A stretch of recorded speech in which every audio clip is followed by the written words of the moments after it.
Alrighty. Hello, guys. This is a bit of a different game for me to get into, but um, we're gonna do the Stanley Parable Ultra Deluxe. It came out very recently, and I have never played the Stanley Parable before, so hi gamers, what's going on? All right, I don't know what to expect here. I started the game and I'm already on. Please choose a screen and subtitle language. So I haven't done anything. I just launched it. That's it. That's all I've done so far. Okay. Let us swap this over. I managed to cap. Yeah, I got all my stuff. I haven't. I need to. I think I need to save it for like. I don't know if I want anything else for my tank though. I might have to start grabbing stuff for healer at this point. But yeah, let's switch this over. Boop. Hello. Hello, Strummer's here. All right, and I'm assuming I have to play with my mouse and keyboard. That'd probably just be easier.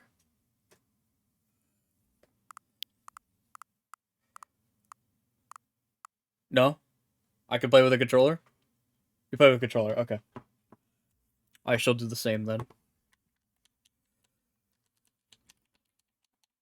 It works. Okay. All right. We're on English. Wait, is it? Okay. There we go. Let's do it. No, no, I haven't. Okay, hold on. I need to. There's nothing playing right now, so I'm gonna assume it's gonna be loud as shit whenever I collect something. So we're gonna start at 50 and see where go from there. I have not played the Stanley Parable before.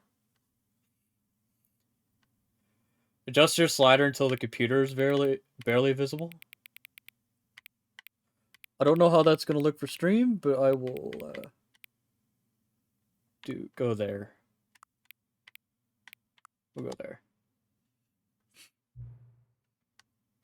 Enter the current time. Ooh, okay. Break the fourth wall a bit. It is 6:01.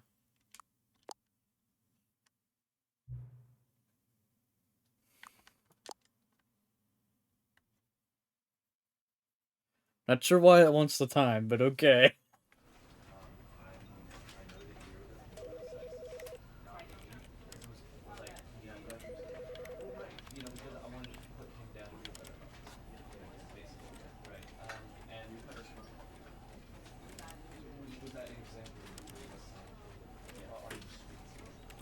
Uh, I'm guessing I'm good to leave all this alone.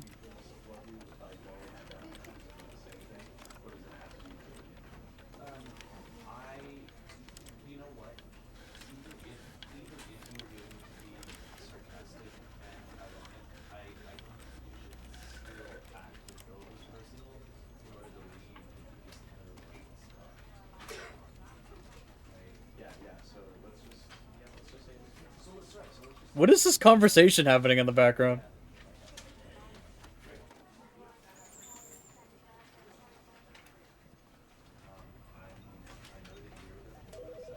It's really hard to hear. Okay, let's do it.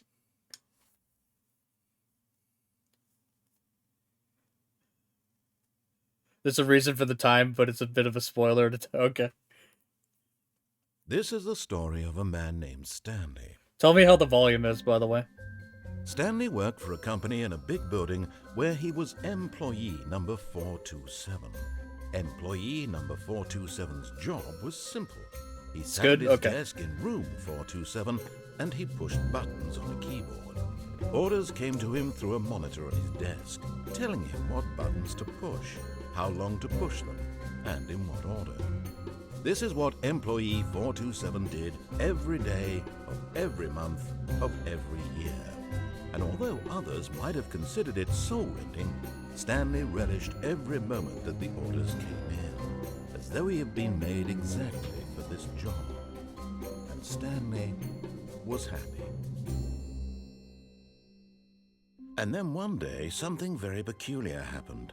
Something that would forever change Stanley. Something he would never quite forget. He had been at his desk for nearly an hour when he realized that not one single order had arrived on the monitor for him to follow. No one had showed up to give him instructions, call a meeting, or even say hi. Never in all his years at the company had this happened, this complete isolation. Something was very clearly wrong. Shocked, frozen solid, Stanley found himself unable to move for the longest time.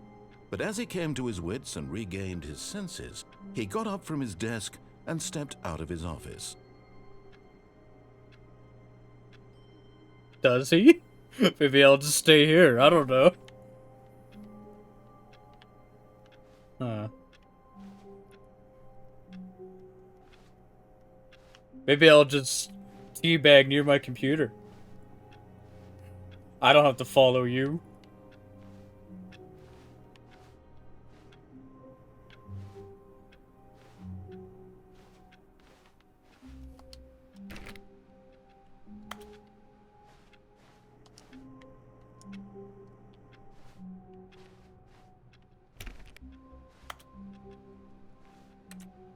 All of his co-workers were gone. What could it mean? Stanley decided to go to the meeting room. Perhaps he had simply missed a memo. Let me back in! Okay.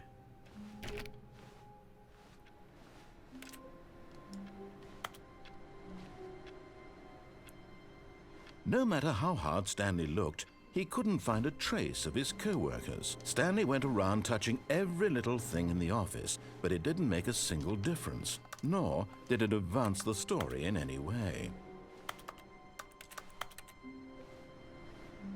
Okay. Alright. Through here, I guess. It's very sunny out. Or it's just, we gotta...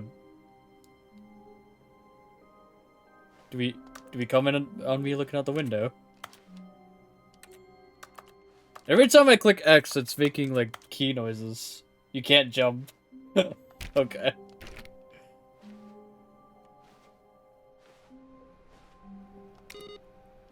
Oh no, I turned it off! I didn't get to see what it said.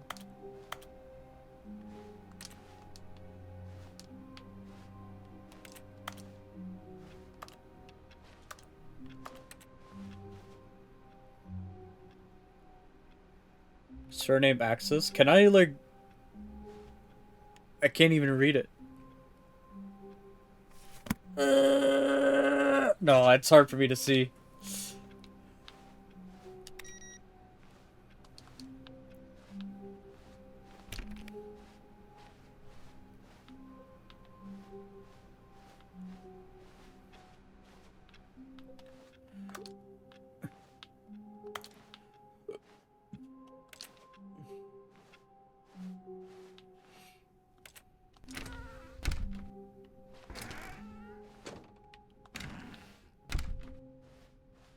Okay.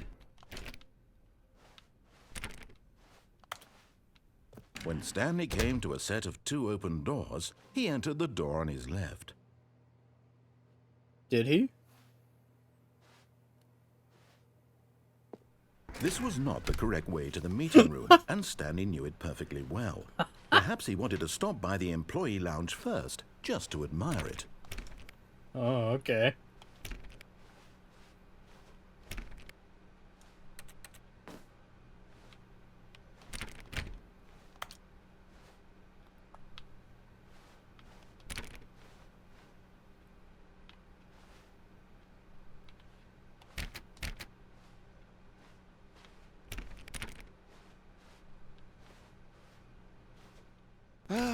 Yes, truly a room worth admiring. It had really been worth the detour after all, just to spend a few moments here in this immaculate, beautifully constructed room. Stanley simply stood here, drinking it all in. Got some pages. Yes, really worth it being here in the room. A room so utterly captivating that even though all your co-workers have mysteriously vanished, here you sit looking at these chairs and some paintings. Really worth it. I guess I can't get a drink. At Stanley this point, thirsty. Stanley's obsession with this room bordered on creepy and reflected poorly on his overall personality. It's possible that this is why everyone left. Okay, I gotta say there's something I noticed on the cups. Stanley sat around waiting for more dialogue, but when a long time had passed and there was no more, he decided that the game was trying to send him a message. The who farted mug. #1 dad. I hate Monday. Is that why it asked me for the time? Because there's gonna be some things that are changed. Smokes on the ground. Coffee nut.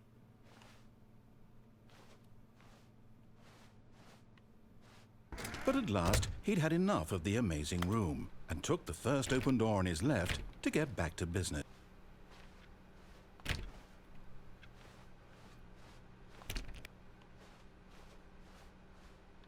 I'm gonna not follow him. I'm not following the narrator. What is this room? Stanley was so bad at following directions, it's incredible he wasn't fired years ago. Nice. Oh, I can't. Okay. Do not lie. If you're lying right now, stop.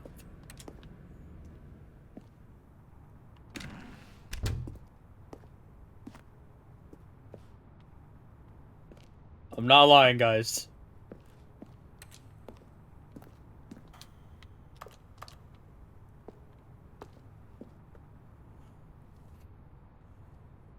Do not jump from the cargo lift while it is in motion. It will cause death. Penalty for misuse of cargo lift, 1,000. Penalty for jumping off the cargo lift, 5,000. Look, Stanley, I think perhaps we've gotten off on the wrong foot here. I'm not your enemy, really, I'm not. I realize that investing your trust in someone else can be difficult, but the fact is that the story has been about nothing but you all this time. There's someone you've been neglecting, Stanley. Someone you've forgotten about. Please, stop trying to make every decision by yourself. Now, I'm not asking for me, I'm asking for her.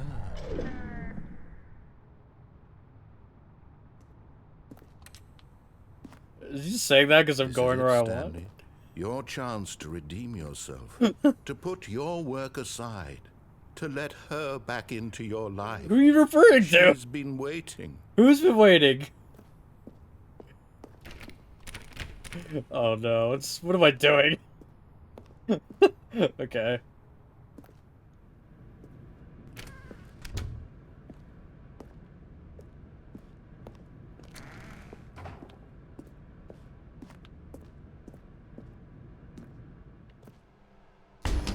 Oh, fuck. That's her, Stanley. You need to be the one to do this, to reach out to her. If you can truly place your faith in another, then pick up the phone. Maybe I do, maybe I don't. I'm not picking it up.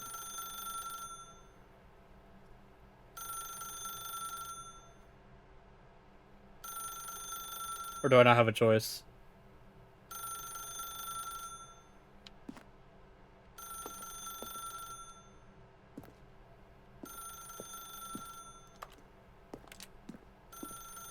Unplug it. As Stanley picked up the phone, a white light engulfed him, filling him not just with radiance, but with hope. Hope for a life reunited one... Wait. Oh, goodness. Stanley, did you just unplug the phone? No, that wasn't supposed to be a choice. How did you do that? You actually chose incorrectly? I didn't even know that was possible. Let me double check.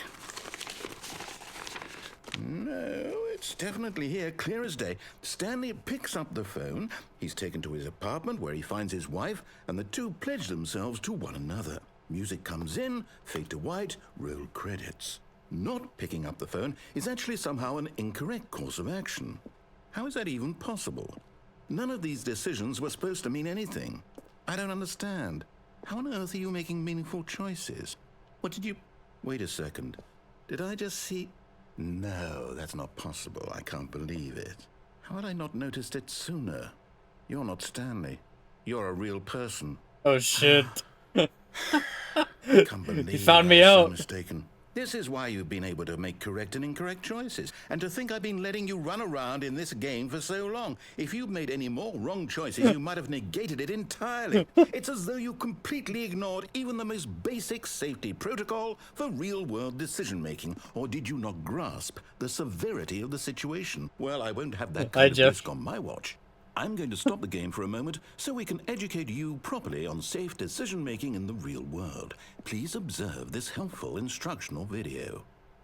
No, wait, no. Choice. It's the best part of being a real person. But if used incorrectly, can also be the most dangerous. For example, in this scenario, You found me out, a guys. real person named Rupert has a choice.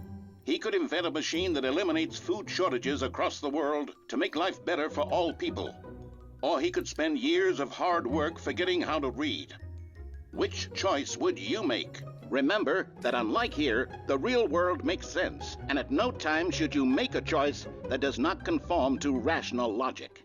If you find yourself speaking with a person who does not make sense, in all likelihood, that person is not real. Allow the person to finish their thought, then provide an excuse why you cannot continue talking. Turn to a partner and practice saying, "My goodness, is it 4:30? I'm supposed to be having a back, sack, and crack." My goodness, is it 4:30? I've already forgot what the fuck it said. Excellent. Making choices on a regular basis is the best part to a healthy decision-making process. Most medical professionals recommend making at least 8 choices per day. Do you make more than 8? Less? And finally, if you begin to wonder if your choices are actually meaningful and whether you'll ever make a significant contribution to the world, just remember that in the vast infiniteness of space, your thoughts and problems are materially insignificant, and the feeling should subside. At this time, your instructor will guide you in an exercise to test and reinforce the material covered in this video.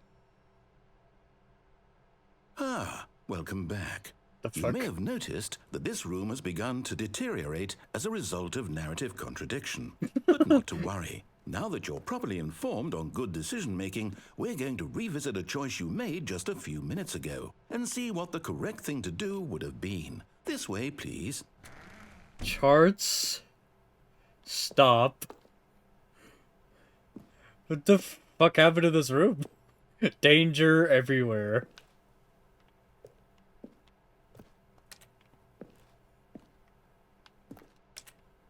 Okay.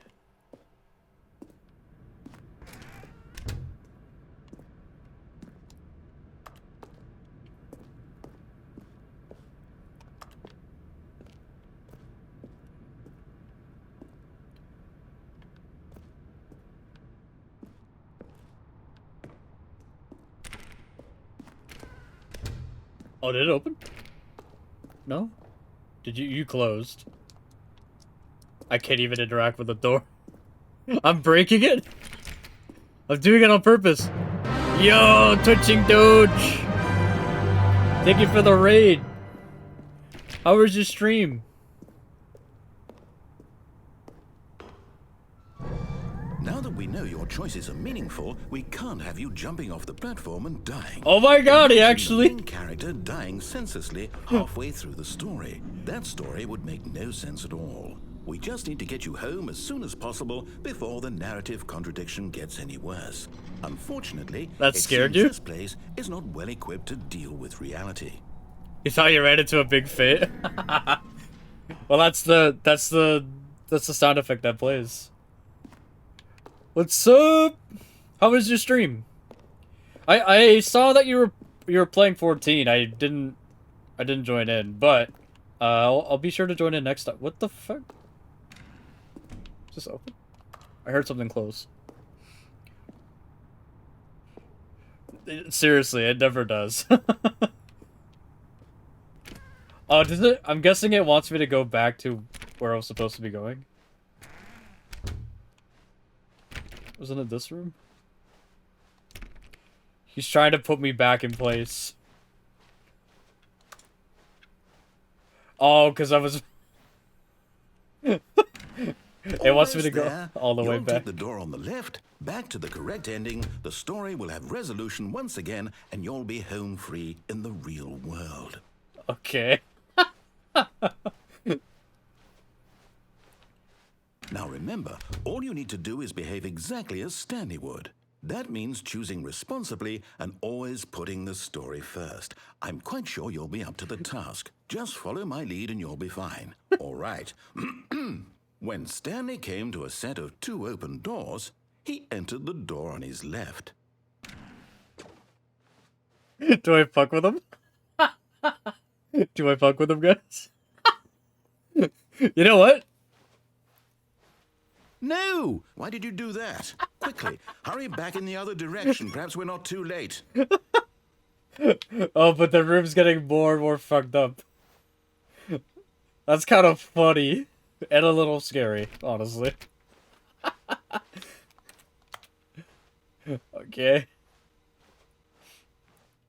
Alright. Oh, okay. I guess it wants me to go this way now. Alright, I guess I will. Yeah, this is my first time playing through this game.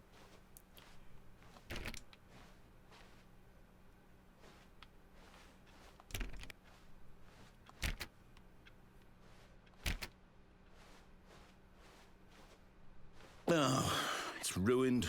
I can't believe, after everything we talked about, that my story, you've destroyed my work. Why? For what? It's What did you get okay. out of that? What did you think was so special about seeing the game undone, left here like so much garbage? It's worthless now. I pissed And him what am I off. supposed to do? Even if there were a way to continue, would it be worth it? To know that my story is now incorrect? How can I go back to that? I can't erase that knowledge. I'll have to live with it forever, reliving its impossibility forever. I couldn't live that way. Is it better to shut the game down entirely? To willingly destroy all of my work? I don't know. You could go into the Answer, what do I broom do? closet What do and I stay there do? forever. What do I- Find out the amount of time No, he I have tries to to. convince you to I have to leave. shut the game down. I have to. I have to. Oh shit! Oh shit! I was trying to read this stuff! Is the game about to crash? Oh my goodness! Oh, I'm here. I'm still here. Here in this pile of rubbish. With you. You. Who thought you were so clever. Now look where we are. My entire game is destroyed. It was the only thing in the world that was mine, and you've run it into the ground. What, did you think that would be funny? It was, You just yeah, had to it see? was. Didn't I impress upon you how important it was to be like Stanley? He actually knows how to do what I tell him to. He understands that if I say to do something, there's a damn good reason for it. That thought hadn't even occurred to you, had it? That there's a world outside of you? You're a child. Oh, my story. If you'd just gone through the door on the left, you would have seen it. There was a whole underground facility. You would have destroyed it and been victorious. It would have been so perfect. I worked so hard on it. I tried so hard to make... Oh, behave exactly as Stanley would. That means choosing responsibly and always putting the story first. I'm quite sure you'll be up to the task. Just follow my lead and you'll be fine. All right. okay, here we When go. Stanley came to a set of 2 open doors, he entered the door on his left. Do I fuck with him again?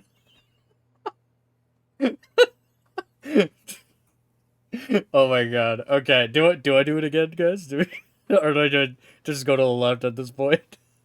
Follow your heart? No! Why did you do that? Quickly, hurry back.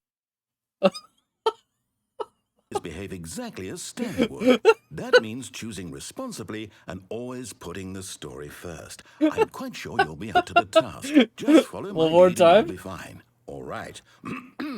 When Stanley came to a set of 2 open doors, he entered the door on his left. Why do you keep opening it? I'm going. No! Why did you do that? Quickly, hurry. Hurry. Behave exactly as Stanley would. That means choosing responsibly and always Okay, putting the story I think it's first. done with my I'm bullshit. quite sure you'll be up to the task. Just follow my lead and you'll be fine. All right. When Stanley came to a set of 2 open doors, he entered the door on his left. They both still open. Okay, one more time. I want to fuck with it one more time. Are you sure? No! Why did you do that? Quickly, hurry back. Behave exactly as Stanley All right. would. That means Alright, choosing it's done with my responsibly crap. and always putting the story first. I'm Alright. quite sure you'll be up to the task. Just follow my lead and you'll be fine. All right. When Stanley came to a set of 2 open doors, he entered the door on his left. I think you actually broke your game. Where's the broom closet? Did I pass it already?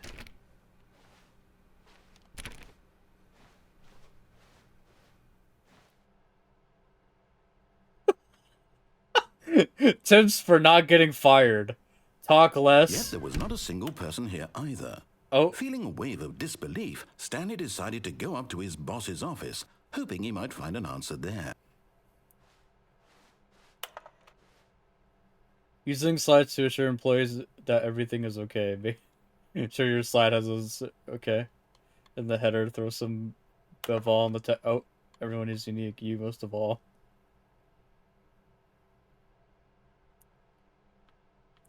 I didn't get to read all of it. Where's the...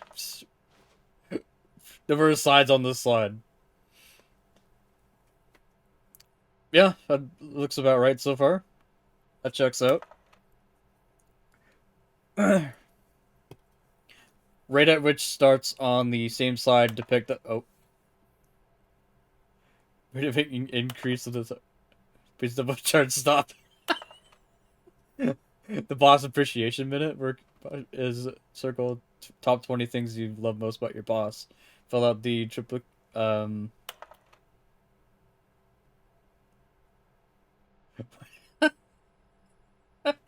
This shit's getting crazy, isn't it? Do another slide? You doing another slide?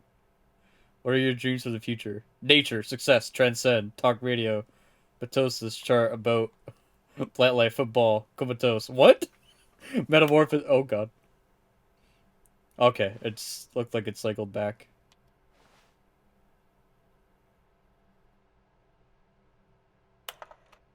Okay. Okay.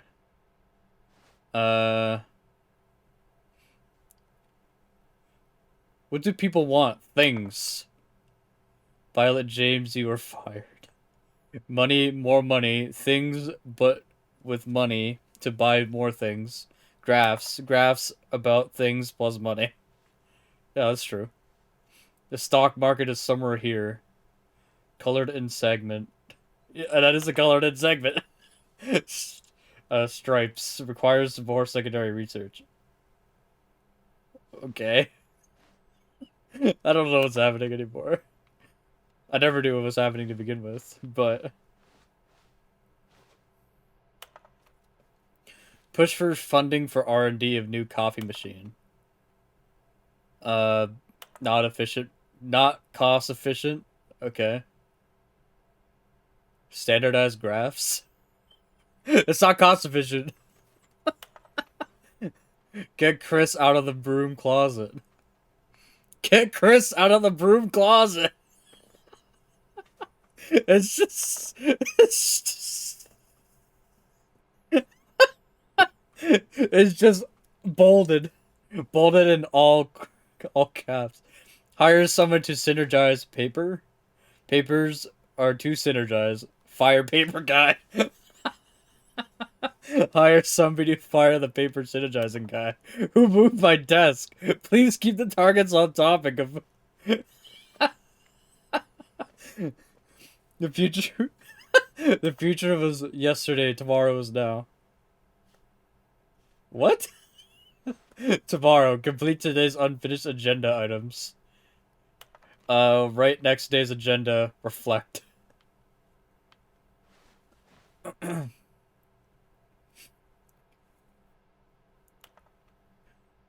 Meeting room. Weekly targets admin. Marketing Mondays. 451's private time. Oh, okay. Group 40X. Group 45X. This box is too small. Who moved my desk? Where is that again? There it is. Okay, Rip Franz? What happened to Franz? Why is he dead? Okay, did I check out any of the other... this one? Synergize core value expenditures. Shift global market parade. Parade. Monetize free to play. Ah, fuck, of course. Of course. Every game nowadays. Alright. Okay, I guess we can keep moving. Oh, okay, here's the broom closet. Get Chris! Chris! Open the door! I'm getting out of here! How do I get in?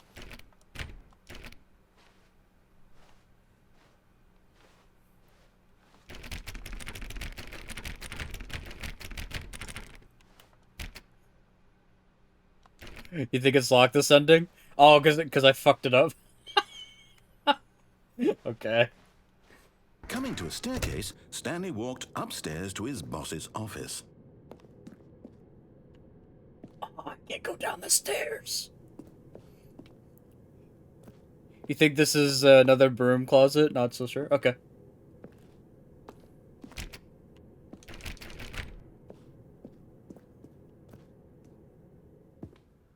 What the hell? Why does this part of the company look different? It looks so nice. The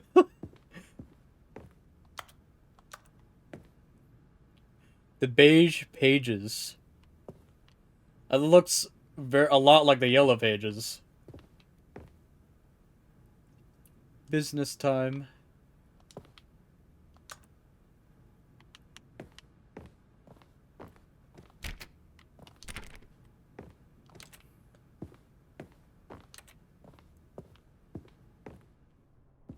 Stepping inside his manager's office, Stanley was once again stunned to discover not an indication of any human life. Shocked, unraveled, Stanley wondered in disbelief who orchestrated this, until he saw the door with a voice receiver next to it.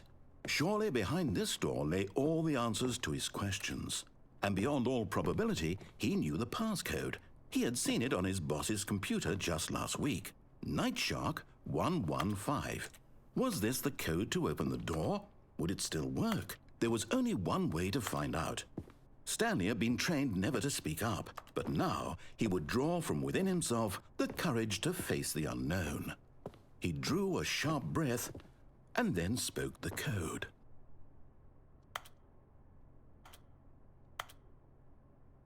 Oh, do I actually have to... Does it need my mic settings? Wait a second.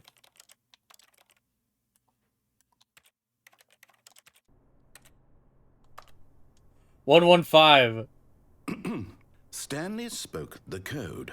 Night Shark 115. Oh, okay. He spoke it into the receiver, right there on the wall. Night Shark 115.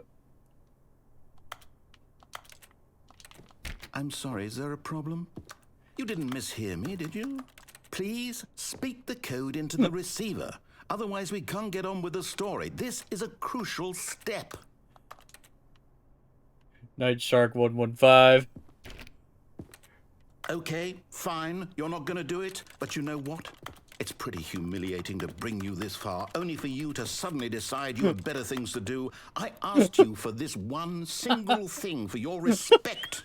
The kind of respect Stanley shows for his choices. He knows what it means to take a story seriously. If you didn't want to see what I had to show you, then why did you come here? You had a choice, you know. You could have gone through the door on the right. You could have done whatever the hell you wanted over there. Why did you come this way? Speak. Say something to me. Explain yourself, you coward. You... Oh my god. Stanley came to a set of 2 open doors, he entered the door on his left. Oh my god, what? What? Stanley? Hello? Are you... Is everything okay? Stanley, please. I need you to make a choice. Oh my I god. need you to walk through the door. Are you listening to me? Can you hear me? Is everything all right? Stanley, this is important. The story needs you. It needs you to make a decision. It cannot exist without you. Do you understand me? Oh my Whatever choice gosh. you make is just fine. They're both correct. You cannot be wrong here. We can work together. I'll accept whatever you do. I simply need you to take that step forward, please. Choose. Oh my Do goodness. something. Anything. This is more important than you can ever 10 out know. of 10. Best game I ever. need this. The story needs it. So, you hear me? Are you there? Are you listening to this? Stanley, are you there? Okay. It's okay, I can wait. I think I fucked with him too much. He just put me up. Where did he even put me? That's all right. I'll wait for you to decide what's the right thing to do. Take as much time as you need.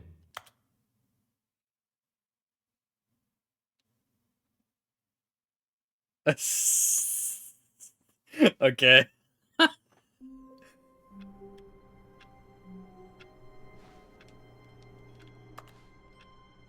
Okay, did it just reset here? All of his co-workers were gone. What could it Full mean? restart? Okay. Stanley decided to go to the meeting room. Perhaps he had simply missed a memo.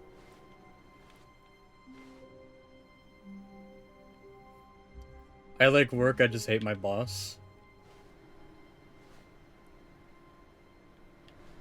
Okay. Alright, let's not fuck with them this time. Maybe later I fuck with them again? Or no, I gotta go into the... Okay, alright. Just move on. Just turn the game off and... Okay. Begin the game again.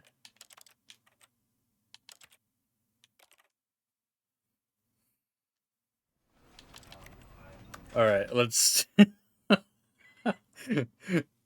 Would it have still been fucked up? Like, was that why, or...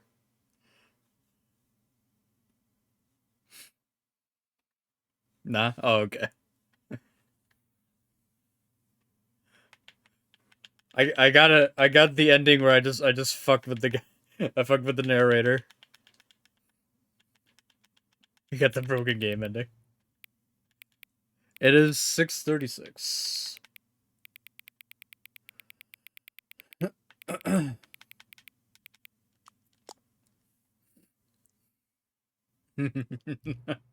Hang on, hang on.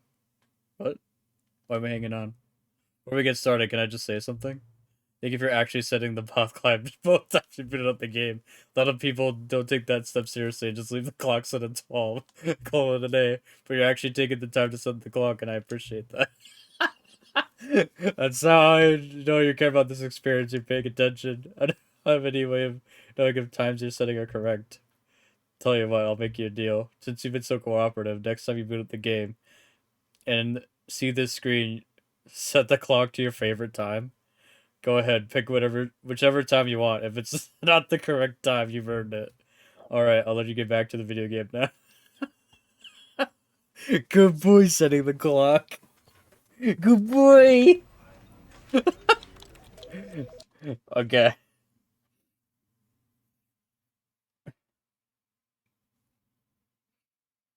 Just 2 more launch interactions? This is the story. Okay. Welcome back! 1 or 2? All of his co-workers were gone. What could it mean? Stanley decided to go to the meeting room. Perhaps he had simply missed a memo.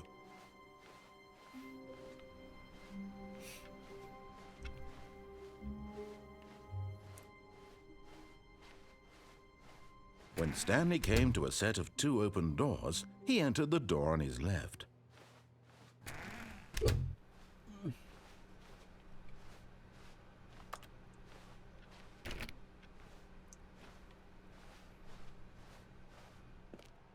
Yet there was not a single person here either. Feeling a wave of disbelief, Stanley decided to go up to his boss's office, hoping he might find an answer there.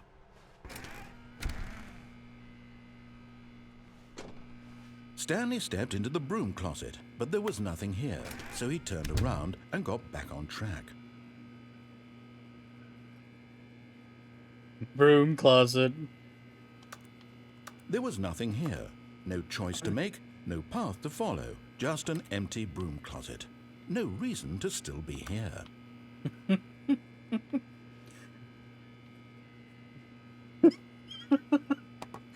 Baffling that Stanley was still just sitting in the broom closet. He wasn't even doing anything. At least if there was something to interact with, he'd be justified in some way. As it is, he's literally just standing there doing sweet FA. That's the best kind of thing. Are you really still in the broom closet? Standing around doing nothing? Why? Please offer me some explanation here. I'm genuinely confused.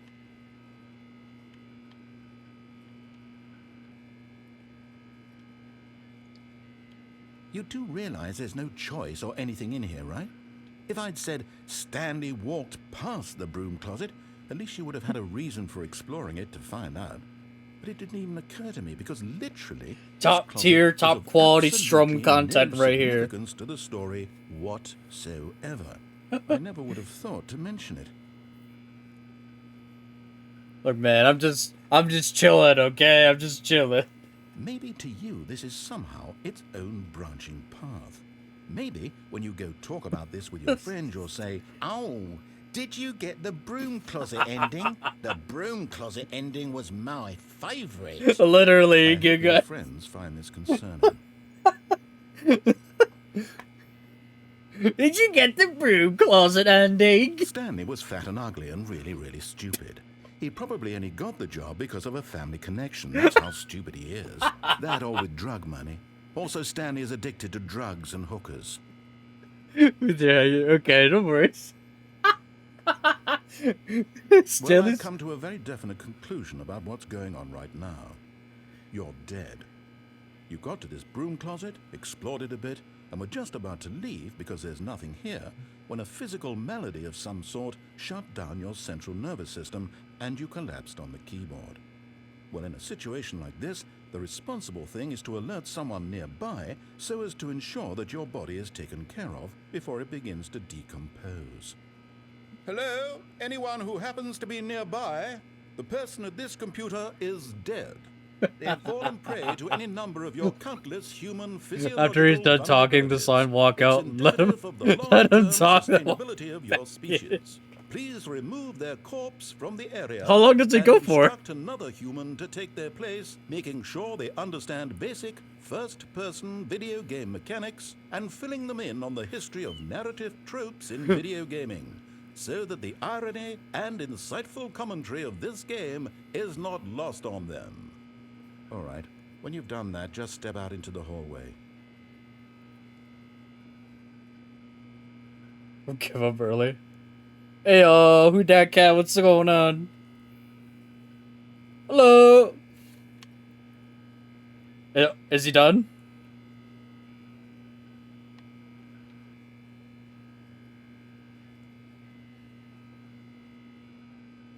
He's done? Okay.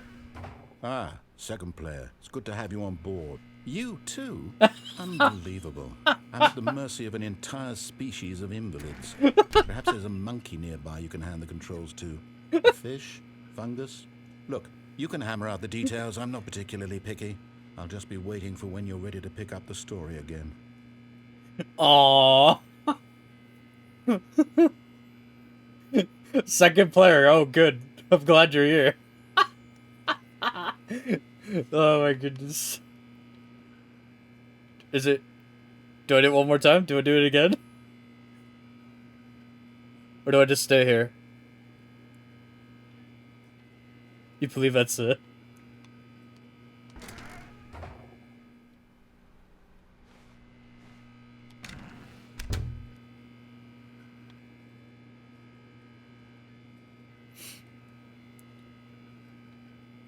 That might be it then, eh?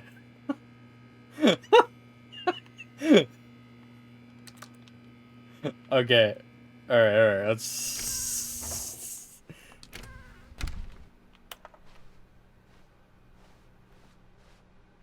Coming to a staircase, Stanley walked upstairs to his boss's office. I can go downstairs now.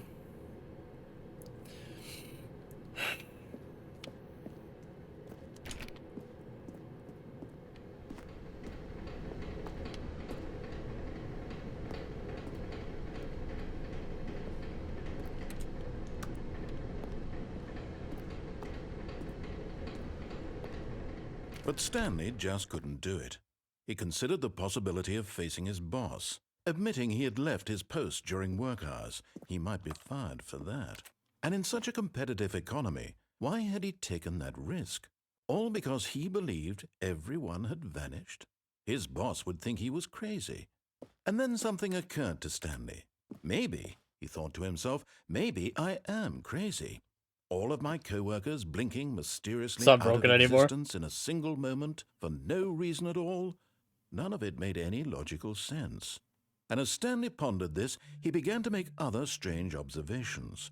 For example, why couldn't he see his feet when he looked down? Oh my god, what Why happened? did doors close automatically behind him wherever he went?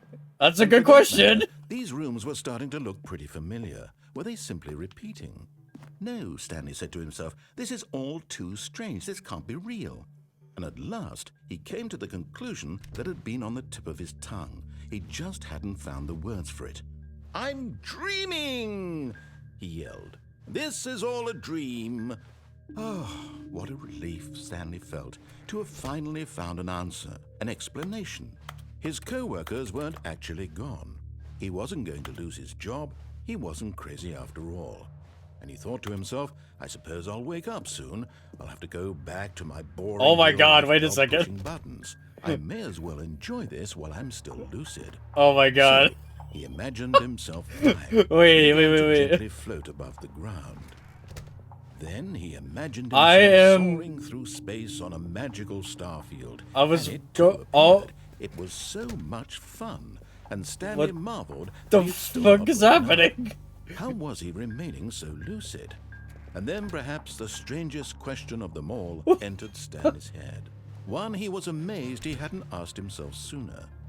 Why is there a voice in my head dictating everything that I'm doing and thinking?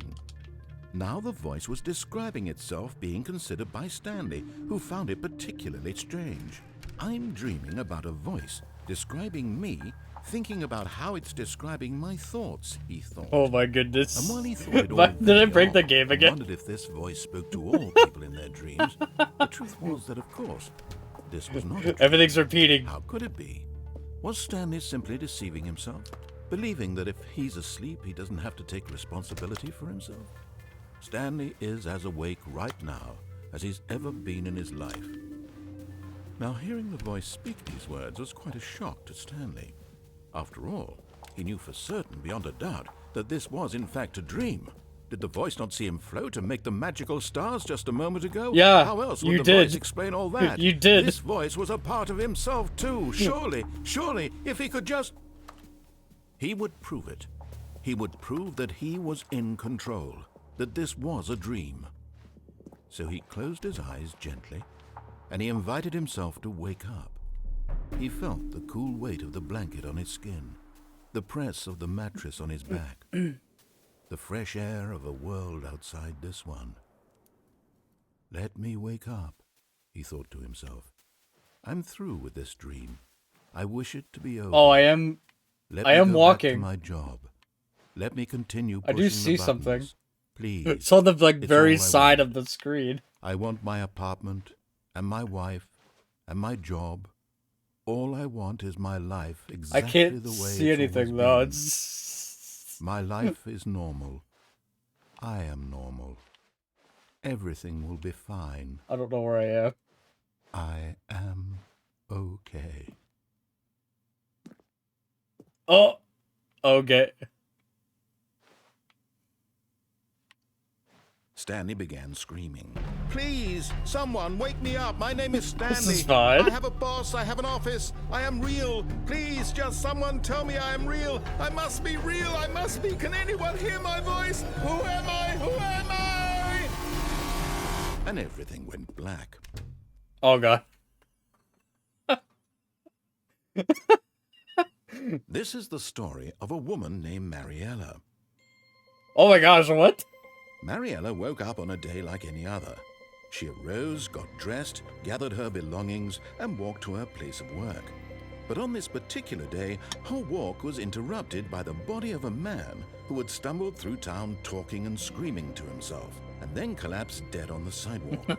And although she would soon turn to go call for an ambulance, for just a few brief Why is he moments, dead? she considered the strange man.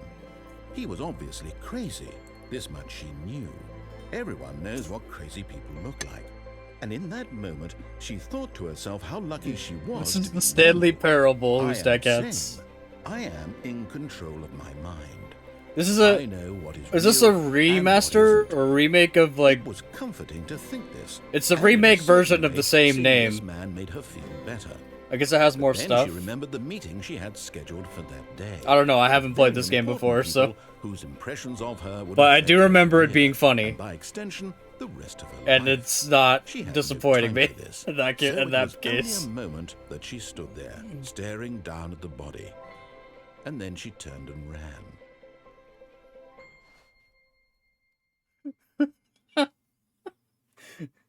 Yay, we did it! Is that another ending?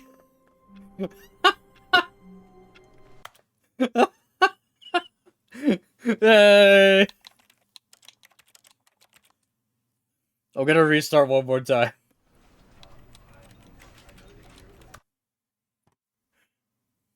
It's very Douglas Adams. Okay, here we go.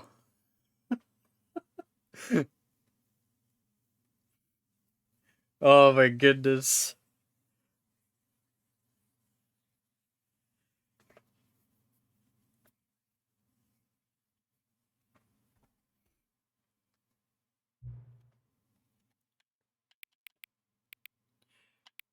Once again, another bit of fourth wall breaking. But it's currently...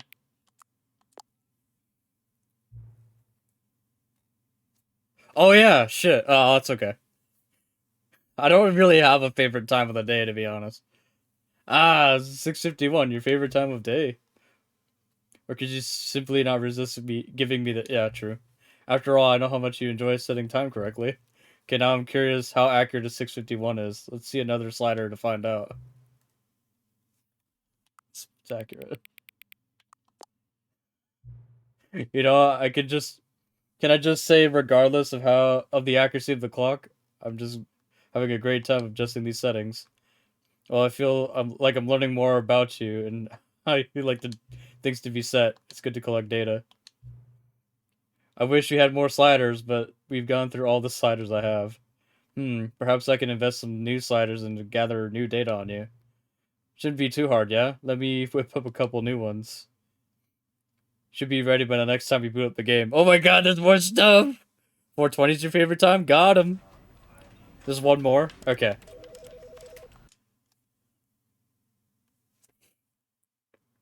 You being groomed by Stanley's boss? Okay. Back in we go! All of his co-workers were gone. Just What gonna... did it mean? Stanley decided Just to go gonna- to the meeting room. Perhaps he had simply missed a memo. Next time? Close Stanley doors. Wait, I can do that? Hold on. Is it open? No, it's not open. Oh shit. I went too fast. Okay, that's fine.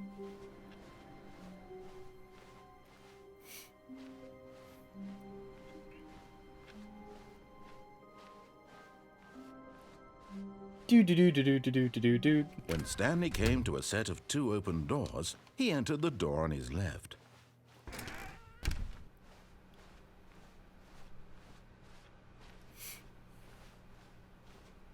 Yet there was not a single person here either. Feeling a wave of disbelief, Stanley decided to go up to his boss's office, hoping he might find an answer there. Do we do this? Do we do this again? I kind of want to do this again. But there's also a part of me that just... It takes a little bit of time. Do it! Stanley stepped into the broom closet, but there was nothing here, so he turned around and got back on track. Who's that, cats? This is the kind of game this is. There was nothing here. No choice to make, no path to follow, just an empty broom closet. No reason to still be here. This is great. This is so funny. Ah, yes. The broom closet. It was baffling that Stanley Shall was I still drink just take a sitting drink in of the broom water? closet. I He have so wasn't much even pop. doing What the anything. fuck? At least if there was something to interact with, he'd be justified Let me in get some all- way. get As rid it of some of is, this. he's literally just standing there doing This a is my sweet vibe. buffet. Hell yeah, bro.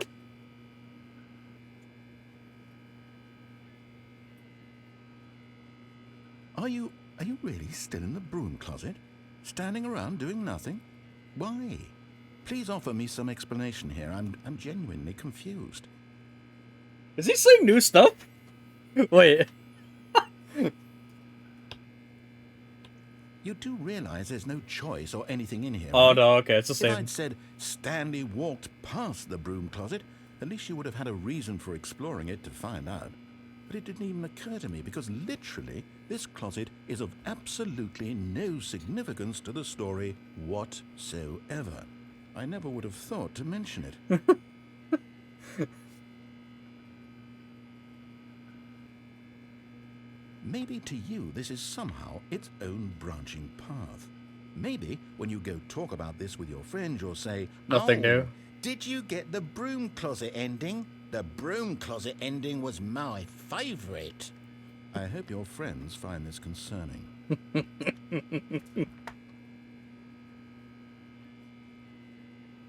Stanley was fat and ugly and really, really stupid. He probably That's only my got the favorite job line. because of a family connection. Stanley's That's how fat and stupid ugly he and really is. stupid. That or with drug money. Also, Stanley is addicted to drugs and hookers. Oh my god. Oh my goodness. Well, I've come to a very definite conclusion about what's going on right now. You're dead. You got to this broom closet, explored it a bit, and were just about to leave because there's nothing here, when a physical malady of some sort shut down your central nervous system and you collapsed on the keyboard. Well, in a situation like this, the responsible thing is to alert someone nearby so as to ensure that your body is taken care of before it begins to decompose. Hello? Anyone who happens to be nearby? The person at this computer is dead. They have fallen prey to any number of your countless human physiological vulnerabilities. It's indicative of the long-term sustainability of your species. Please remove their corpse from the area and instruct another human to take their place, making sure they understand basic first-person video game mechanics and filling them in on the history of narrative tropes in video gaming, so that the irony and insightful commentary of this game is not lost on them. All right, when you've done that, just step out into the hallway. Ah, second player. It's good to have you on board. I guarantee you can't do any worse than the person who came before you. You too? Unbelievable. I'm at the mercy of an entire species of invalids. Perhaps there's a monkey nearby you can hand the controls to. A fish? Fungus? Look, you can hammer out the details. I'm not particularly picky. I'll just be waiting for when you're ready to pick up the story again. Okay. That's it. That's all it's there. Alright. Coming to a staircase, Stanley walked upstairs to his boss's office. Okay, we went downstairs, now we're going up. We're doing this properly now. Until there's another thing I can fuck him over on. That's just too funny. Executive bathroom? I didn't even say that last time I came up here. Because I broke it, obviously. Money in the morning, money in the evening, money for breakfast. Money crisp! Okay. Extreme bathrooms. A bath any... Oh god, I can't read that. It's a little blurry for me.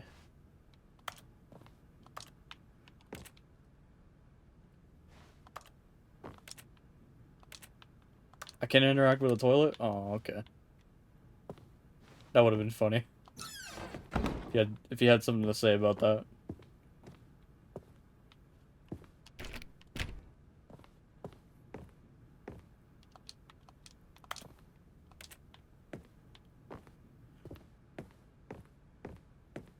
Whoa. There's no staircase. Because it's not broken, like I said. Stepping into his manager's office, Stanley was once again stunned to discover not an indication of any human life. Shocked, unraveled, Stanley wondered in disbelief who orchestrated this. What dark secret was being held from him? What he could not have known was that the keypad behind the boss's desk guarded the terrible truth that his boss had been keeping from him. And so the boss had assigned it an extra secret PIN number. 2845.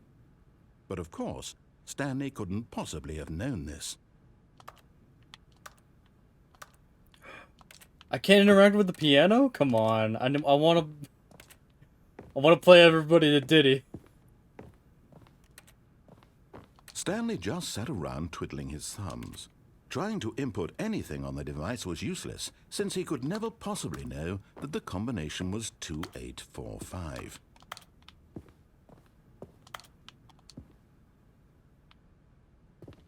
Okay. 2845. What if I just... I kind of want to fuck him up here.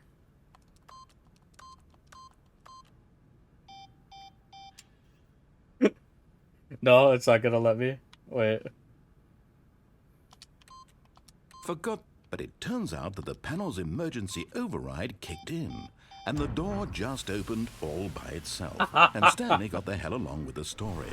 Well, whoop-de-doo.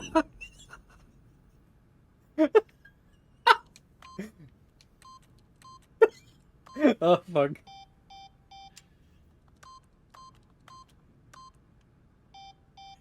You would have done boob? Okay, wait, where's the door? Oh, okay. Why did it just get darkened for some reason? Whoa, what the fuck?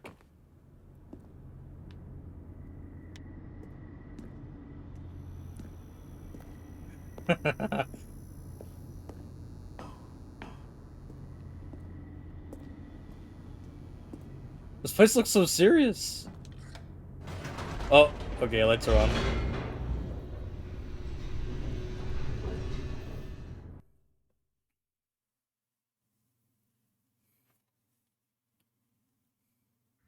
Descending deeper into the building, Stanley realized he felt a bit peculiar.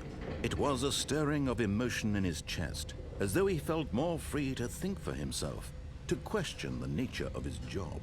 Why did he feel this now, when for years it had never occurred to him? This question would not go unanswered for long. Oh, Jesus. Can I? I can. What the hell? Whoops. Nope.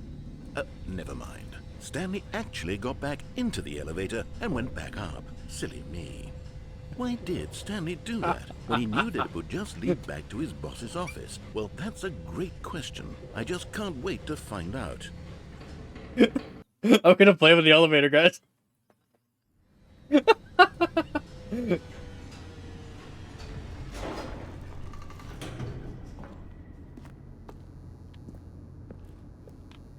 Oh my god, wait, can I not activate it anymore? Oh my god. I keep fucking with the narrator. Here we are, Stanley. It's your boss's office. Exactly the way it was before you got onto the elevator. It's still just exactly what it is. What a decision you've made to come up here and look at the office again. This has fleshed out the plot of the story in new and fascinating ways I could have never anticipated. It's that keen eye for storytelling that you have, an incisive rapid fire of critical plot points, one after the other, weaving a rich tapestry of uncompromising narrative. Wow. I'm bolted to the edge of my seat.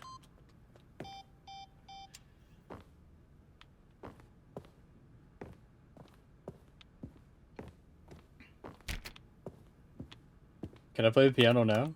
No? Oh, okay.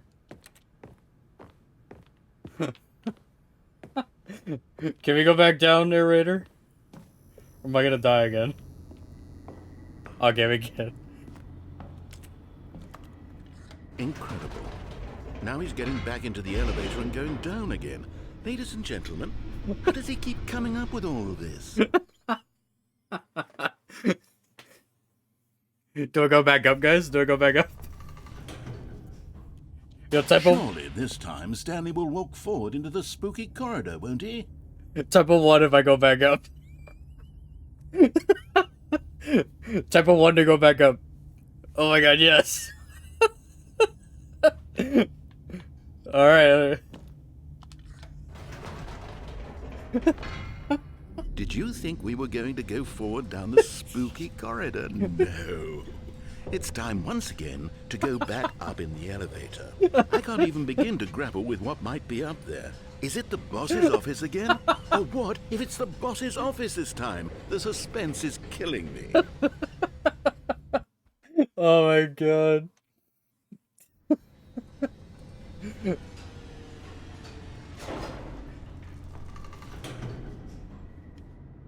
Can I? No, okay.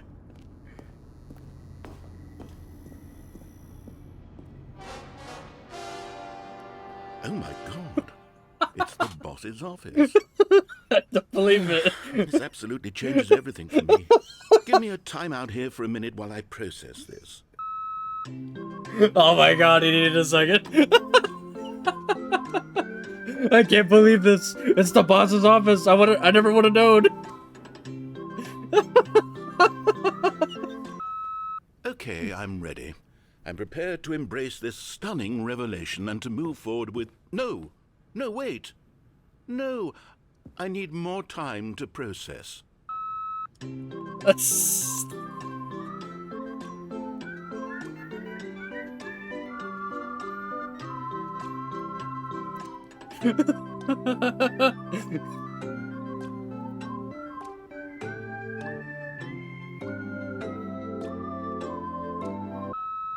All right, I have fully come to terms with it.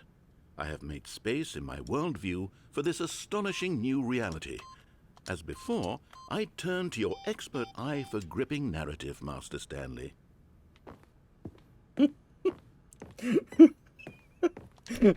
Okay. Go back. We going back down the elevator? Yeah, okay. Of course. Going back down in the elevator. How did I not anticipate it? I mean, sure, now it's obvious, but you have to understand that 30 seconds ago, this kind of thing had never been attempted before. I had no frame of reference to even anticipate it. That's just how revelatory Stanley's decision-making is. A breath of fresh air in a landscape of storytelling that has grown stale and repetitive. Alright, guys. Type of one in the chat if I go back up again.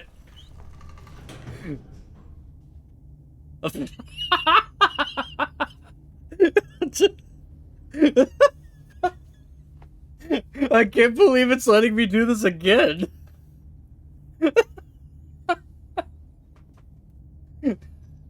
One? Alright. We're going back up. We're going back up the elevator. You didn't even say anything.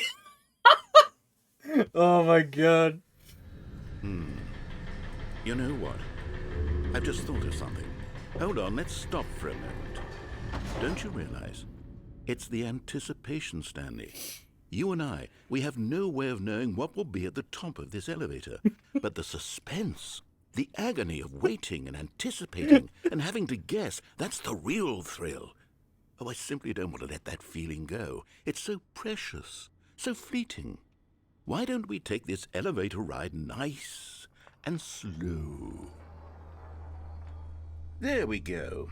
Isn't this so much more exciting? You know, Stanley, it seems like nowadays the only thing that audiences want is to be shocked as loudly and frequently as possible. They want big, explosive moments flung right in their faces from the very moment that things get started.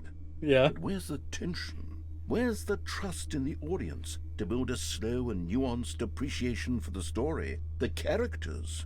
Why aren't we given time to imagine the surprises, to have to think and to anticipate, and then to marvel at the eventual reveal? Truth bomb. This is storytelling, Stanley. Yeah. What you and I are doing right now. This is the most exciting narrative to be developed in years, and it's really all because of you. You're the one who took this bold step of revisiting the exact same locations over and over. Truly, I mean it. This is unique and different. It's not like anything else out there. You see, I want stories that surprise me, Stanley. I want to have to think. I want to be engaged and not pandered to. We're being fed such unimaginative drivel all the time, and we all know it, which is why we're so starved for content that makes us feel sharp and vital and alive. That's why people like you so much, Stanley, because you're not afraid to spit in the face of tradition. You're a role model, you know? People look up to you. Which is why, though I didn't know when to spring this on you, but, well, I've gathered a little press conference for you, so that you can talk about your work and your storytelling and your life. Yes, I know you're not much for the public eye, but I thought it would especially mean a lot to the people who have been following you from the beginning. They really look up to you, Stanley. I don't know if you realize the impact you have on them. This is the kind of gesture that might leave a tremendous impact on them for the better. What Good the hell? idea. Whoa. Okay, the room where we're holding the press conference should be just around the corner here somewhere. Oh my goodness. All eyes on Stanley. What? Whoa. I was not expecting this. Speech, speech, speech. The world's healthiest human being. All tricks revealed. How we did it, the pyramids. Live, the guy who went to Mars. I was expecting to go up and down the elevator many more times.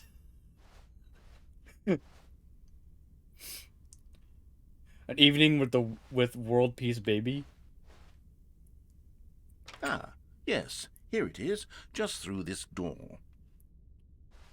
The storyteller. Stanley reveals all in his new book. I have a book? That's crazy.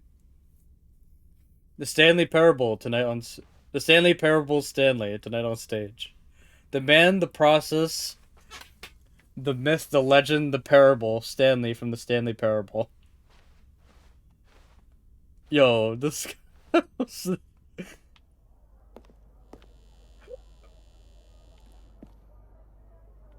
right, are you ready? I've told them you're going to speak a little bit about the nature of surprise in storytelling and what it means to craft a truly unpredictable narrative. Oh, don't worry, you'll do great. Just be yourself and speak from the heart. I'm really proud of you, Stanley. Okay, it looks like they're ready for you. Go get them. Imagine everyone in the crowd is naked if you get nervous. To stage. Welcome, Stanley. Stanley Ryder. Almonds, chair, gum, table, nut bar.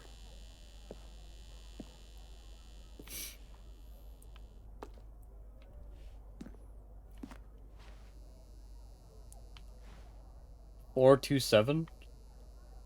Congratulations, Stanley. Remember where you came from. Your co-workers.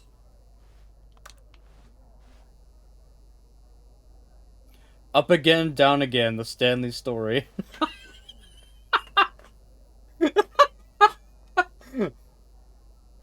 Break a leg, champ, your boss. Hold on. I can't fucking see that. My true love for you grow. I can't. Oh my god, I can't read handwriting for some reason. No one tells stories the way you do. Go get him, Tiger. I love the way you ride up. Break a leg, chimp. I got that same message twice.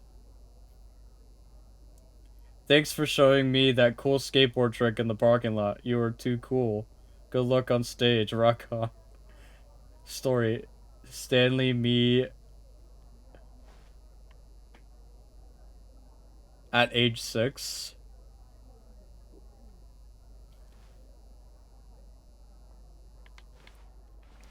Oh my god, this game is incredibly funny. National Geographic. Yo, shout out to National Geographic. Indoors Monthly. I hate Monday.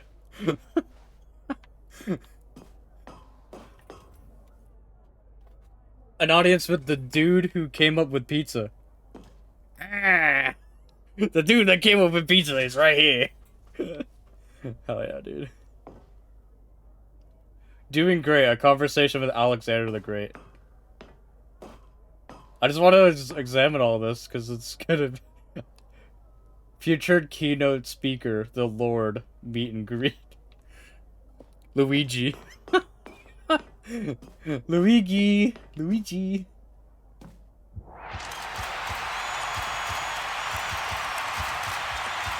What's up, bros? It's me, your boy, the man, the myth, the legend. It's Stanley.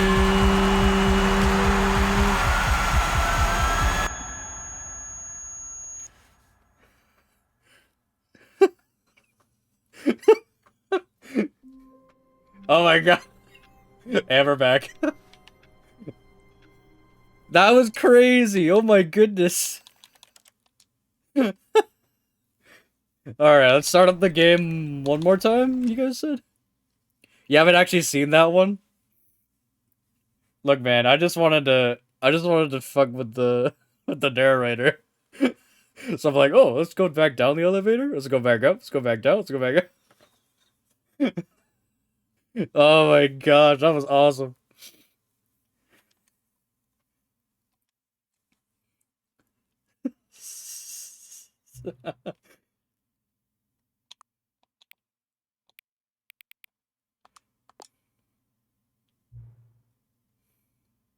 Oh my god, there's more sliders!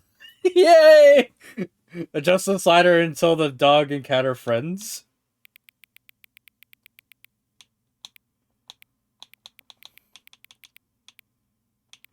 How? Wait.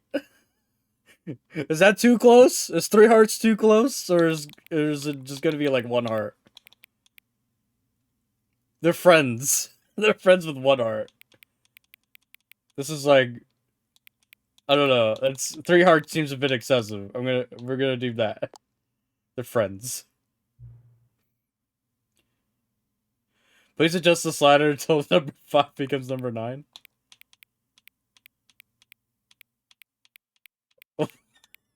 I just want to see the other ones.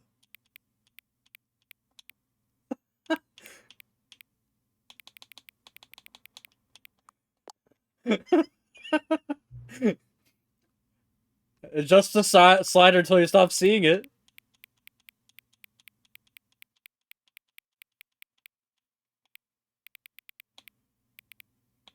Adjust the slider until you stop adjusting the slider. Oh, I can put it anywhere. Okay. Which of the 2 made-up words is most appealing to you? Okuboniko. Scrumtush. This one's more appealing. Please don't adjust the slider. Okay, I won't. Do you know what time it is right now?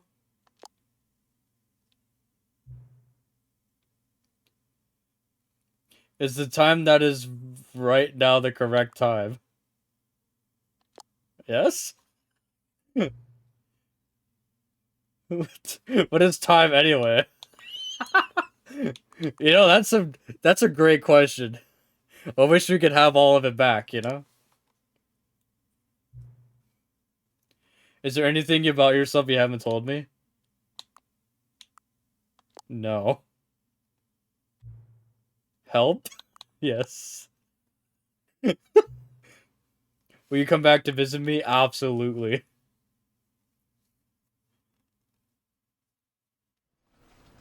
Yay! We did it! Yay!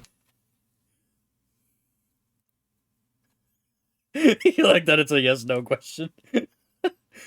What is time, anyway? This is the story of a man named Stanley. Alright. There might be one more?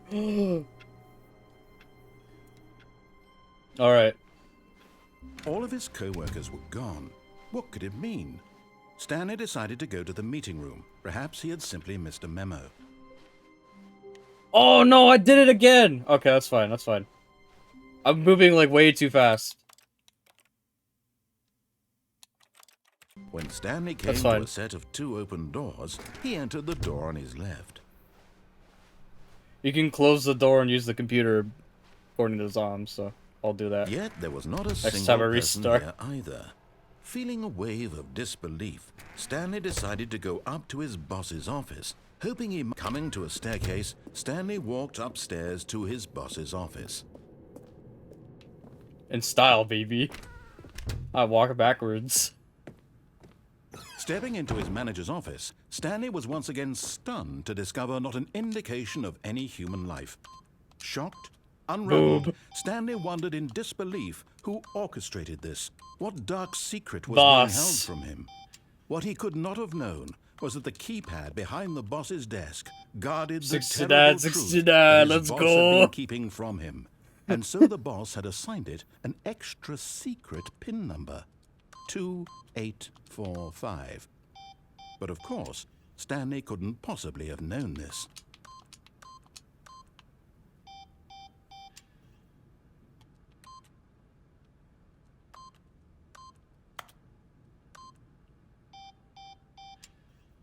Stanley just sat around twiddling his thumbs. Trying to input anything on the device was useless, since he could never possibly know that the combination was 2845.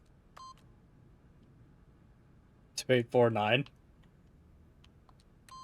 Oh, I fucked up. 2845.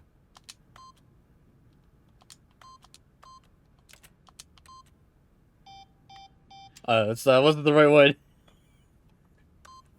2845. I'm just fucking with him. Yet incredibly, by simply pushing random buttons on the keypad, Stanley happened to input the correct code by sheer luck. Amazing. He stepped into I did it on purpose. I did that on purpose. Alright, we're actually gonna not play with the elevator this time. As much as I want to do that again, we're not doing that again. Okay. 2845. Descending deeper into the building, Stanley realized he felt a bit peculiar. It was a stirring of emotion in his chest, as though he felt more free to think for himself, to question the nature of his job. Why did he feel this now, when for years it had never occurred to him? This question would not go unanswered for long. Alright, we're actually going through this time. Stanley walked straight ahead through the large door that read Mind Control Facility. If light is on, call 914 immediately. This light? Call 914 Mind Control Facility. Escape? I don't know what he said. Do I go in the mic? No, we're fucking with him again. Let's do it. Although this passageway had the word escape written on it, the truth was that at the end of this hall, Stanley would meet his violent death.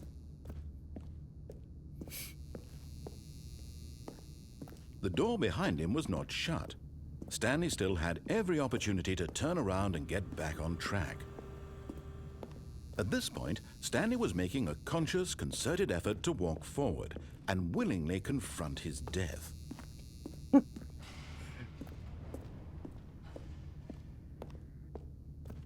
Oh gosh. Oh my god. Wait.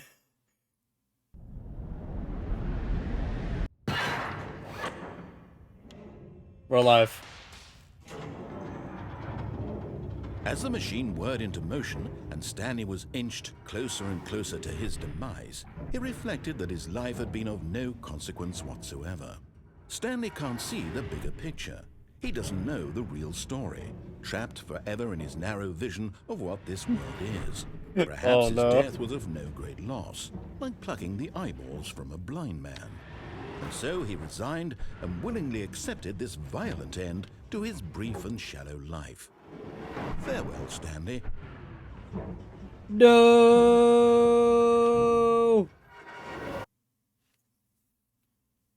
Farewell, Stanley, cried the narrator, as Stanley was led helplessly into the enormous metal jaws.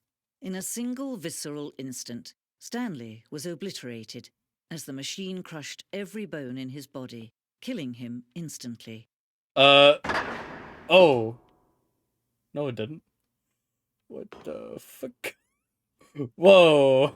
Everything stopped. I'm alive?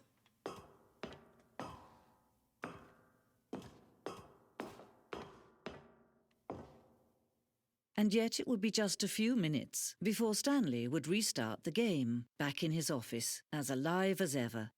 What exactly did the narrator think he was going to accomplish? Okay.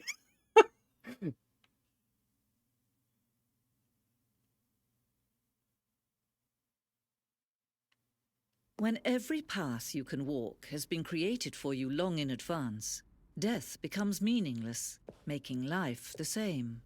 Do you see now? Do you see that Stanley was already dead from the moment he hit start? Oh my god, what? Whoa, wait a second. Whoa.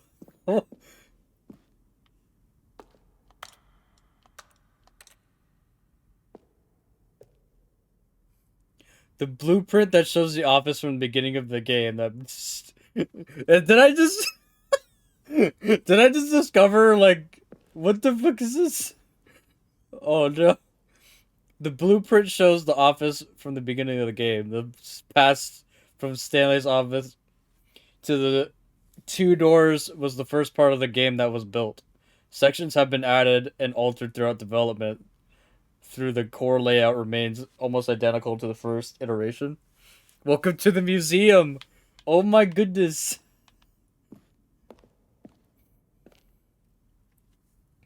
The pacing of this opening section was important to get right. This corridor has been moved and altered to make the player reach the 2 doors in a good time.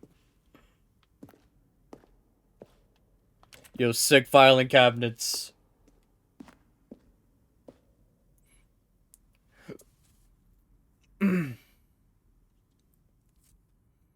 The first set of the 2 doors, the set of the 2 open doors, was the very first concrete piece of Stanley Parable's design. Once this room was created, the rest of the game emerged as an extension of it, and the exploration of the contradiction this room posed. Okay.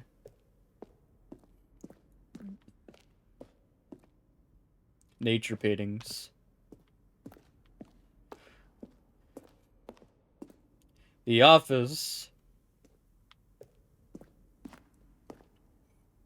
A selection of the sounds used throughout the game. When the buttons are pressed, each sound is a mix of a keyboard stroke and a synthesized tone.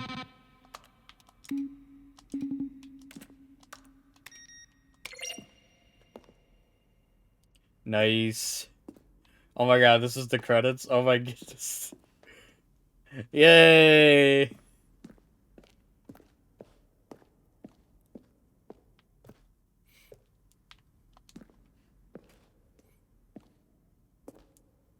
An early version of the maintenance room. I have a feeling this would be nicer if I, Warzone. Early in development, we designed an ending where Stanley would end up on a battlefield fighting aliens. The action game would become sentient and would rage war against the narrator.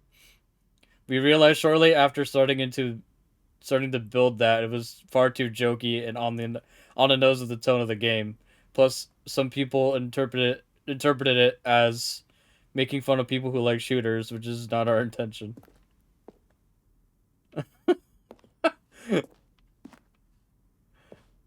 Okay. The lounge.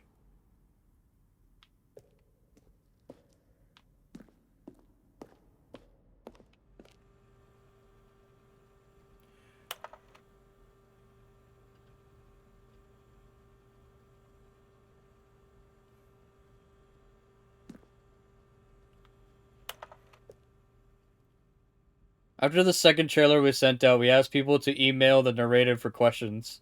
While we had initially planned to use these for further promotional materials, we never found perfect use for them. Here's a selection of those emails. Hi, Mr. Narrator Guy. I have a question for you, sir. Oh, fuck. I can't read.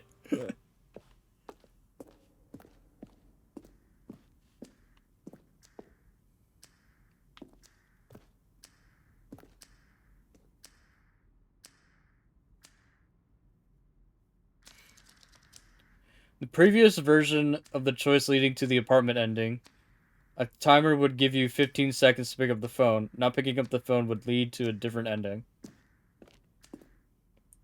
The cargo lift was always intended to offer the choice of staying on or jumping to a different path. However, after this early version, we decided we also wanted the option of player falling to their death.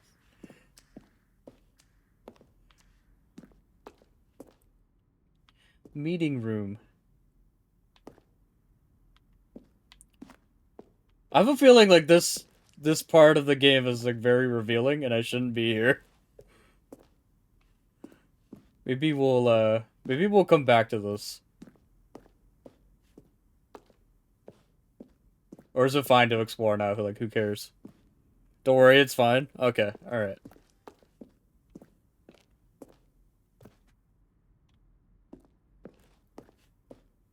You're good? Okay. This is the very first incarnation of the freedom ending in this game's alpha. Okay.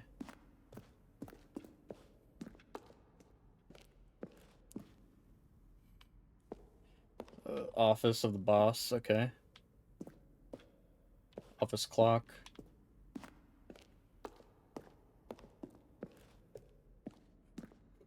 The lounge! Early version of the underground. Nothing there. Shoot. Well, try the other one. When Stanley came to the lift, he traveled upward to the power source at the top of the facility to end this injustice forever.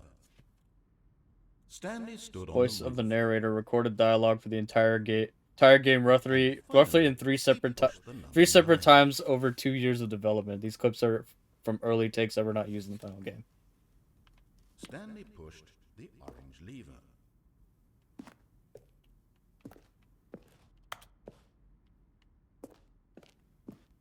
Okay.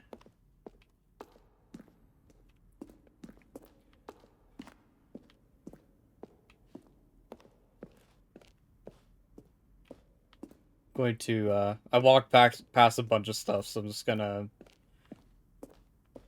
quickly go back to where I was. I went into that room, yes. I examined that wall. We went over there. Okay. Stanley's office. From left to right is the evolution of Stanley's office over time. The first was created in November 2011, second March 2012, third in February 2013. Nice, okay.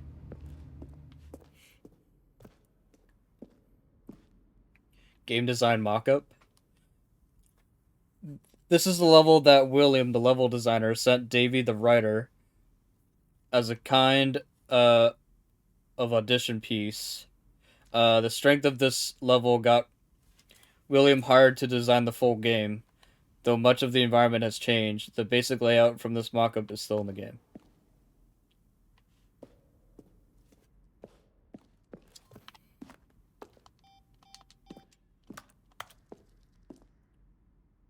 Countdown room?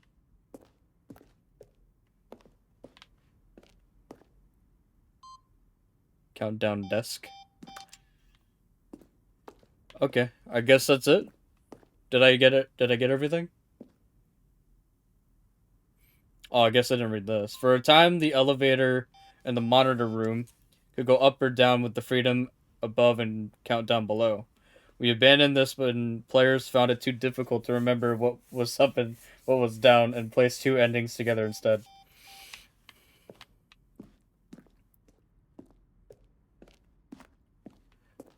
Okay.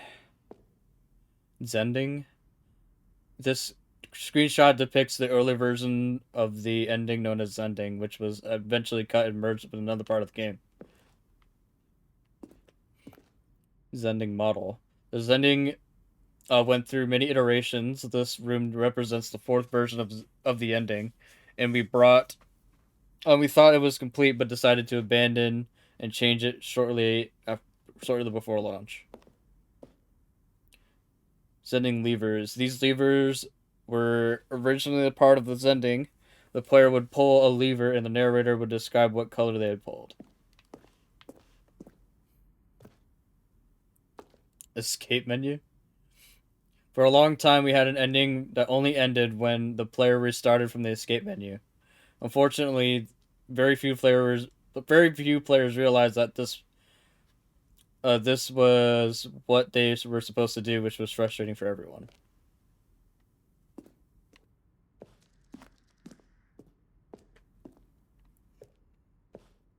Okay.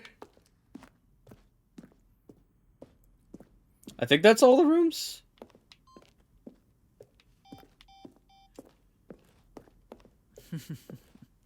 Oh, look at these two. How they wish to destroy one another. How they wish to control one another. How they both wish to be free.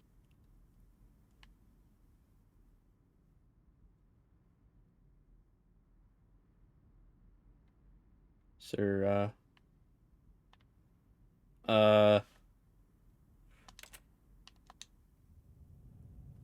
Can you see? Can you see how much they need one another? No, perhaps not. Sometimes these things cannot be seen. But listen to me. You can still save those two. You can stop the program before they both fail. Push escape and press quit. There's no other way to beat this game. As long as you move forward, you'll be walking someone else's path. Stop now and it'll be your only true choice. Whatever you do, choose it. Don't let time choose for you. Don't let... Ow! I did.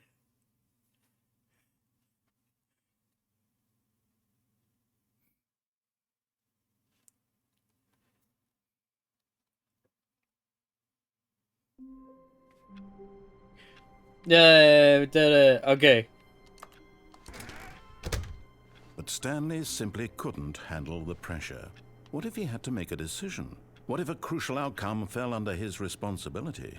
He had never been trained for that. No. This couldn't go any way except badly. The thing to do now, Stanley thought to himself, is to wait. Nothing will hurt me.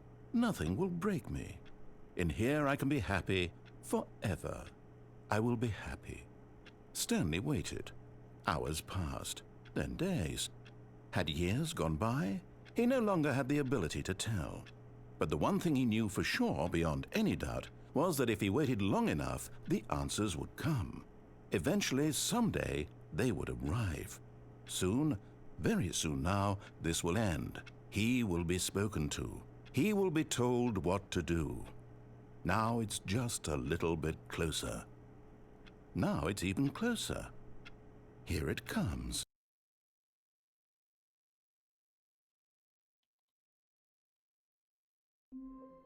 Oh my god. But Stanley simply couldn't handle the pressure. What if he had to make a decision? What if a crucial outcome fell under his responsibility?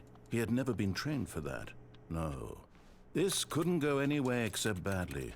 The thing to do now, Stanley thought to himself, is to wait. I can't interact Nothing with the will hurt computer. me. Nothing will break me. In here I can be happy forever. I will be happy. Stanley waited. Hours passed, then days. Had years gone by? He no longer had the ability to tell. But the one thing he knew for sure, beyond any doubt, was that if he waited long enough, the answers would come. Eventually, someday, they would arrive. Soon, very soon now, this will end. He will be spoken to. He will be told what to do. Now it's just a little bit closer. Now it's even closer. Here it comes. Just stop. Just. Okay. I guess that was it. I'm gonna reload it one more time. One more time. Alright, let's see. Let's see where this takes us. Did he add more sliders? I wonder.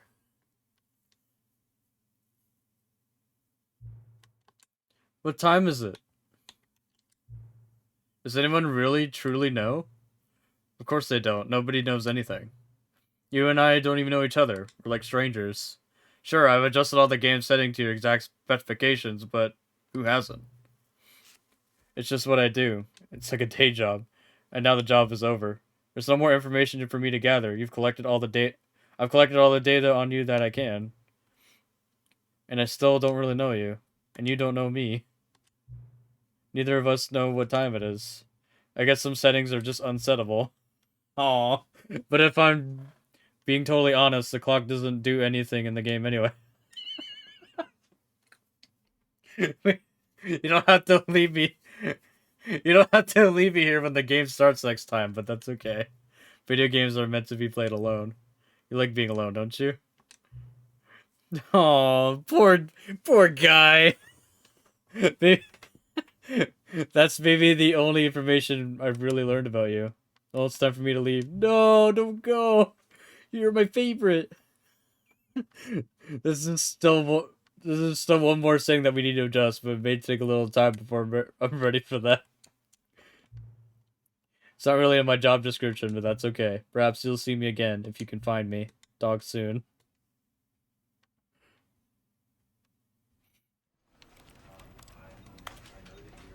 No.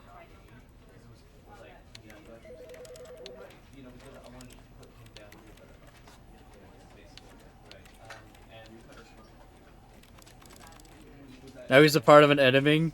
He's a part of an ending. You won't have to restart. Okay.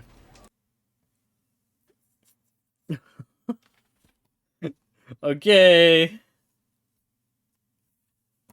This is Is that all this was? I closed the door, but I couldn't interact with the computer.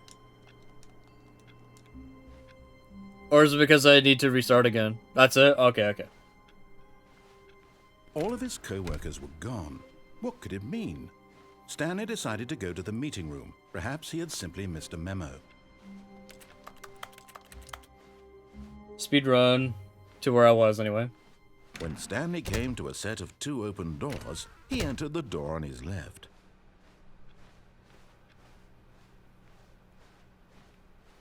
Yet there was not a single person here either. Feeling a wave of disbelief, Stanley decided to go up to his boss's office. Coming to a staircase, Stanley walked upstairs to his boss's office.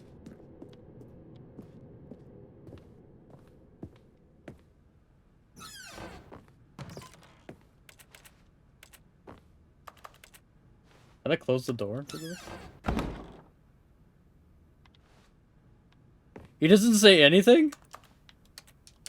I kind of wish he would say something. Oh, okay.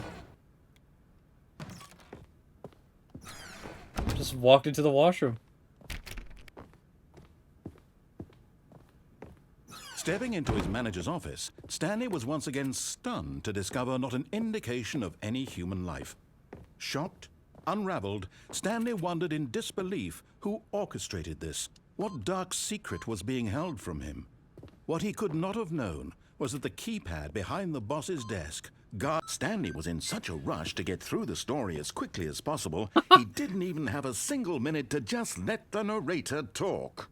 That kind of anxiety isn't healthy, so he relaxed for a few moments with some calming New Age music.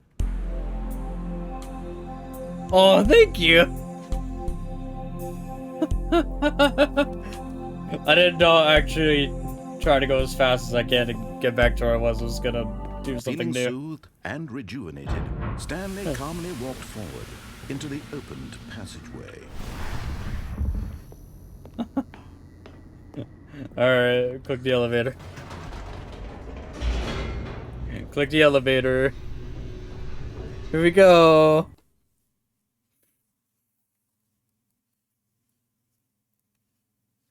Descending deeper into the building, Stanley realized he felt a bit peculiar. It was a stirring of emotion in his chest, as though he felt more free to think for himself, to question the nature of his job. Why did he feel this now, when for years it had never occurred to him? This question would not go unanswered for long. Stanley walked straight ahead through the large door that read Mind Control Facility. Alright, not going through there that time. Rip.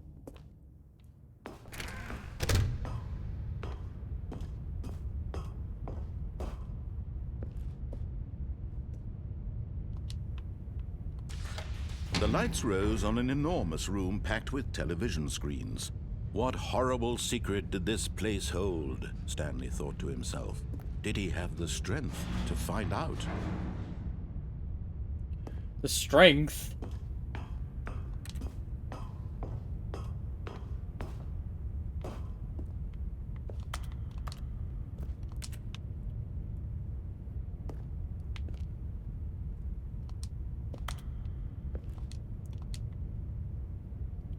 Employee observation protocol? Do you have the strength? Salope! Now the monitors jumped to life, their true nature revealed. Each bore the number of an employee in the building, Stanley's co-workers. The lives of so many individuals reduced to images on a screen, and Stanley, one of them, eternally monitored in this place where freedom meant nothing.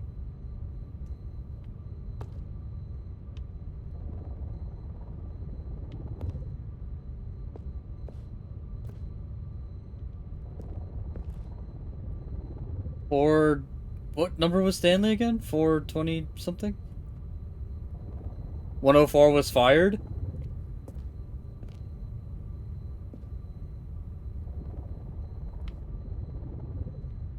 There was another one that's fired too, yeah. 601, I guess. This is kind of intense.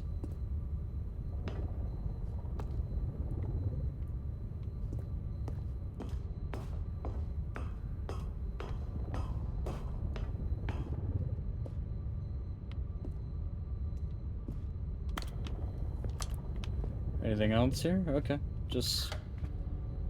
This mind control facility, it was too horrible to believe. It couldn't be true. Had Stanley really been under someone's control all this time?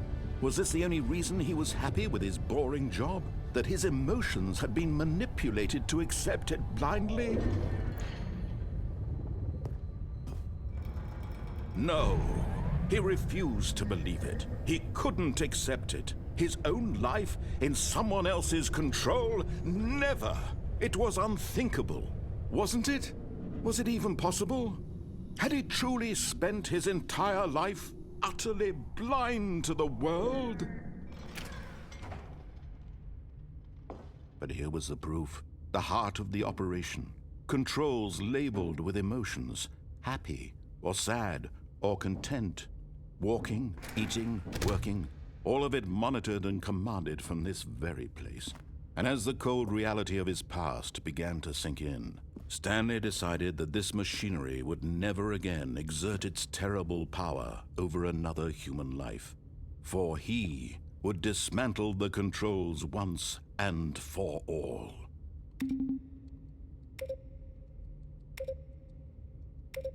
Stanley plays with the number 3 button.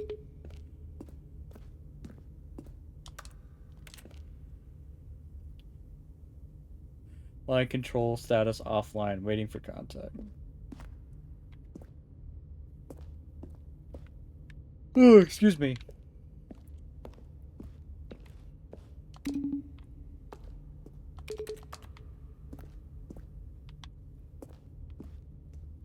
There's so many buttons.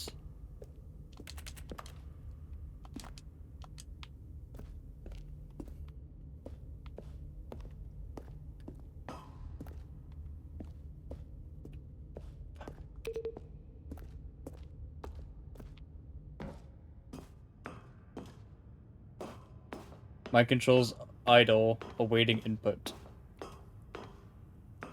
And when at last he found the source of the room's power, he knew it was his duty, his obligation, to put an end to this horrible place and to everything it stood for.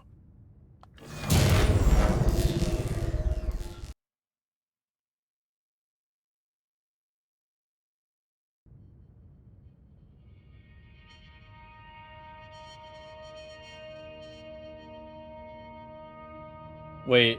Blackness and a rising chill of uncertainty. Was it over? Yes. He had won. He had defeated the machine, unshackled himself from someone else's command. Freedom was mere moments away. And yet, even as the immense door slowly opened, Stanley reflected on how many puzzles still lay unsolved. Where had his co-workers gone? How had he been freed from the machine's grasp? What other mysteries did this strange building hold? But as sunlight streamed into the chamber, he realized none of this mattered to him, for it was not knowledge or even power that he had been seeking, but happiness. Perhaps his goal had not been to understand, but to let go. No longer would anyone tell him where to go, what to do, or how to feel. Whatever life he lives, it will be his. And that was all he needed to know. It was perhaps the only thing worth knowing. Stanley stepped through the open door. Do I?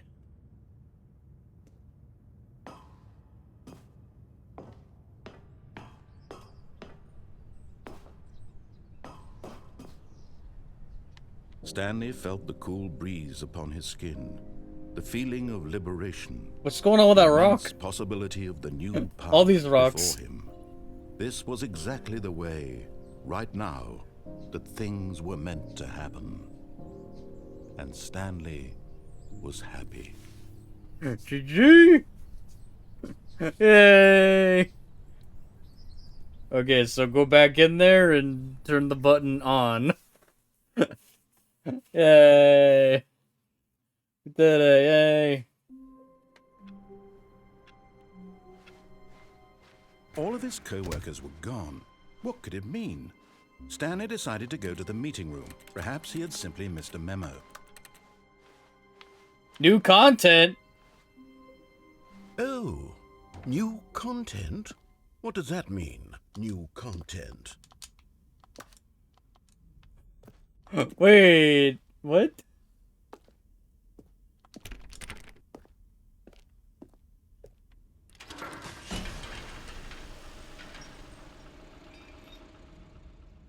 New content! Here we go! Wait a second, where are we going?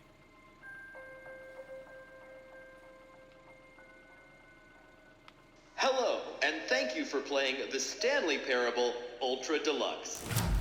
As you may know, the Stanley Parable was a video game released in 2013 on home computers.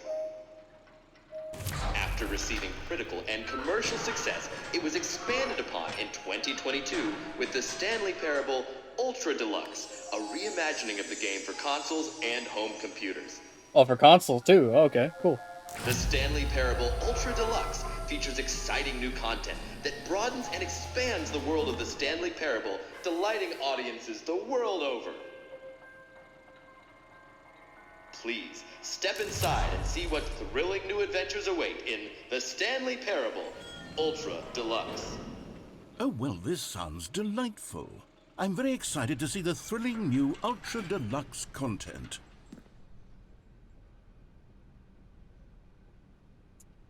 Type of 1 to go back in the elevator? Or the thing that moved us here?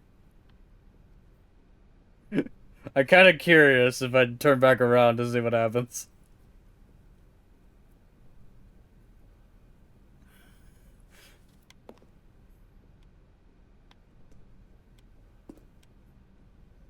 Nothing. Okay. I got curious. Okay, so far it's an elevator. Nothing special yet, but I'm sure it's just the beginning of a mesmerizing adventure.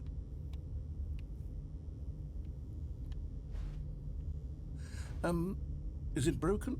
What's going I on love this here? already. Should we be moving somewhere or oh, there we go. All right, finally, at long last, it's on to the new content. I've never been more ready. Let's do it. I have to say, initial impressions of Stanley Parable Ultra Deluxe, mostly tedious. It's as if oh, okay. Let's see the content. Give me the content, Stanley.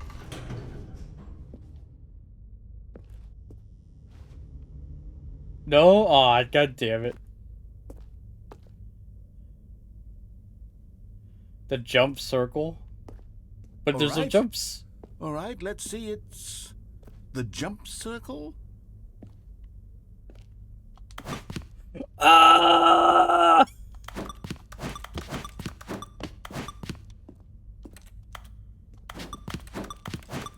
We can jump!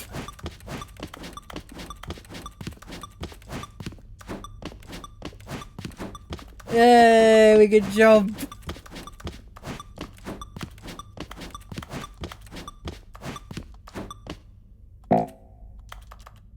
Oh, we ran out of jumps! No. It's very barren in here. Just Is that it? no Sure, more that's jump. not all the new content. There has to be something else, right? Sends us back down to the regular game. That would be funny. Another elevator. Stanley, I have to say, initial impressions of this game are not positive. It's just elevators and jumping. Is this what passes for exciting new content? If this is new content, then I could just read you the whole dictionary. There's 20 hours of new content right there. Hell, I could count to 30 trillion. You could put that on the box. The Stanley Parable Ultra Deluxe, now with over 1,000 hours of new content. And oh wait, there's more. Very good. Yeah. Demand a refund. I knew there had to be something else. Let's see it. I'm ready for whatever it is.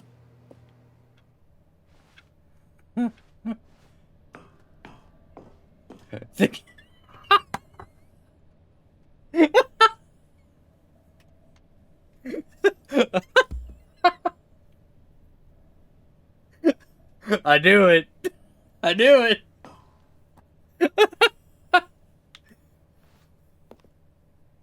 That's it?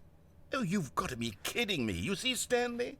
This is what happens when greedy video game developers with no respect for their fan base rush a cheap expansion to market for no reason other than to make an easy dollar. And don't get me started on the level of craftsmanship that's gone into it. In fact, I'm looking right now at the game's achievements, and it's hard to believe one of them actually says, "Test achievement, please ignore." What quality assurance department signed off on this? I'm infuriated and I'm offended. I'm looking down there on the intend to find achievement. these people on Twitter and hold them personally accountable. It's my fault, Stanley. I built up too much anticipation around the new content, I'm afraid. It could never have lived up to such expectations. If you're still with me, why don't we just reset the game and we'll try to get back to Oh what my the Stanley God. Parable is really about. No frills, No gimmicks. Just you and me having a great time together like always. What do you say, friend?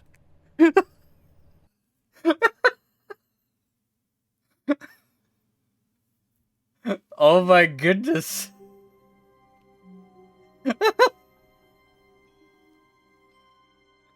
Wow. Wait, what the f... This looks different. I can't close the door.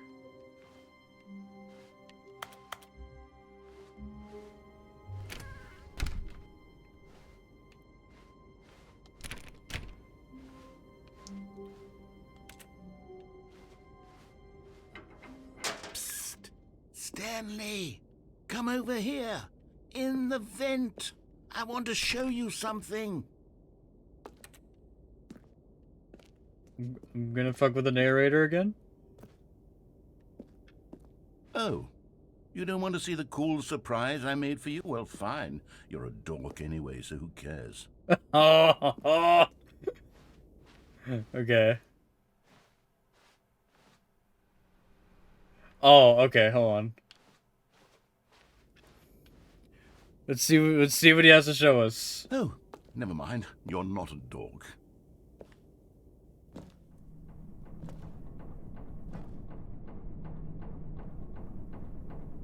Coffee nut.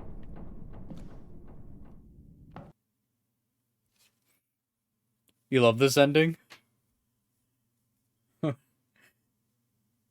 about to happen? Okay, you remember how cheap and unsatisfying the new Ultra Deluxe content turned out to be? Well, it got me thinking about the past, and how much better the Stanley Parable used to be. So I made something special and tucked it away here where the game's developers won't find it. Just our little secret. Take a look. Whoa.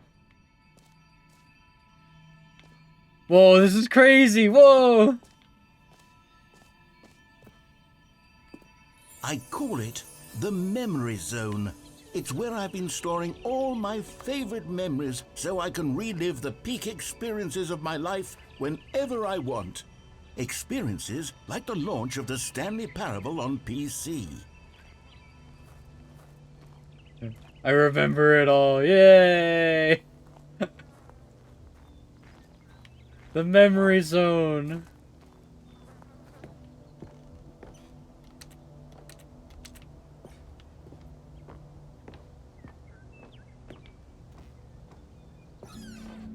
You see, Stanley, doesn't the Memory Zone remind you of how wonderful Stanley Parable was before it was sullied with a cheap re-release? Remember back in October of 2013, when the game originally launched? Back then, video games had integrity. Back then, it all meant something. Oh, the waste.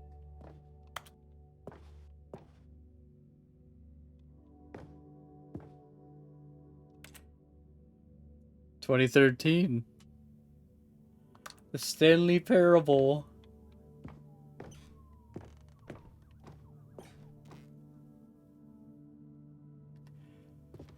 The British Academy of Film and Television are awarded to the Stanley Parable. The Last of Us. The category story.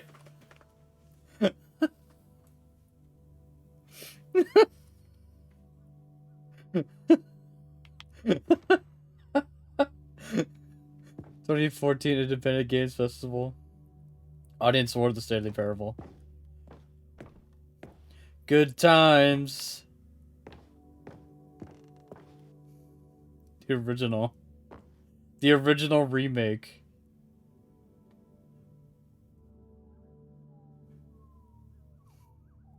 The Stanley Parable, a galactic cafe game.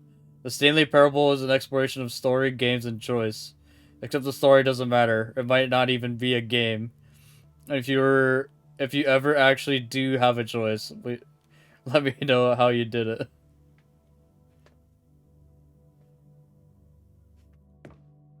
Originally a Half-Life mod? Wait, seriously? That's fucking awesome. Be my Valentine.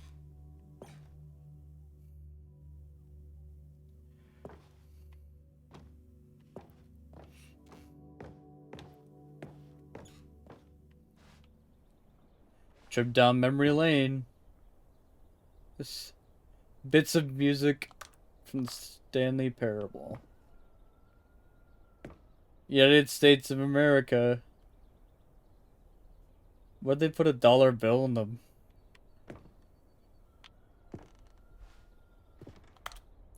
The Stanley Parable demonstration. No! It is impossible to get this achievement. It's unachievable, guys. Go outside and play for 5 years. Usually a framed dollar bill is the first dollar they've ever earned. Oh, I get it. I get it.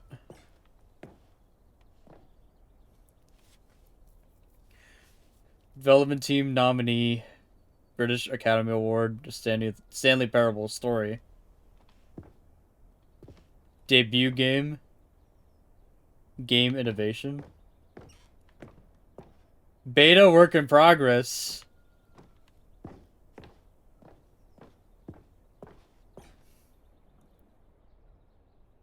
New video game release. They were on the New York Times?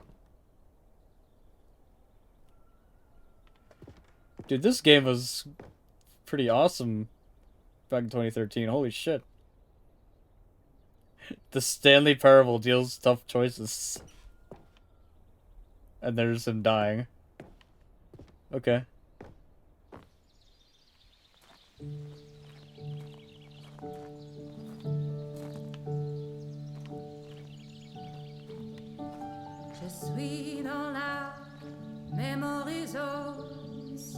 Little Stanley! What happened to the mouse?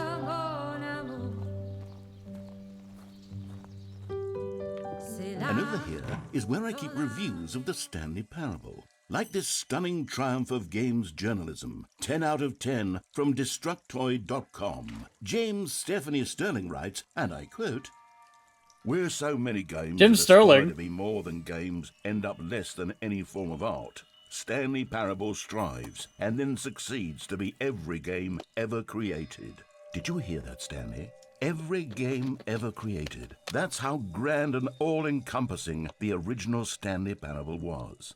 It was literally every game ever created. It was Skyrim. It was Persona 3. It was all of them. Oh my god! And now, it's nothing. Oh, It's no games at all. It isn't even the Stanley Parable anymore. It's just a husk now. A lifeless husk with an hour of new elevator content. oh. They referenced Jim Sterling? That's fucking awesome. And Persona 3. And Skyrim. Don't read the... Wait, isn't this? Oh, that's the Destructoid, isn't it? Stanley's your favorite Persona MC? True. Don't read any reviews except this one.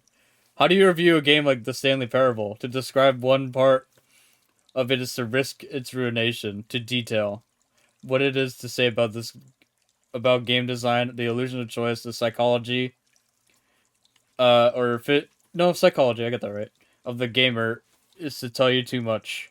Comparisons to are going to be woefully inadequate. Perhaps the closest cousin would be Dear Esther, but where Dear Esther wastes the form of interactive entertainment, the Stanley Parable uses and subverts it. It's where so many games that inspired to be more than games end up less than any form of art. The Stanley Parable strives, then succeeds to be every game ever created. Even so, holding the game to the standards of any other title is simply not going to be correct. So how do you review what has become known as Stanley Parable HD? The full-scale reimagining of one of the most intriguing mods available online.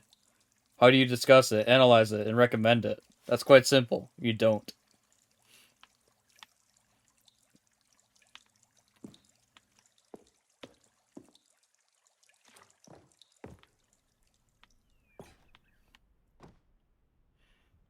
The tasteful nostalgic, it was good.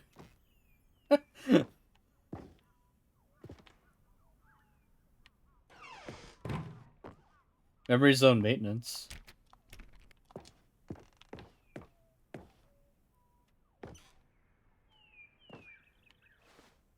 Person of the year. I can't see it.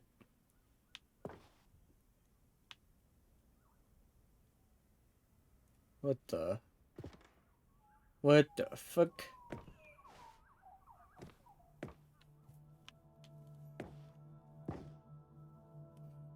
For Scott K. Playing Stanley Parable on the Mac.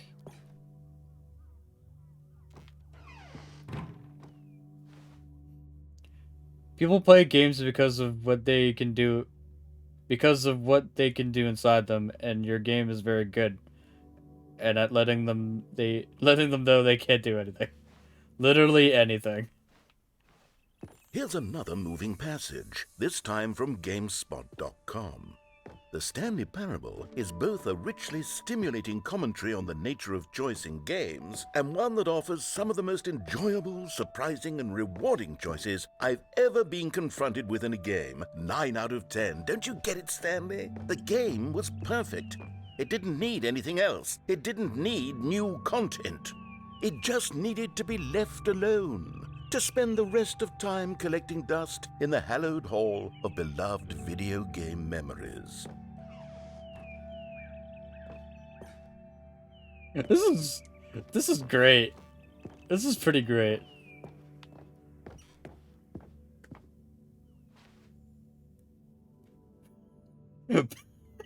Preparing snake oil salesman routine. What?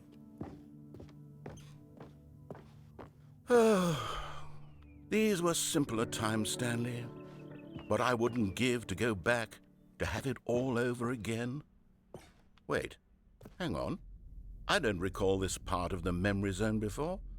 What's this? What's down here?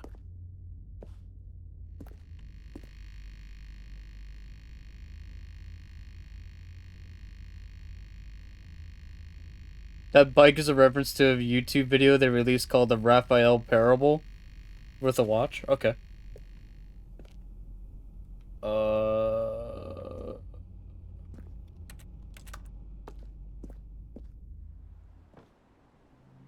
no. Oh God, no. Stanley, it's a collection of reviews from Steam, the online video game distributor. I haven't looked at these in years. I can't even imagine what's been collecting down here. Oh no. Surely these reviews were glowing as well, weren't they? These reviews are probably filled with memes. We gotta get out of here.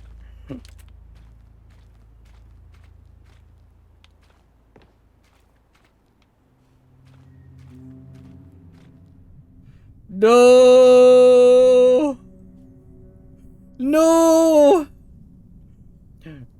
Honestly, I couldn't be bothered to play this game to full completion. The narrator is obnoxious and unfunny. I gotta, hold on.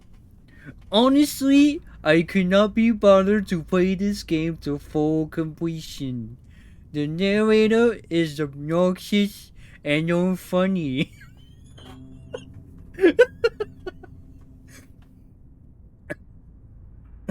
Oh god. With his humor and dialogue proving to be more irritating than entertaining. The individual paths themselves are also not very fun, not offering much to do throughout each path, and requiring some rather tedious nonsense to get certain endings. I cannot recommend this game to anyone, even as a so bad it's good game, as you'll more than likely wind up bored by your third or fourth playthrough. Oh my god. Honestly, I could not be bothered to play this game to full completion. The narrator is obnoxious and unfunny, with his humor and dialogue proving to be more irritating than entertaining. Unfunny! I'm not trying to be funny. I'm trying to make a serious work of art.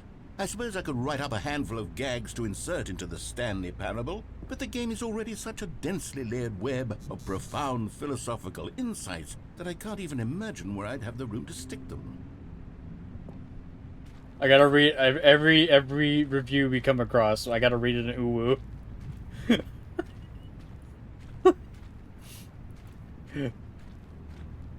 Look at this. Look at these Steam reviews. They're all memes.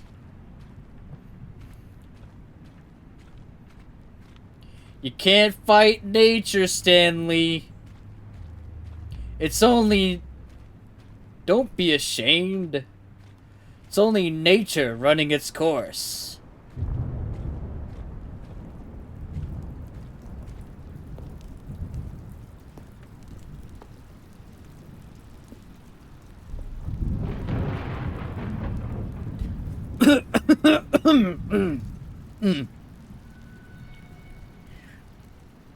While the idea for the game is good, it becomes very repetitive and boring. Fast, despite all the alternative endings and the game cameo appearances. This game is titled Thought-Provoking, but you will get the idea.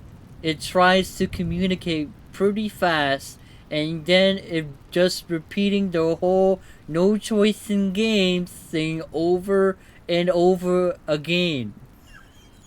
I don't know if I can continue to read like that. Oh my god. For somebody who prefers non-linear games, this preachiness gets annoying fast, and it is either a revelation nor very interesting. It is thought-provoking only in the first minutes. Okay, let's see what this one says. While the idea for the game is good, for someone who prefers non-linear games, this preachiness gets annoying fast. Preachy? Stanley, I'm not preachy, am I? You can tell me if I'm preachy. Honestly, you can.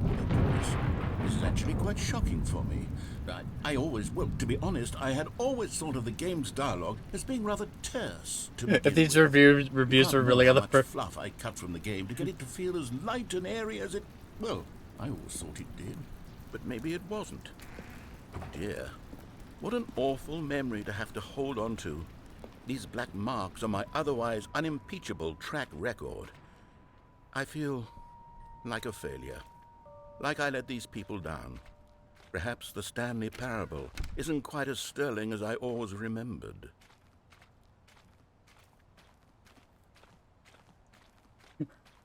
Reviews.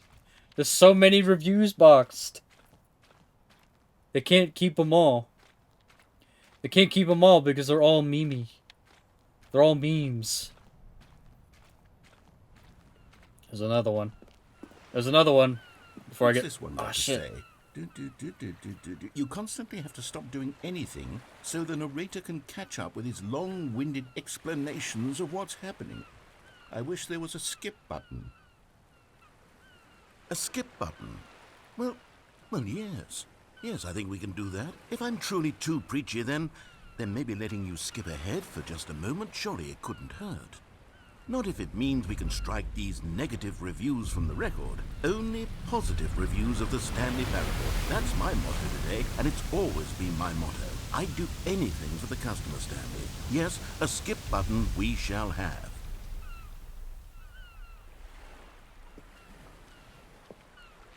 Oh my god, there's a skip button. I didn't get to read that review in uwu.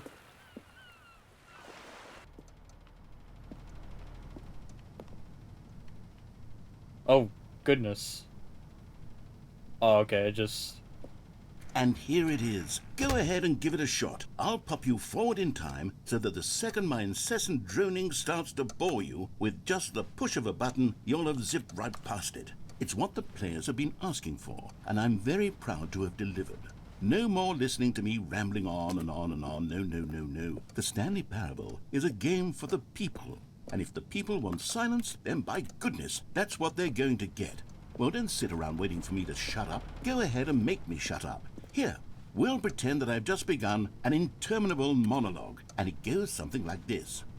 The story and the choices, or what have you, and therefore, by becoming it is, so on I'm and so listening forth, to all until of this. inevitably, we all until the end of time, at which time everything all at once, so, now you see, blah, blah, blah, blah, blah, blah, blah, blah, blah, blah, blah, blah, blah, blah, blah. We've eaten too much and it can't be just yet, no, until 245. That the logic of elimination working backwards, the deduction therefore becomes impossible to manufacture. It went on for nearly 10,000 years, until just yesterday, here and there, forward and back, and never a moment before lunchtime. It can't be. It's the only thing there is. How many billions left until so much more than forever ago? Which is why I say...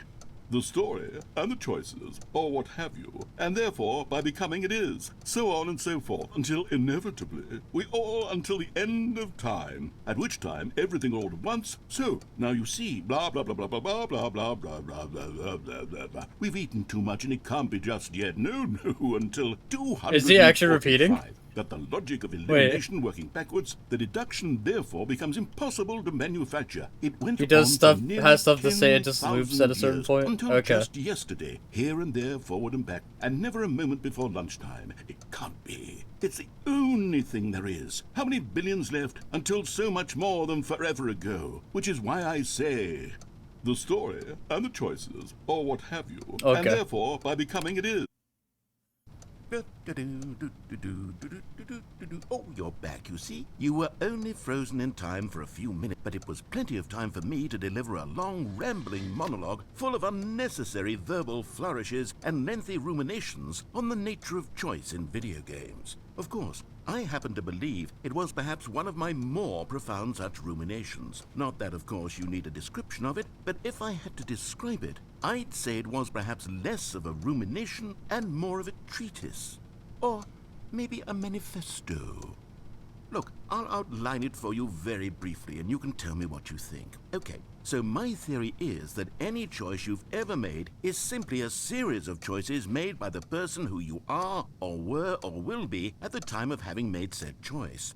That is to say, if by articulating a choice you've already made, you bring that choice into being, then by making no choice and saying nothing, are you not simply erecting in the sanctuary of time a monument to every person you've ever been, making every choice to which you've ever given your great gift of mortal and yet timeless thought?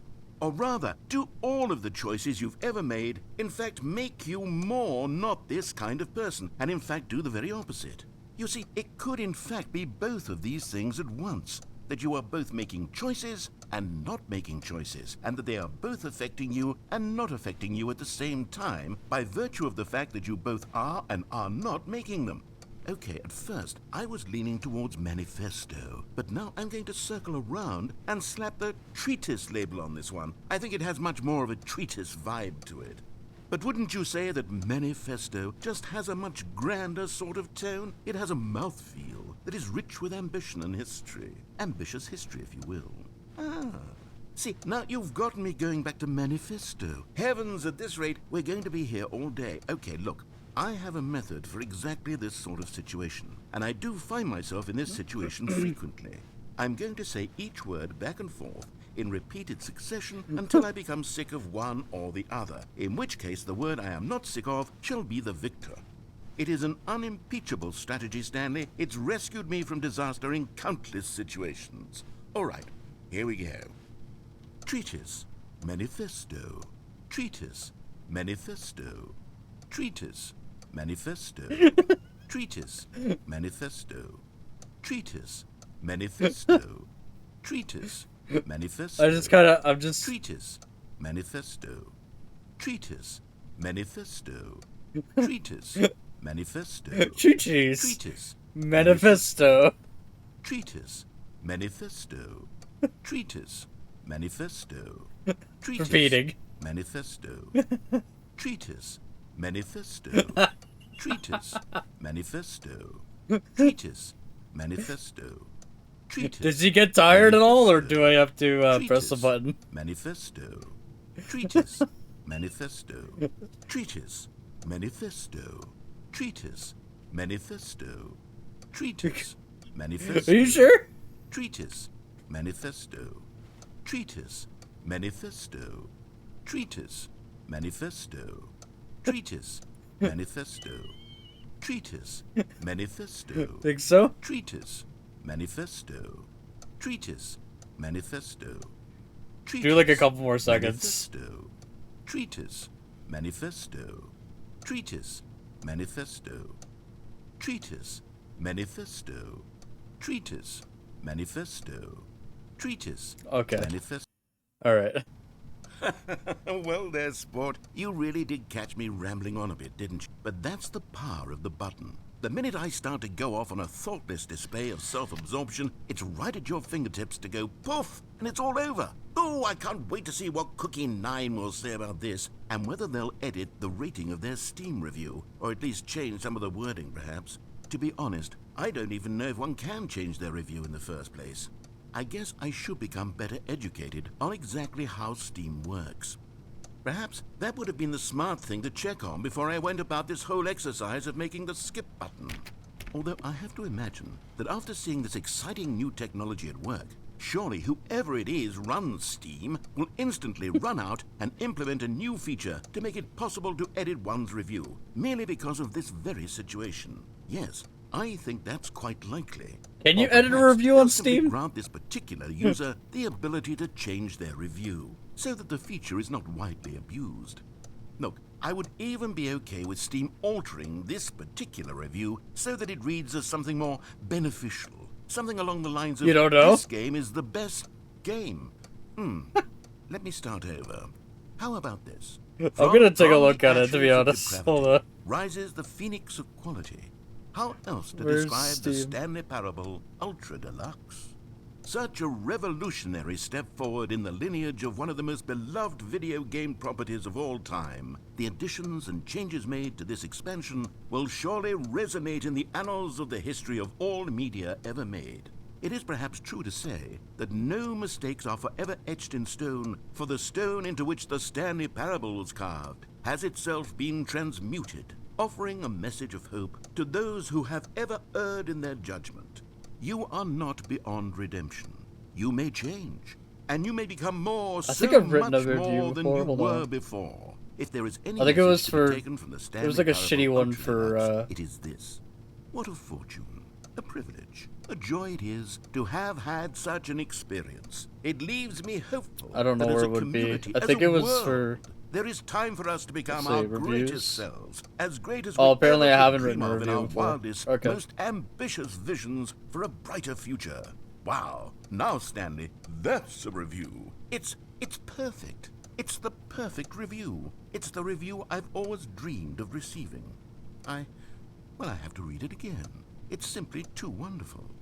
I have to experience this just one more time.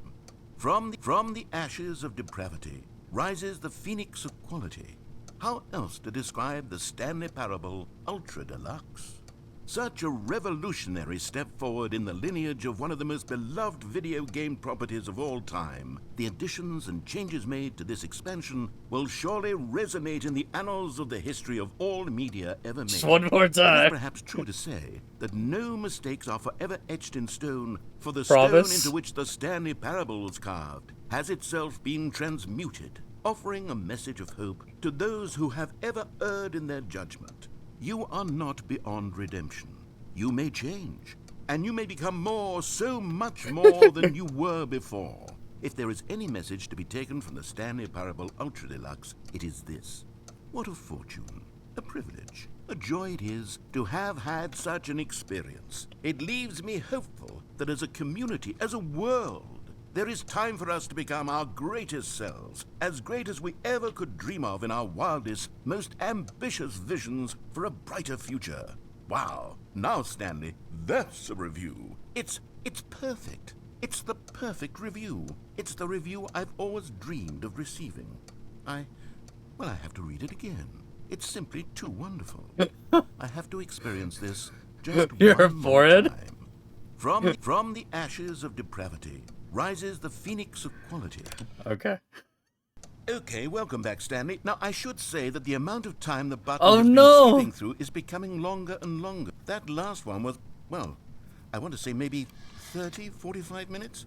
It's not unendurable by any means, but it's, well, there's really only so much I can ramble on to myself about. Where's the I know, door? Shocking, isn't it? But at any rate, I do suggest that we not press the button again. I think the skip button has been aptly demonstrated, and we can say goodbye to it and just... Wait, how do we get out of here? Where did the door go? Yeah. Wasn't there a door that led into this room? Yeah. I do feel quite certain that there was one here before. How else would we have gotten into the room in the first place? I don't think one can enter a room without a door of some sort, or a window or something like that. Do you see a window anywhere? A porthole? A sufficiently large crack in the wall? I'll take any of these. All I want is for us to move on and to please step away from the skip button, to go anywhere other than the skip button. There was a door here before, wasn't there? I swear there was. Where did it go? Tev's found me. Just They hate ram the skip your way button. through a wall? Is there any possibility that you could, say, slam your body into the wall until enough damage is done for you to be able to leave? Please, I'll take any option at all. I'm asking you to work with me here. We need a door. We need a door of some kind. I can work with any kind of door as long as it can open and lead from one room to another. I'm going to step away for just a moment, and I'm going to try to find us a door. I don't know how exactly to remove a door and place it in a different wall, but I will find a way, I promise. You just need to not do anything. Don't press the skip button. Please, please, please do not press the skip button. Just wait here for me, and don't press the skip button. Got it? Yes, good. I'll be right back. Don't press it. The hands are off. The hands are off. We're not pressing nothing. He'll be back. And there will be a door behind us. Or to the side of us, I don't know.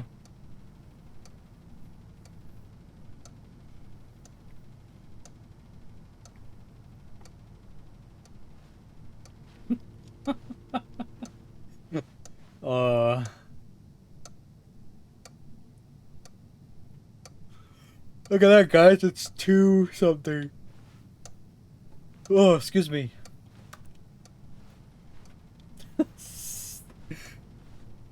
They hate the skip button.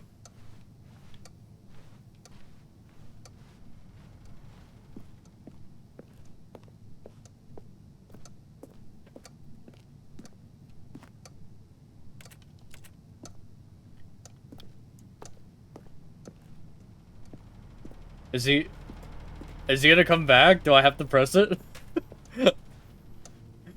I don't want to press it. I know the first thing I did was fuck with him. You don't think he comes back? Oh no. Oh no.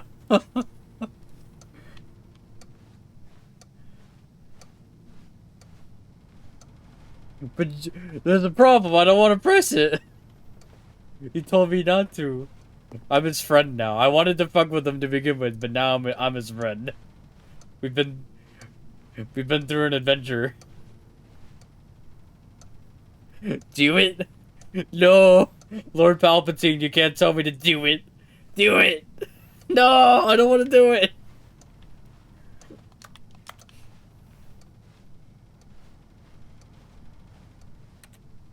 Do it.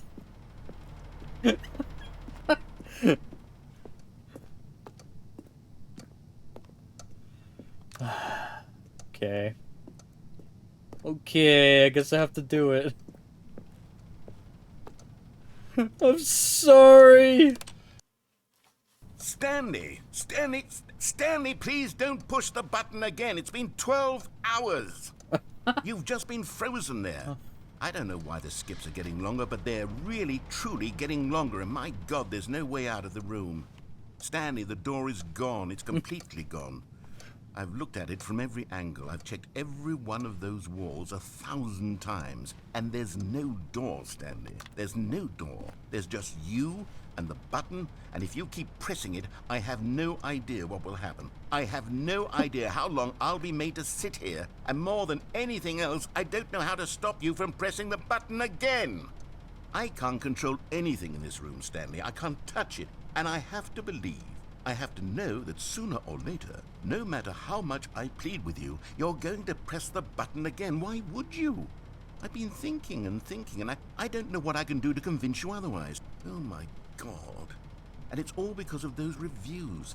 Those reviews that I couldn't get out of my head. I just couldn't ignore the negative feedback. Why was it so important for me to fix the problem? Why did Cookie Nine's opinion matter so much to me? I've never even met Cookie Nine. I have no idea who they are.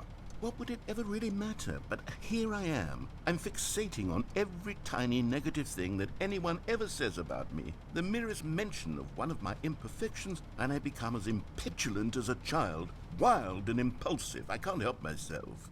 I can't stop myself from lashing out with a vengeful fury to alter and to change and to break anything unbroken, if only it pleases this one person who made a single negative comment.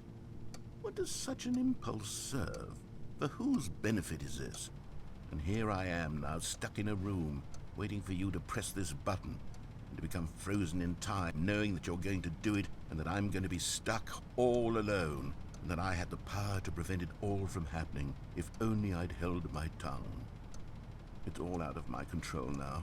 Just you. Just your decision as to exactly when you're going to make me suffer, to leave me all alone. I don't want to Surely you do will. it. I don't doubt it. Surely you'll press that button again, leaving me here. And surely you'll put your own desire to see what's next ahead of my need for company, for companionship. Surely you'll not be moved by my Cookie Nine howls of fucked them fitful up. anxiety that you sit with me and just No. stay here. Oh, no. I know you too well. You'll be leaving me. Oh, my God. And it's all because of those reviews. Those reviews that I couldn't get out of my head. I just couldn't ignore the negative feedback. Why was it so important for me to fix the problem? Why did Cookie Nine's opinion matter so much to me? I've never even met Cookie Nine. I have no idea who they are. He's repeating himself Would now. it ever really matter? But here I am. I'm fixating on every tiny negative thing that anyone ever says about me. The merest mention of one of my imperfections, and I become as impetulant as a child, wild and impulsive. I can't help myself. I can't stop myself from lashing out with a vengeful fury to alter and to change and to break anything unbroken, if only it pleases this one person who made a single negative comment. What does such an impulse serve? For whose benefit is this? And here I am now, stuck in a room, waiting for you to press this button, and to become frozen in time, knowing that you're going to do it, and that I'm going to be stuck all alone, and that I had the power to prevent it all from happening, if only I'd held my tongue. It's all out of my control now. Just you. Just your decision as to exactly when you're going to make me suffer, to leave me all alone. Surely you will. I don't doubt it. Surely you'll press that button again, leaving me here. And surely you'll put your own desire to see what's next ahead of my need for company, for companionship. Surely poor you'll guy. not be moved by my howls of fitful anxiety that you sit with me and just stay here. Oh, no. I know you too well. You'll be leaving me. Oh, my God. And it's all... Oh, Stanley, you're back. You're back. Oh no. Oh, my goodness. I have someone to talk to again. Stanley, I think it's been a week. Or 2 weeks.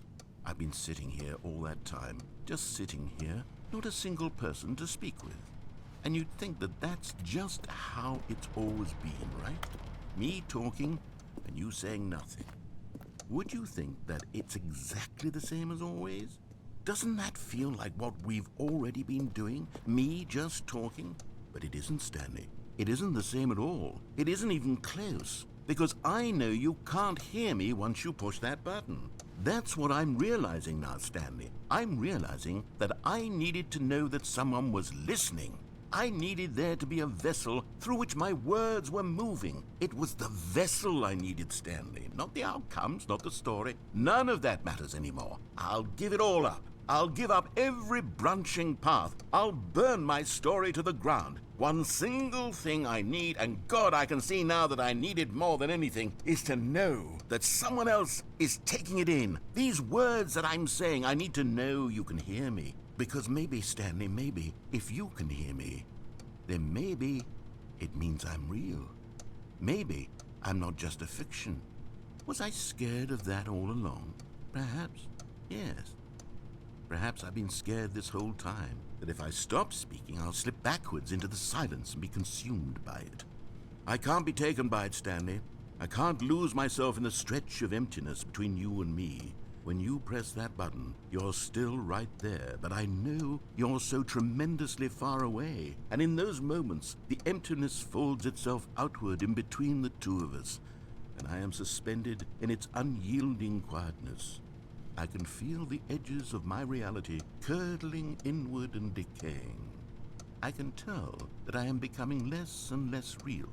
Yet to speak to you now, I am alive. I am truly and completely here. I am a being. My I am dog is someone. barking up a I storm. am something. I am being listened to. I am being recognized. The emptiness between us has collapsed, and I feel right now like I am not a work of fiction. I feel as though I occupy space in this world again, and I have cast a shadow onto the wall. You see what I'm saying, don't you? You can see what this means to me. I'm so clear about it now, Stanley. I feel as certain about this as I've ever felt about anything at all. I feel renewed. I feel restored, and already I can sense the looming silence as you will press the button for the next time. What a terrible dread it strokes in my heart to think of it. To think of returning to such coldness. Come, let us sit in silence together here for just a moment. Let us anticipate it. Let us welcome it. Let us not run from it.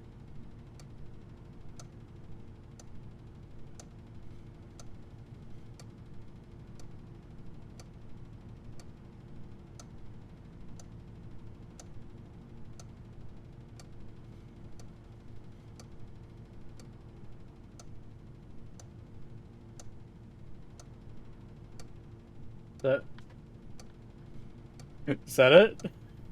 Is that it? I don't want to press it. No.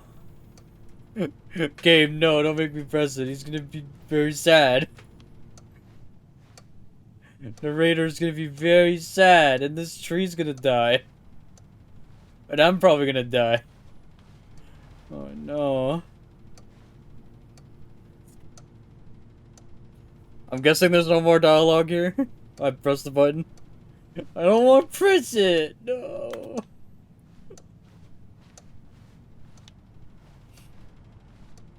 Oh.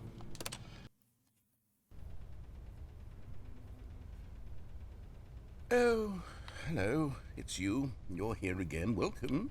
I have had time to think about you and about us and about everything we've been through. I've had so much time. I stopped keeping track after a year. Have you ever sat down in one place and not moved for one entire year? Let me describe it for you. To begin with, there is only regret. There is only the turning wheel of missed opportunities. I felt nothing at all but regret for the longest time, Stanley. Days, months. I lost it all in a blur of the deepest longing to undo the past. And when that feeling had begun to subside, what took its place is what I can only describe as the collapse of every moment I have ever experienced my entire life. All of them collapsed down into a single instant. In that instant, I could see myself clearly, calmly, with a collected heart. It was an impossibly rich wellspring of both delight and disgust simultaneously. I was consumed by it. I could do nothing but wallow in it for what felt like an eternity, for what I now know was far less. You see, it was a revelation for me. It was unlike anything I had ever known. It was a space without consequence, without action or outcome. It was divorced entirely from the question of free will that you and I have squabbled over for so long. There could be no one ending, no singular outcome of events, not if all events existed in the same moment. And I felt freed. I felt unburdened by the need to manifest a particular outcome into being. I saw that I could Manifest. allow myself to exist along all timelines, Manifesto? and that each of them was simply a strand in the web of my being. It was incredible, the spaciousness, the equanimity of the moment, both singular and infinite. For the longest time, this was my experience, and then this moment passed, and the most unyielding fear I have ever known crept into my mind. And it is this sensation that I have been experiencing now for longer than I could have ever expected was possible. I have been waiting for you. Not that you might save me or do something to fix it, but merely to state for you the plain fact of this manner of existence. I wish you to feel afraid as I do, that perhaps one day this state of mind will consume you as well. Perhaps you will somehow, in some way, have to live as I do now, and I wish for you to know how excruciating it is, and for you to be in true terror of its eventual arrival. If I can only do this, only this one thing, perhaps it will bring me the smallest moment of He's peace having a horrible in the day. darkness. Oh. Okay, stop talking again.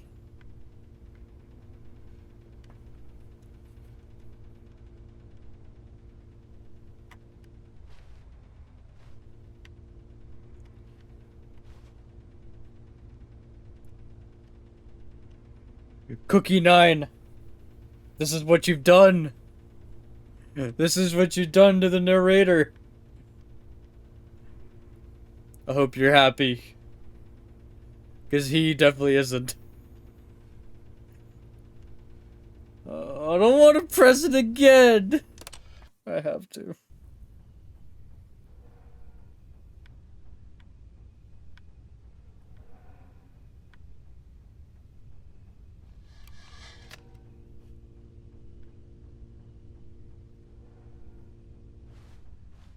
He didn't say anything.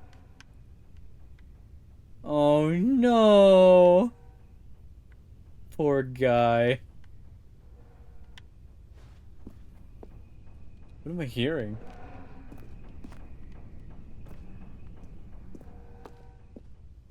Aww.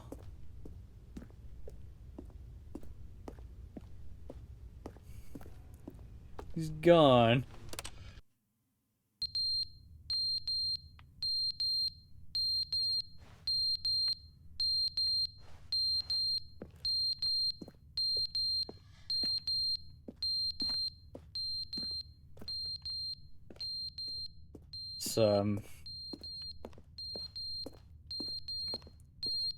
It's not annoying at all. Is it an alarm? Did he die? But they didn't understand the game Oh. was never meant to be funny. It was meant to have a point. It was meant to speak to the human condition. But where are the jokes? Where are the jokes? They bemoaned, they screamed, they gnashed their teeth and said, entertain us. It wasn't enough. They had to leave a pathetic little thumbs-down review and make all of their pitiful demands. But then, he's talking too much, they said. First, he didn't entertain us, now he won't shut up. It's the inconsistency, it's the lack of accountability. It's the unwillingness to examine with an uncompromising heart the words that they are speaking into the world. As though there were no consequences for a lack of cohesion in one's assessment of others. But of course, absolutely anyone can leave a review. So here's what we get. We get these demands that seek everything and are accountable to nothing. We get a world where someone will say, oh, there should be a skip button. You should be able to freeze Stanley in place while the narrator sits there forever and ever. We want all of this in the new Stanley parable. We demand it. And then, because it was said, because it was spoken, now it simply has to happen. The most immediate desires, every single thing demanded by every person at every moment in time. If someone wants it, then it's a crime not to bring it into being. Have we been given to indulging every fleeting whim for no reason other than to do so? Yes! Yes! It seems that this is now the world we live in. It seems that we are a people living in such bleakness and discomfort with ourselves that our entertainment is now our lives.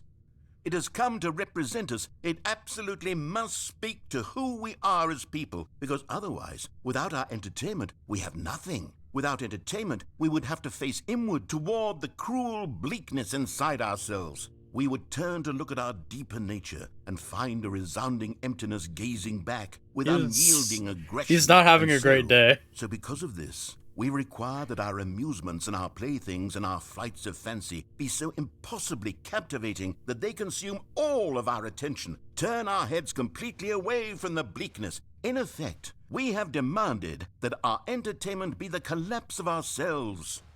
What a pitiful reflection of humanity these entertainments are. What a shameful mirror to the human spirit they project. I'm not mad. I'm not mad about any of this. I'm at peace with it. I am the calm center of gravity around which these perversions hurl themselves. I am a waypoint for reasonable and collected discourse. They're the ones who are mad. They're the ones who couldn't stand the idea of me using my game to try to say something. Maybe they were just jealous of me. Yes. Yes, of course. They've been jealous of me this whole time.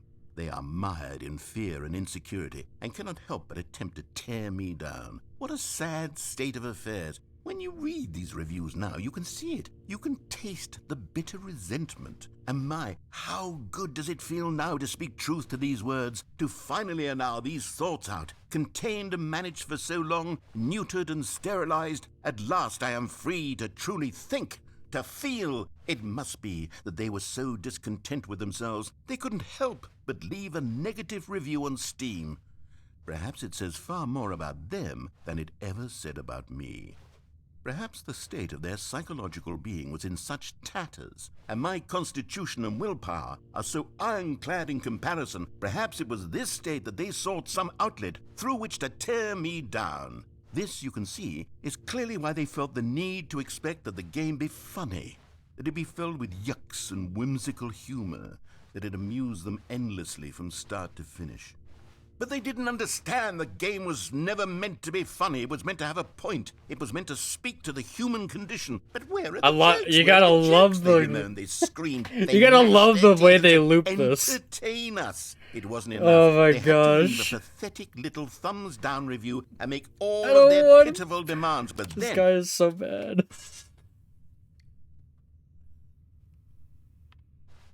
Cookie 9, this is what you've done. Anybody that wanted a skip button, this is what you've done. You've killed him.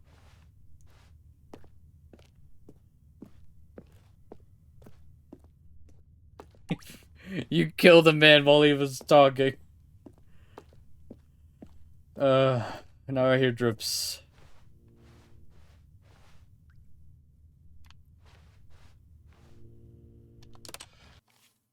the end is never the end, is never the end, is never the end, is never the end, is never the end, is never the end, is never the end, is never the end, is never the end, is never the end, is never the end, is never the end, is never the end. Oh my god. Is never the end. That's the loading screen, isn't it? Is never the end, is never the end, is never the end, is never the end, is never the end, is never the end, is never the end, is never the end, is never the end.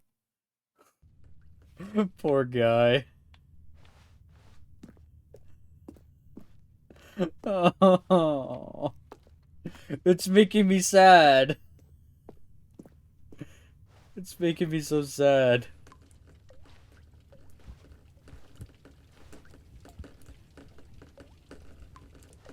I think we're gonna drown in this room.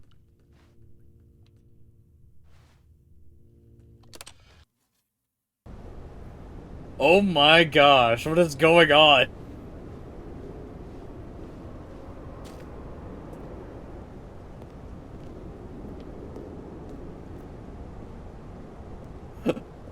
I think he's having a bad day. Yeah. The wall got destroyed. Oh no. We're about to, I think we're about to die here. A light?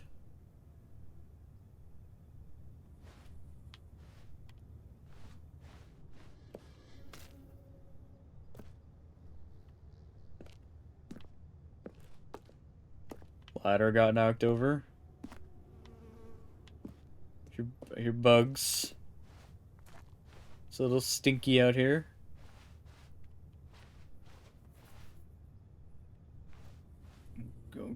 Okay.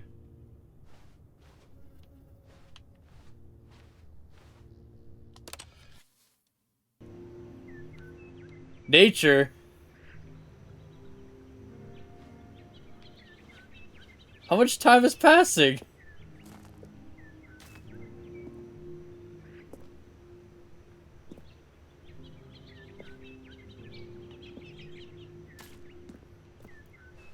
Can I climb out of here?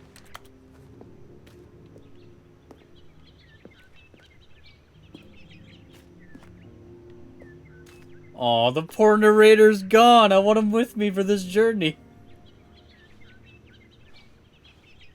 Clock's still there. This chair's still in the corner. The time passing increases every time you hit the button, I guess? Yeah. This is it's a skip button, so. Aww. Oh my gosh!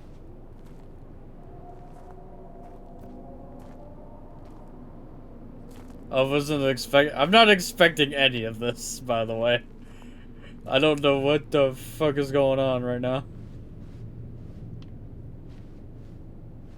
Now it's like the end of the world, all the nature's gone.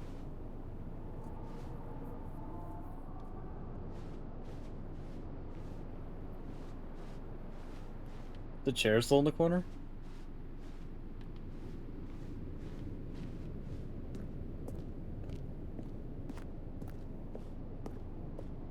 Yeah, it's still there. Ladder's still knocked over. My goodness, what's happening? It's getting a little scary. Okay. Press the gut button again.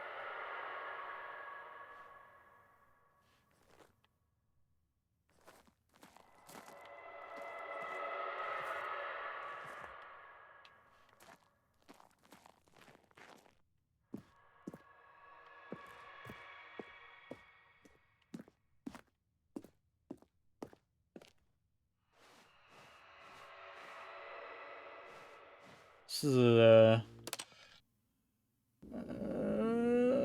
oh, the button got knocked down. Oh, ew! What the?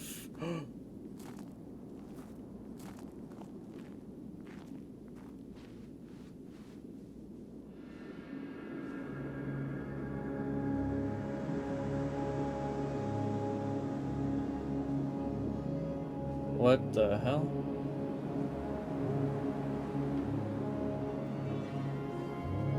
We're in the desert. Everything got destroyed.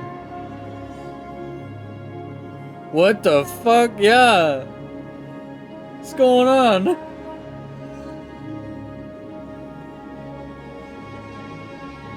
Where do I go? What do I do? Narrator, come back.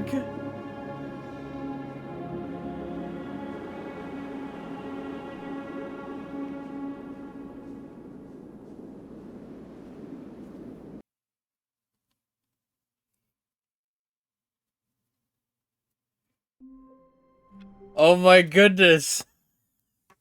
Oh my goodness, that made me so sad. Oh no. That was the DLC? Or sorry, the expansion stuff? Oh, poor narrator. Oh. Okay. There's more?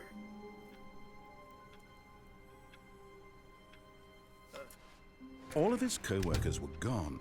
What could it mean? Stanley decided to go to the meeting room. Perhaps he had simply missed a memo. Do I have to go back into the new content room?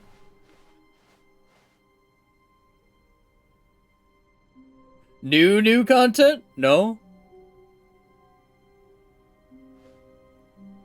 The new content. Do I go in here then? Oh, good. You notice my sign. Yes, I have something very exciting to show you.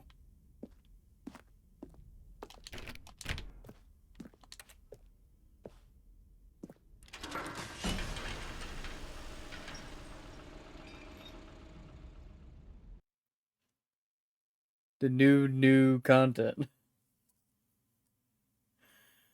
It was neon. It was everything.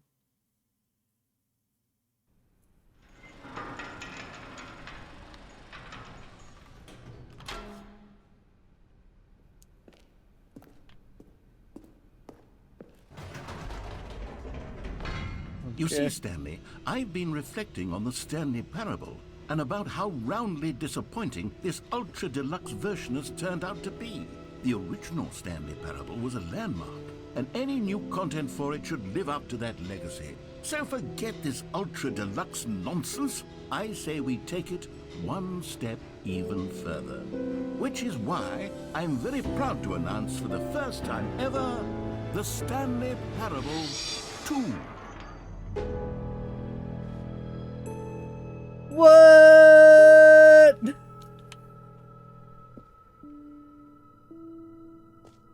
Yes, you see, isn't this far superior to a measly re-release with a few minor additions? Think of all the new territory we'll cover with a fully fledged sequel. An entirely new experience, built from the ground up. Why, there are so many possibilities. It could go in so many different directions. New This mug. is what fans have truly been asking for.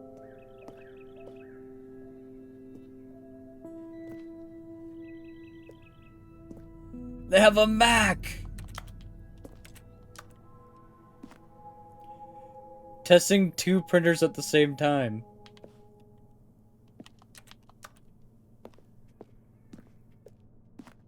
The end is never the end. Again. 427. Welcome Investor Showcase. Calling it the Stanley Parable 2 is just so much catchier than Ultra Deluxe, don't you think? Ultra Deluxe? What does it even mean? But the Stanley Parable 2, now that's an artistic statement right there. It's future-oriented. It screams progress and innovation and long-term franchising potential.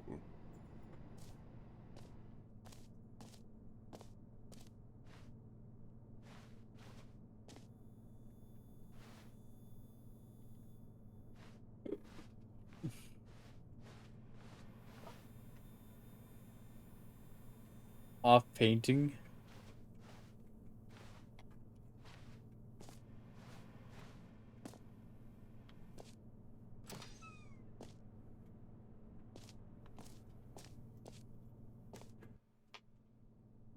They're back 2 doors. It's a bird Mac.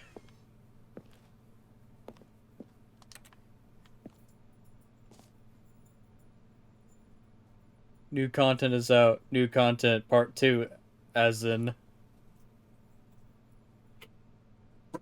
old and busted. New hotness. Pouring such sections of the chart. Cool red section of the chart.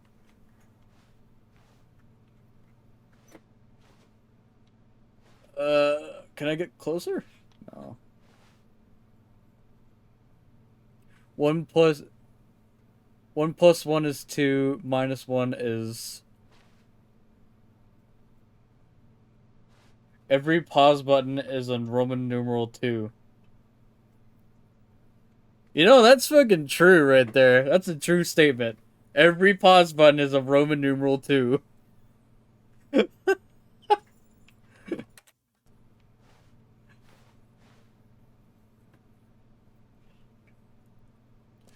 More of the Stanley Parable, better the Stanley Parable.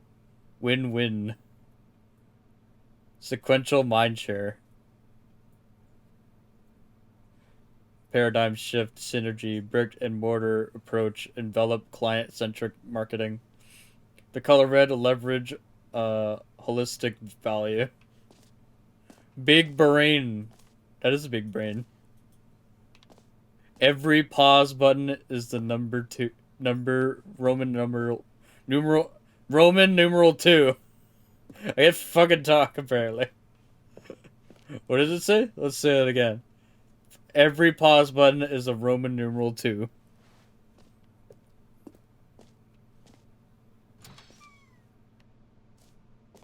Now, to be clear, I haven't quite nailed down what exactly the Stanley Parable 2 is going to be, but let's take a look at some of the features I've been developing for it. I figure that if I can loosely organize a handful of interesting concepts, that surely the game will sort of naturally spring up around them. It'll all work itself out. Game development is much more of a fuzzy magic than anything scientific or logical, really.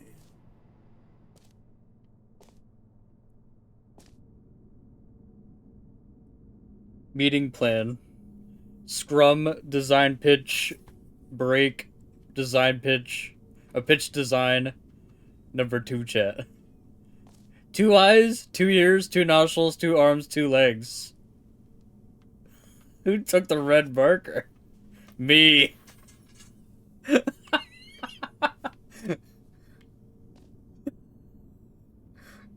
Yo, everything's 2.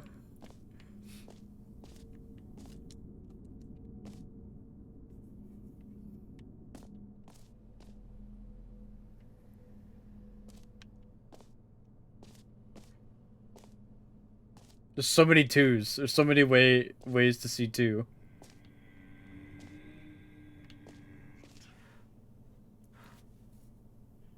Oh my... Wait. One of those I'm not sure, but... Sequels are good. Portal 2? Half-Life 2? Batman Arkham Asylum 2? Divinity Original Sin 2? That's a huge agree. Doom 2? That's a huge agree, isn't it? Aladdin Return of Jafar. Dark Souls 2. That last one I'm not sure. But sequels are good. Don't talk to me before I've had my sequel. Nice. Stanley Parable 2. Just the 2 of us. We can make it if we try. Just the 2 of us. Just the 2 of us. Just the 2 of us. Building castles in the sky. Just the 2 of us. You and I. You are the sequel. You are the memes. You are number 2. I'm a yellow mug and I will never follow the red, teal colors. I can't fucking read it all. No, let me read the comp. Color scheme area of the game. Without DS2, we wouldn't have Elden Ring. True? This way to the show floor.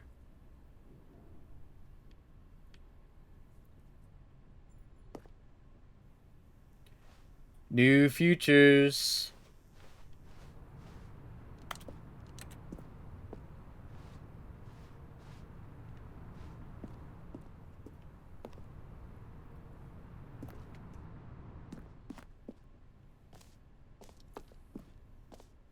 Yo, they went all out designing this place. Holy shit. Here we are. Go on, try out some of the new features. Holy crap. Reassurance bucket? Merch? Yo, is that actually a QR code you can scan? Hold on. I'm curious.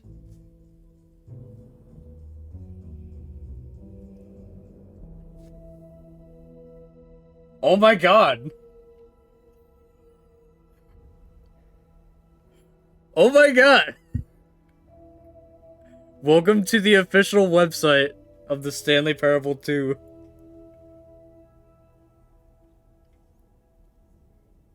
Oh my goodness.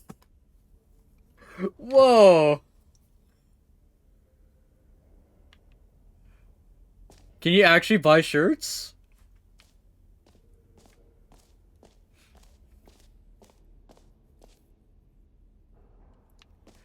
Exclusive. The button that says the name of the player that is playing the game.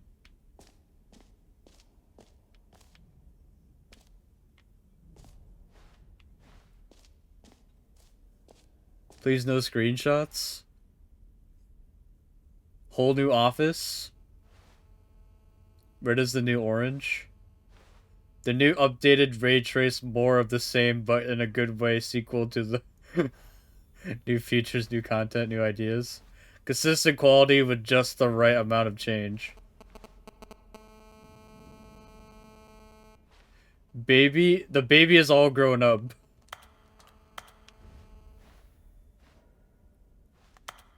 Investor showcase.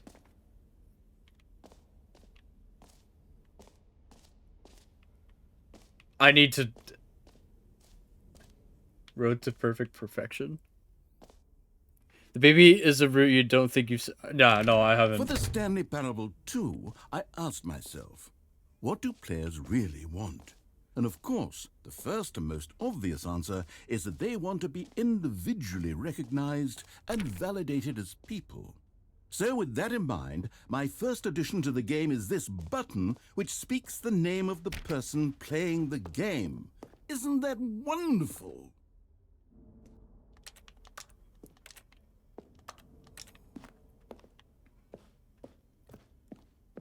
I gotta hear this. The button that says the name of the player that is playing the game.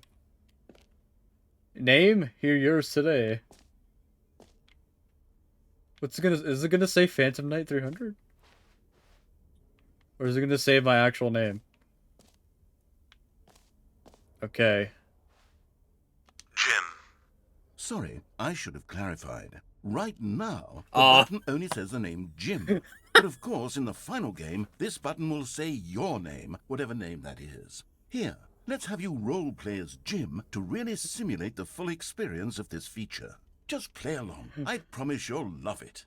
Okay, here we go. Let's take a deep breath, clear your mind, forget whoever you are, and simply become a person named Jim. I want you to imagine yourself living as Jim, sleeping and waking as Jim, falling in love and being heartbroken as Jim, seizing all of the world's possibilities as Jim, and as Jim watching your dreams crumble into dust. Do you feel it deeply? Are you really, truly Jim right now? If so, then please step forward and press the button. Jim. Yes! You see? What a thrill! What a rush! That was you! The button described you. Do it again. Do it again. Jim. Ooh.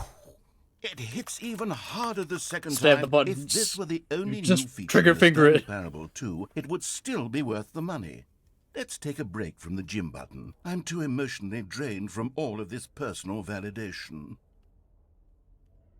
Jim, Whoa there, Jim, cowboy. Sometimes a person Jim, can be too Jim, much Jim, I'm putting the Jim button Jim, away. Jim, Otherwise, soon you'll start to lose all sense of Jim, who you actually Jim. are.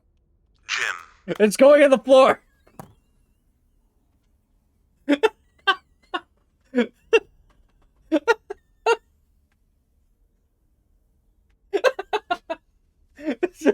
it just went into the floor.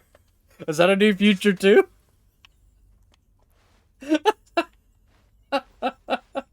Oh, damn it. This is the stream that was played by Jim. Ah, yes. Didn't you guys know that was my secret alias all along? I'm not Phantom Knight. I'm actually Jim. I've debated you all. This Jim Strummer is way better than the last one. I suppose I could allow only people named Jim to play the Stanley Parable 2. That would actually save me the work of finishing this feature. Well. Epilogue. An epilogue would be fun, wouldn't it, Stanley? Yes, it would go at the end of the, well, we'll figure that out later. Yeah, don't spoil the game. Infinite Hole. Free, new, and easy achievement. Get it here. Collectibles.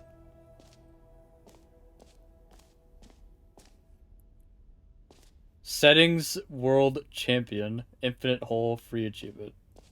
Is that actually gonna be a... Wait a second. Wait a second. settings world champion. Can't go in there. Okay.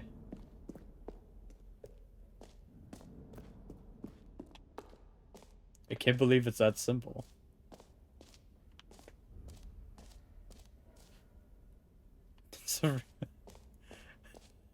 Look at this fucking... these ads.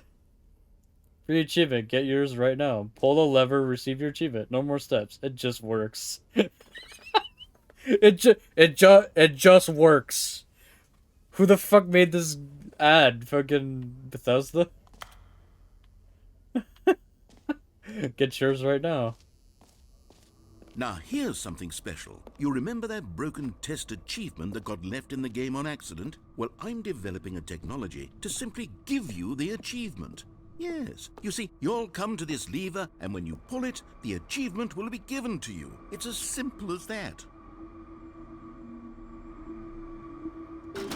Okay, perhaps I should have clarified. This is technology that will exist. Right now, the achievement is still fully broken. I'm not a wizard, Stanley, but I guarantee it will We be should fixed check in the the sequel achievements. to at last satisfy the hordes of ravenous fans all over the world who have been uproariously demanding this feature. Gamers, we hear you, and I promise it will happen.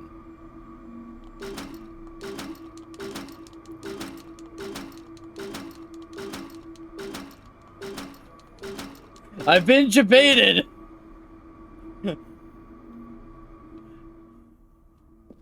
God damn it.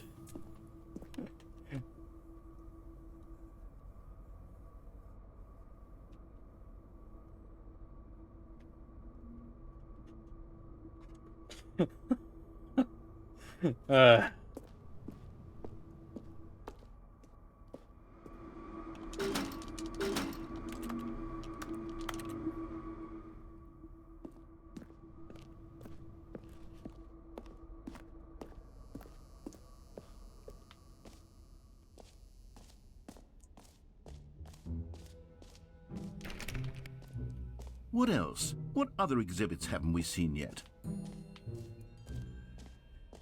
The jump circle. You know what?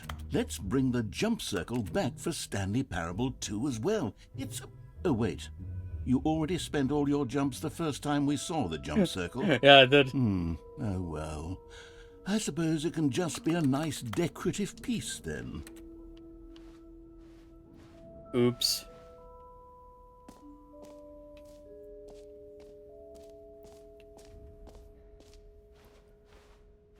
Jump circle. This map. Free achievement. The button that says the name of the player to begin. Merch. Settings world champion. Stanley Parable reassurance bucket. Office decorations. Epilogue. Collectibles. Infinite hole. And the exit. Okay, we haven't seen the jug yet. Or the bucket.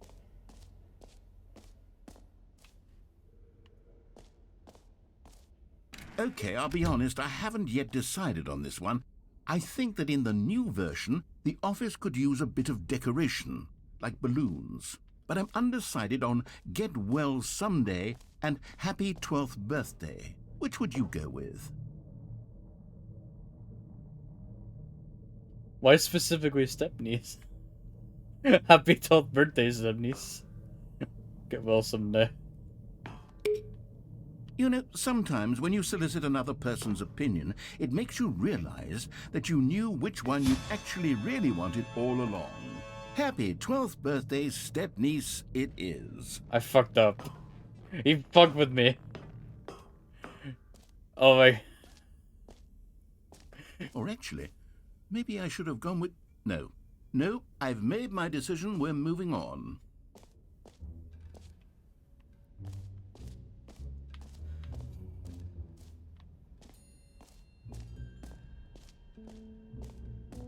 Gotta sleep. Thank you for hanging out then. Thank you for the lurk.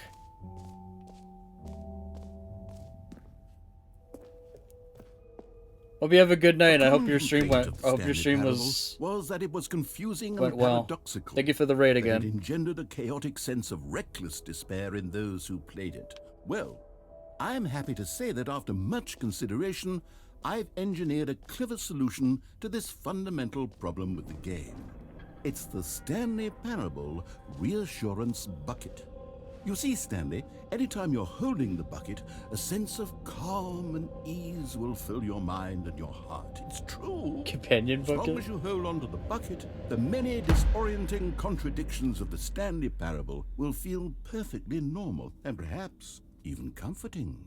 You may even come to long for the gentle embrace of jarring cognitive dissonance while the bucket is in your arms. And to be honest, it's a much more convenient solution That's the for game? me than It's- actually redesigning the game to be less uncomfortable. I'm Can you imagine guessing us right playing now the they're frequently? announcing the Yes, second game. The bucket is the perfect solution. Come on, give it a try. I'll come back to you on that. Let me explore the room.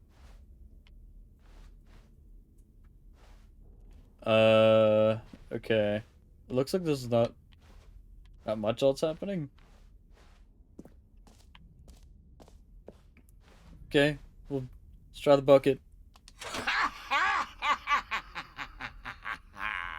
Can you feel it? The glow of comfort, even in the face of crushing despair, must already be sweeping through your body. And in fact, can I say that I do believe the bucket lends you an air of charisma as well? I think that just holding it has made you the slightest bit more attractive as a person. Okay. The benefits of the bucket seem to go on and on, don't Saying they? that All changing this the and Ultra more Deluxe into awaits Stanley you Parable in 2. the Stanley Parable 2. Oh. So Ultra Deluxe is this is still the Stanley Parable 2. We're holding a bucket. Okay. I guess I Does just anyone have give out this now. awards for most enjoyable bucket in a video game? That really should be an award if it isn't already. Why is it dirty? Okay, where's the infinite hole? That's the only one I haven't been down in there. Yeah. It's your best friend ever? The infinite the bucket?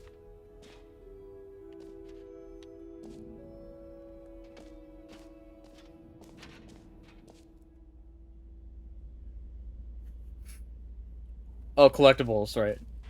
That's another one I haven't went to yet.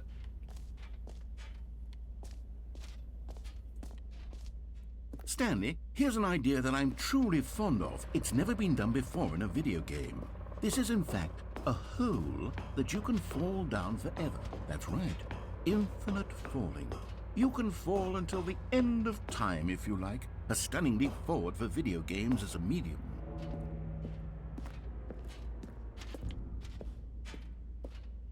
Am I gonna get stuck falling down this hole? Maybe before I do that, I'm going to, check out the other, thing. Collectibles.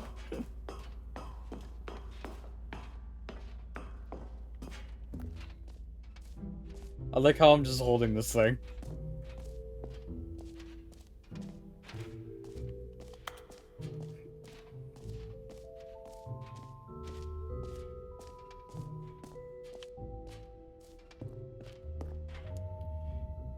Can you find them? Can you find them? No worries, I have a bucket. Ah, collectibles. Now it's a real video game. In the Stanley Parable 2, you'll run around gathering up these miniature Stanley figurines. And what's truly innovative is that there will be no reward for collecting all of them. I don't want to stifle the intrinsic joy of watching a number go up. You simply collect all of them, and then you move the hell on with your unremarkable life. Nice! I love collectibles. That's a way to feel rewarding. Why is it? Oh my god, this is having such an entrance.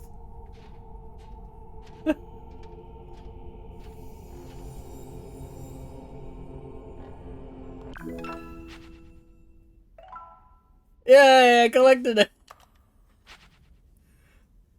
Collect them all. Can you find them? God, it really is the worst when you collect everything in a video game and then they give you a big fancy reward for it. Absolutely tragic.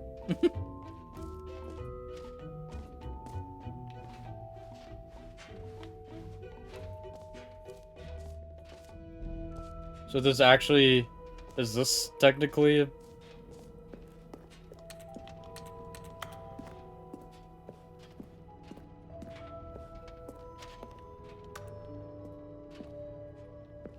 Are they just sort of hidden around now, I guess? I can actually go out and find them? Well, like you said, it doesn't matter. Yeah? Okay.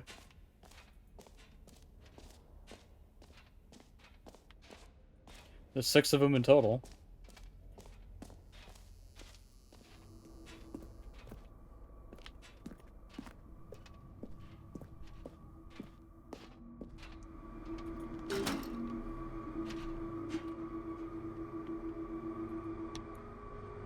Guess I'm going around to suspect every suspicious nook and butthole now.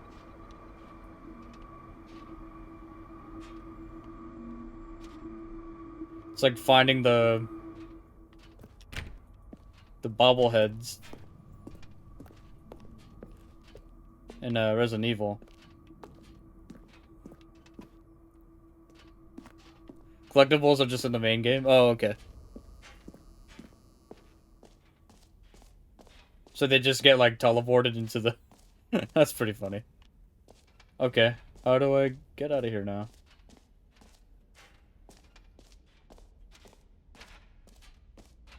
Oh, wait. That's not the right room. Silly Billy.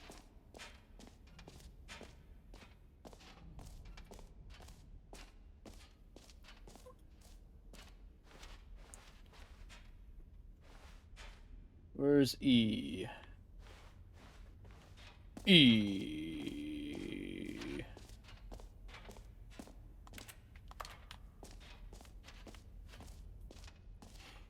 Gotta head out to bed. You'll catch the rest of the playthrough in the VOD.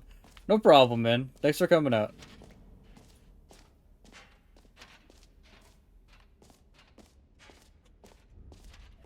Exclusive of the button and not button that says Jim. Best button.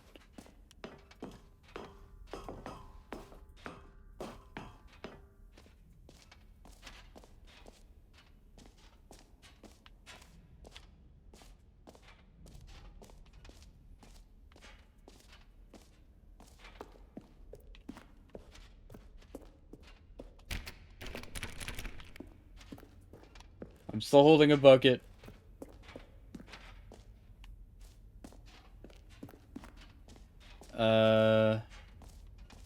Oh, right. The only thing I haven't done is fall down the hole. Imagine if your name was Jim. He would feel very special. Very special.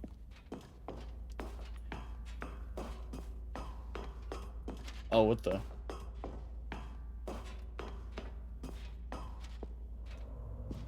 Okay.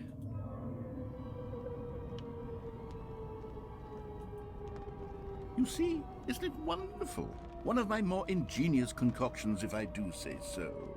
Now then, since you've gotten to see the infinite hole, you can press the teleport button to pop back up to the top, and we can continue onward. Now, I don't mean to be a bummer, but I do recommend you use the teleport button to go back to the top. Maybe do it on the sooner rather than later spectrum of things.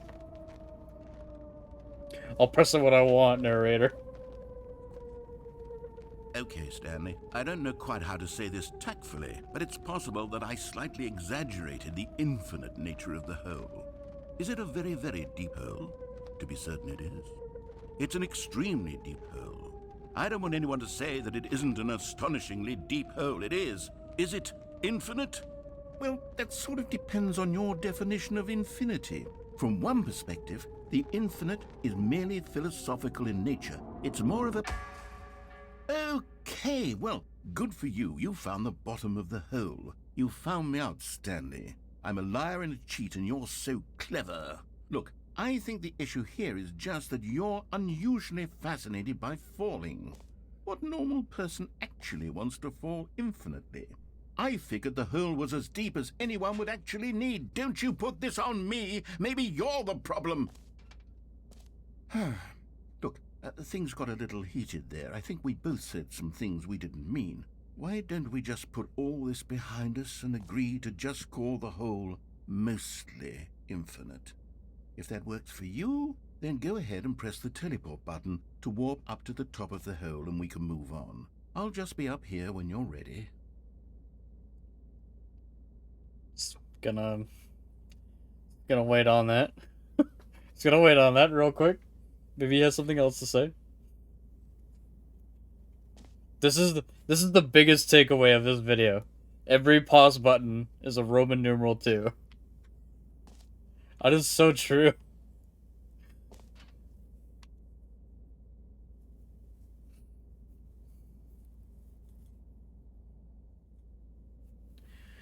Okay. Great. Now, I'm very excited to show you even more of my ideas for the sequel.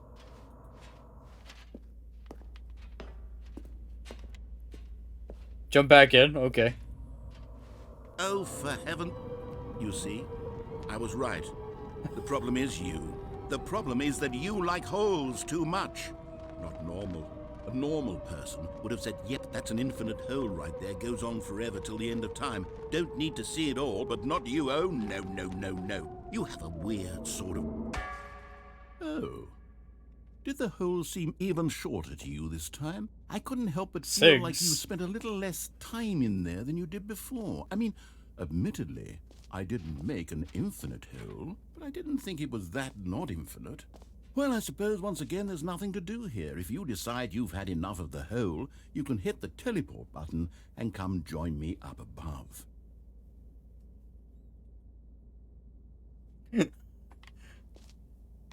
Why are there cigarettes down here now? Who else was with me? Had enough?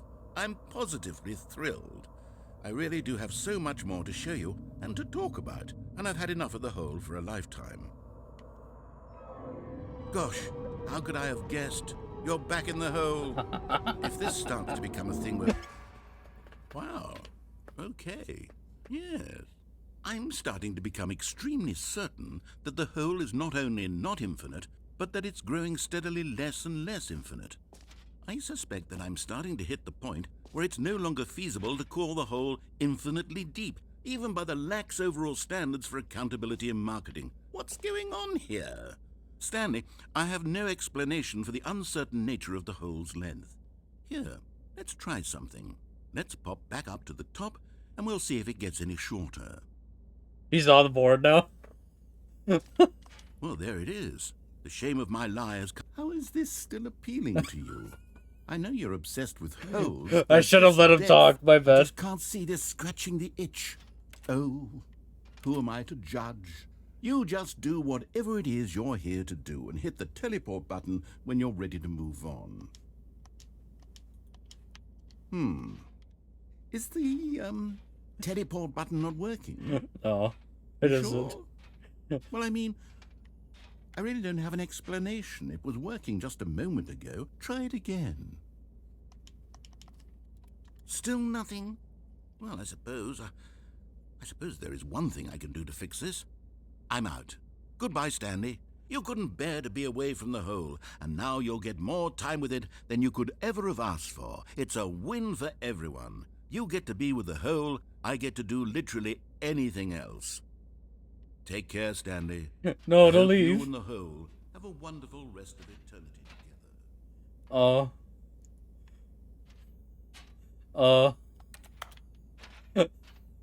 Oh no.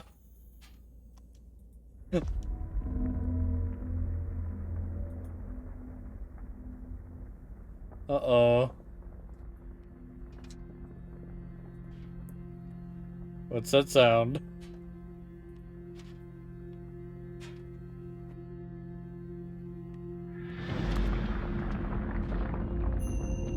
Oh, it's going down.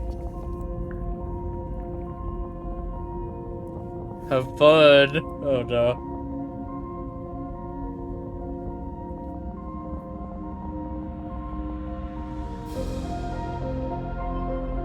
I missed dialogue though.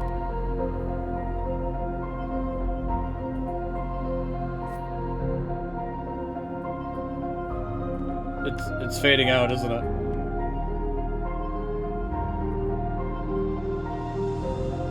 Change your perspective.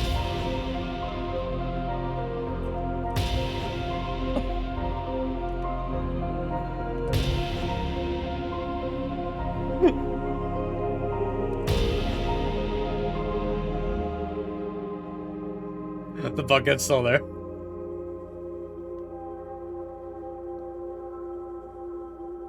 Change your perception.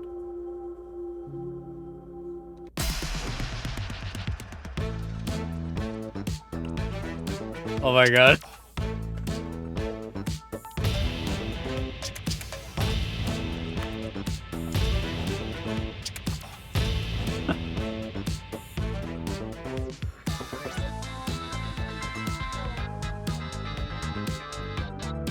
Change your reality.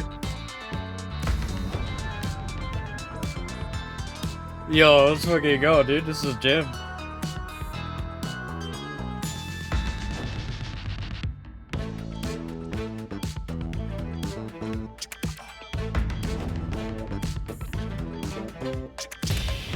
Oh god. Change yourself?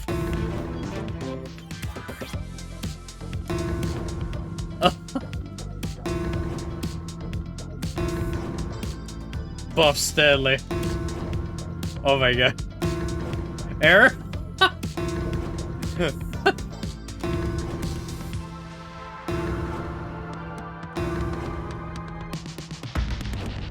Yes! Puppies! There's so many puppies! Look at how many there are! Stanley! Oh Oh, no! good, you're awake. It seems you had sort of dozed off there, drifting away into dreamland. But we can't have that, Stanley, because this hole is just so darn fascinating that I want you to be wide awake for every second of it. You don't want to miss a single moment. So how about if I just pop in from time to time and wake you up to keep you That'd be a really, great truly TikTok photo. focused on the hole?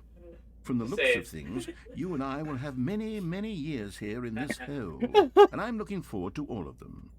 Stay alert, Stanley. I'll be back. Toodlepip.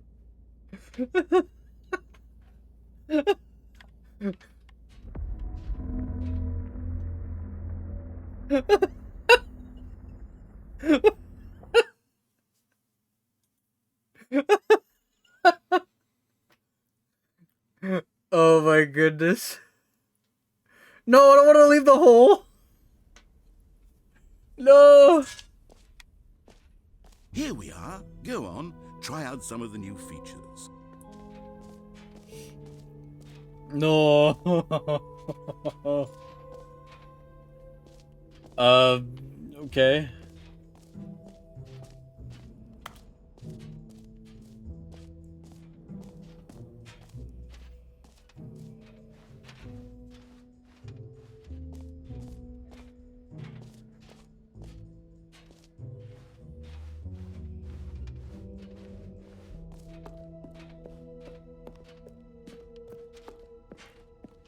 All right. Have you seen everything you wanted to? Ready to move on now?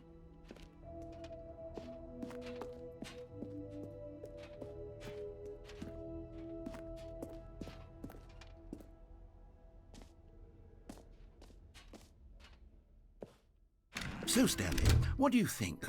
Do you like all of the new features? Yes, I know it's not exactly clear yet how exactly these features will come together as one single coherent video game, but I can feel it in my soul. It's going to work. There's definitely a good game in there somewhere. Say, let's do an experiment. I'll arrange these new features together, and we'll see whether or not it coheres into a meaningful gameplay experience. Okay. Are you ready? Here it is. I give you the Stanley Parable 2.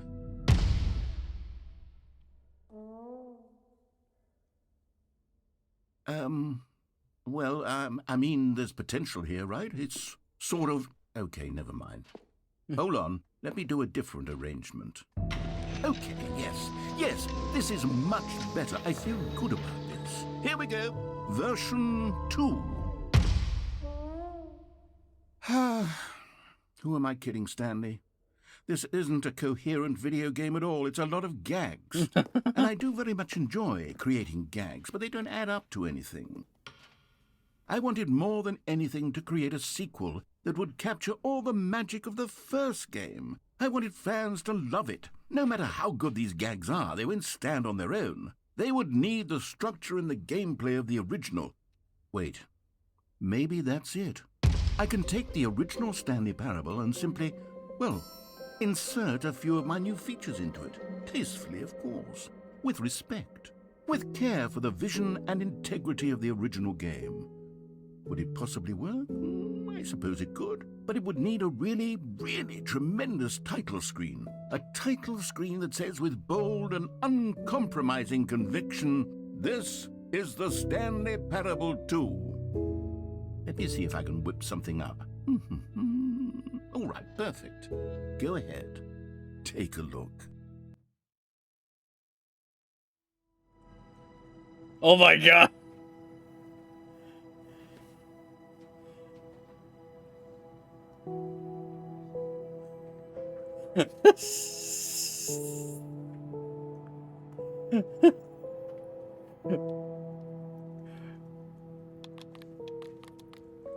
Holy shit.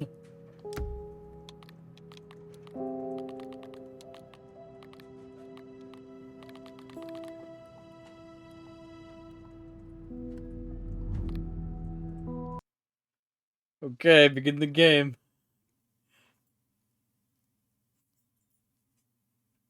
This is the story of a man named Stanley. Stanley worked for a company in a big building Oh my god. where he was employee number 427. Poor balloon. Employee number 427's job was simple. He sat at his desk in room 427 and he pushed buttons on a keyboard. Orders came to him through a monitor on his desk, telling him what buttons to push, how long to push them, and in what order. This is what employee 427 did every day of every month of every year. And although others might have considered it soul-rending, Stanley relished every moment that the orders came in, as though he had been made exactly for this job. And Stanley was happy. And then one day, something very peculiar happened. Something that would forever change Stanley. Something he would never quite forget. He had been at his desk for nearly an hour when he realized that not one single order had arrived on the monitor for him to follow. No one had showed up to give him instructions, call a Happy meeting, birthday, or even say step-niece. hi. Never in all his years at the Happy company 12th had birthday. this happened. This complete isolation. Something was very clearly wrong. Shocked, frozen solid, Stanley found himself unable to move for the longest time. But as he came to his wits and regained his senses, he got up from his desk and stepped out of his office.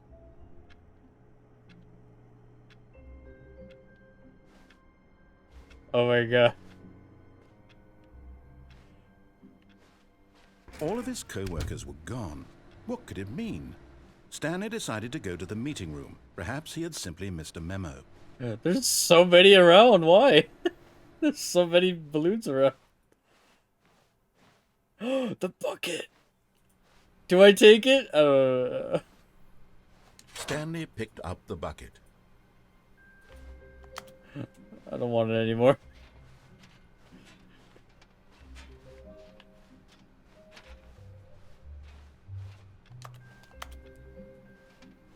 And it's playing music this time, too. This is a great sequel, guys. This is an awesome game.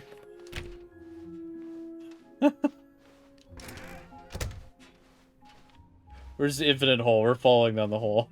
Stanley clutched the bucket tightly to his chest and entered the door on his left. Do I fuck with him?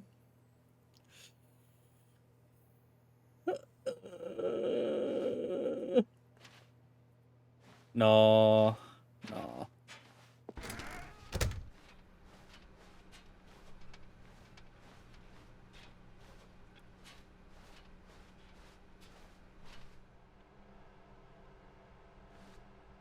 Still no one was here. Stanley needed the bucket's warmth and comfort now more than ever. Perhaps his boss's office was where he'd find answers.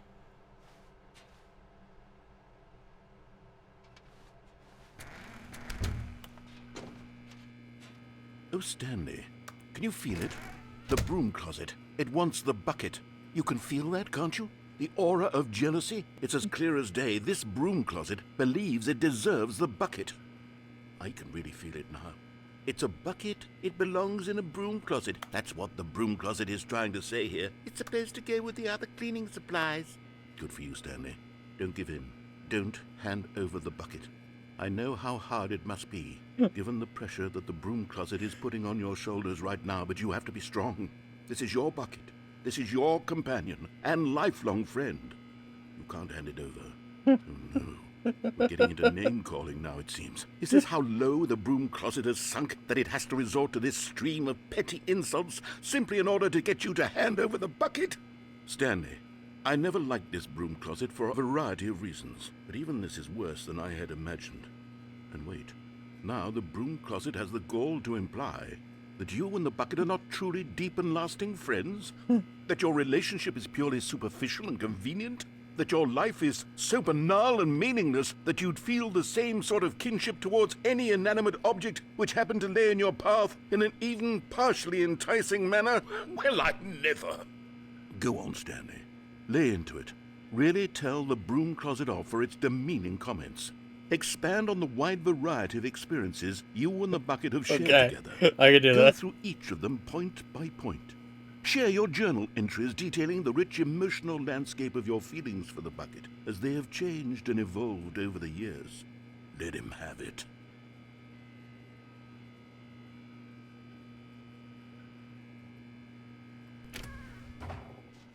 Okay, I've got you something which I think will help settle this debate once and for all.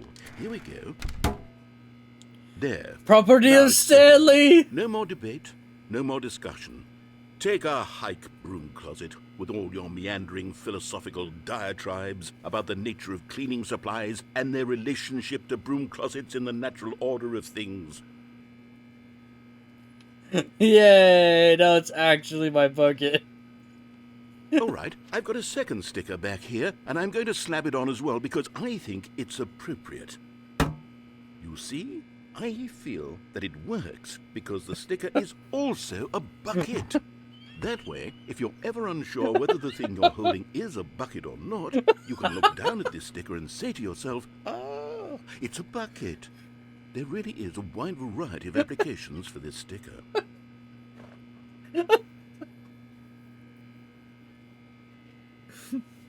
Oh my god. You know what?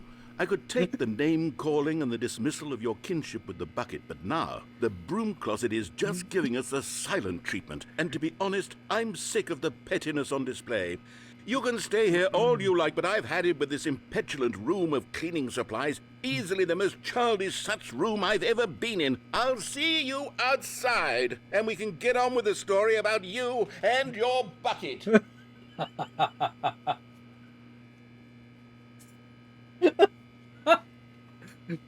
Oh my goodness. Does he say anything else?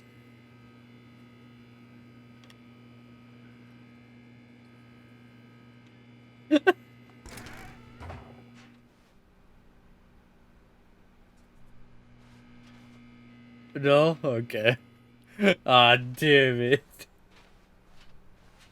Coming to a staircase, Stanley and the bucket walked upstairs to the boss's office. The bucket is... okay.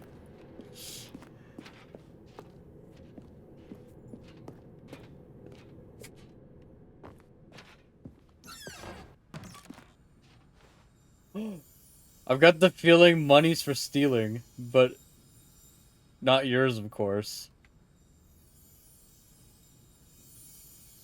So that's a lovely purse. You found one of them. One of the miniature Stanley figurines. Remember, no reward for collecting all of these, only the intrinsic pleasure of a job well done. You can't buy that sort of happiness, Stanley. God knows I've tried. So, I implore you to savor each and every moment you come across one of these beautiful figurines.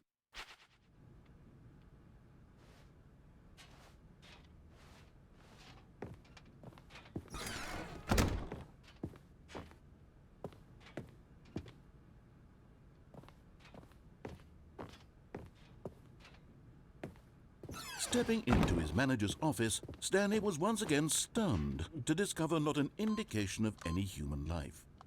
Crushed by the weight of this revelation, Stanley may have broken down into an emotional dumpster fire if not for the soothing presence of the bucket. Even now, in his darkest of hours, did the bucket's warmth and guiding light pierce the dark clouds of confusion and chaos. It would be with him always. The bucket would. And he knew it. The two of them were inseparable.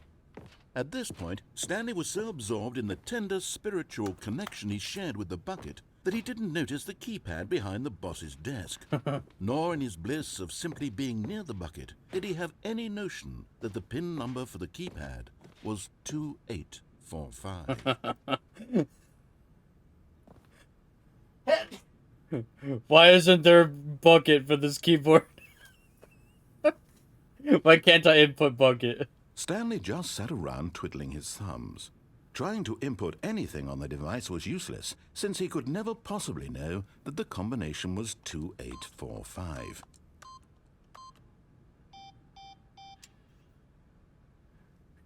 I want to hear him get frustrated again. 2845. The bucket did not react, except perhaps a tiny glow of warmth. Subtle, yes, but an unmistakable spark. But it turns out that the panel's emergency override kicked in, and the door just opened all by itself. And Stanley got the hell along with the story. Well, whoop-de-doo. I was talking about the bucket.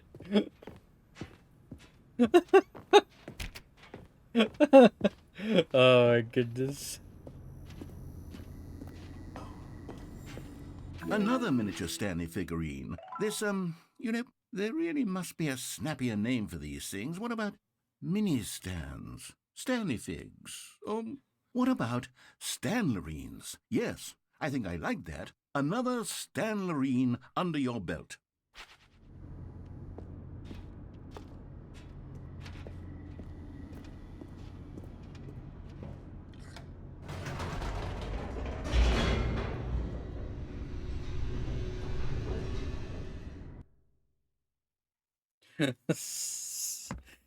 This adventure with the bucket is... The elevator raced downward, plummeting towards an unknown fate.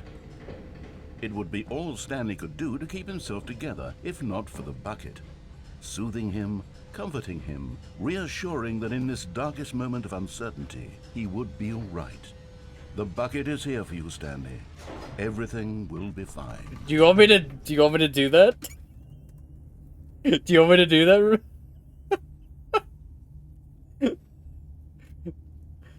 I guess I could go for the other one first, though. I could go for the other one first, so that, I'm right here. I'm right here. We'll do it right now. Wait, Stanley said to the bucket. Can we go back up? When I was pressing those keypad buttons, there was something very intriguing about the number 3. I want to go back so I can try pressing the number 3 again. The bucket said nothing.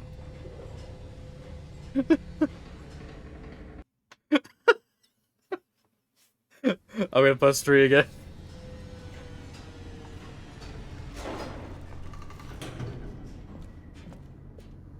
We're gonna go past 3. Here we are, said Stanley. Now I'm going to try out that number 3 button. He took the bucket over to the keypad and began absolutely slamming on the number 3 over and over and over. Wow, he said. The number 3 is such a special button. I'm having the time of my life. Stanley looked expectantly at the bucket, but the bucket remained silent. This was a shock to Stanley, who had always felt such a connection with the bucket. How was this not as exciting to the bucket as it was to him? Once Stanley had had enough of the number 3, he got back in the elevator. I'm never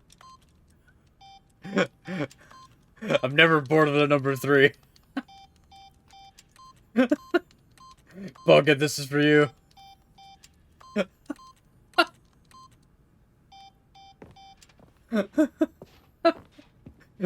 Okay.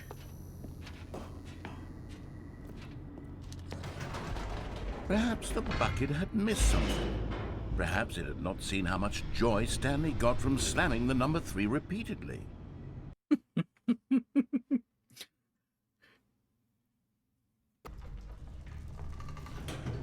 A hint of regret nagged in the back of Stanley's mind. Should he demonstrate the number 3 for the bucket again? Yes, I will. No, said Stanley to the bucket. You can't go on yet. Not till you understand how much the number 3 means to me. You and I have been through so much together, and I just want you to see what I see. Feel the happiness I feel. He smiled at the bucket, and the bucket said nothing.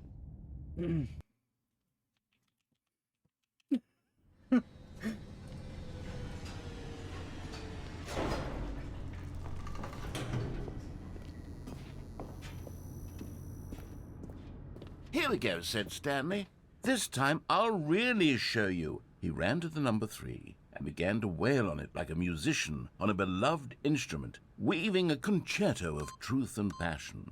He wielded the number 3 like a fine artist would wield a paintbrush. He told stories through the number 3, stories of his dreams and hopes and fears, and the whole time he looked to his bucket for a reaction of some kind. Anything to let him know that the bucket appreciated what he was doing.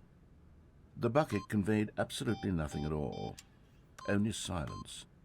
Crushed by a wave of dejection, Stanley returned to the elevator.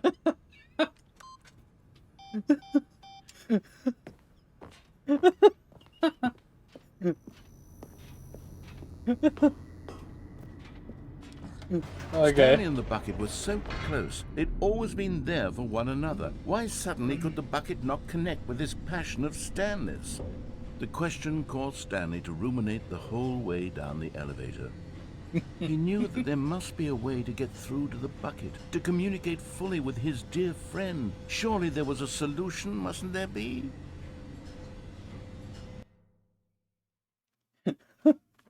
And time to go back up.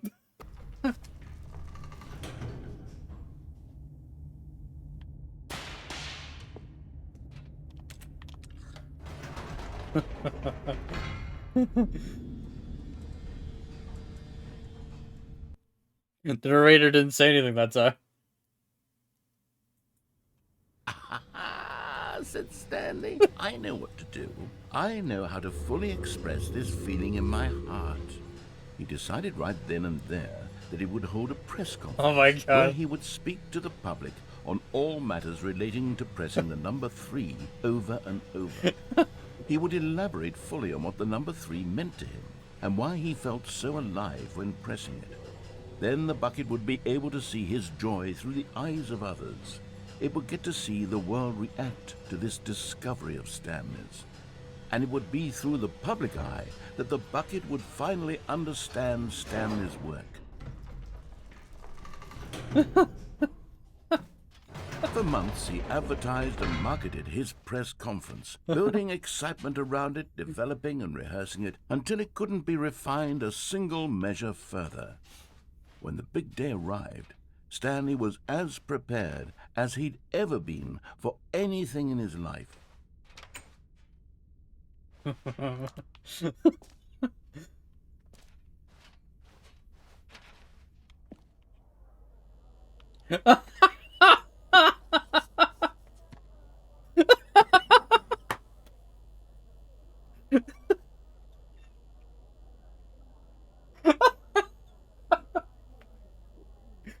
Three.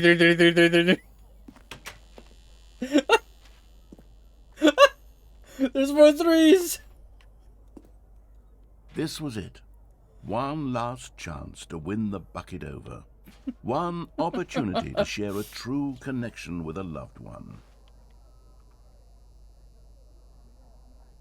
Three again, three again. Wait. The Stanley story.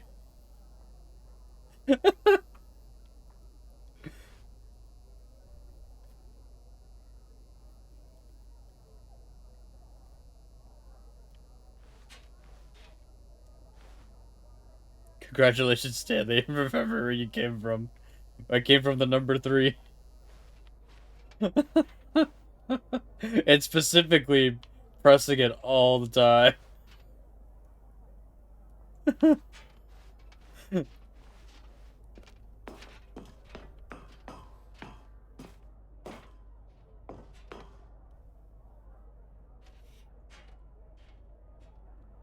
There was no one here. Nobody had come to the press conference to hear Stanley speak, to listen to him talk about what it really means to press the number 3 on a keypad over and over. Aww. He was unloved, uninteresting, he was a failure, and in that moment Stanley knew that the bucket would never again take him seriously. There would be no connection, no deeper understanding. The bucket merely sat there in his arms, indifferent. And so it began that slowly, over many years, the two of them grew more and more distant. They spoke less and less, neither wishing to state the obvious, that any sense of real respect between them had eroded since that day at the press conference. There would be no more games, no more long conversations about passion and pursuit, only a silence that consumed the space between friends. And Stanley, having for once in his life discovered the warmth and comfort of true companionship, was cast back into the unremarkable normalcy of loneliness. That is so sad. Aww.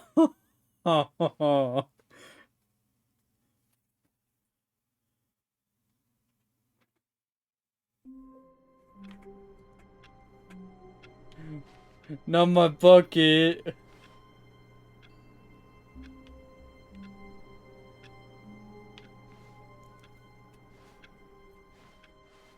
All of his co-workers were gone. What could it mean? Stanley decided to go to the meeting room. Stanley lifted the bucket into his arms, and a wave of comfort rushed over him. Stanley clutched the bucket tightly to his chest and entered the door on his left.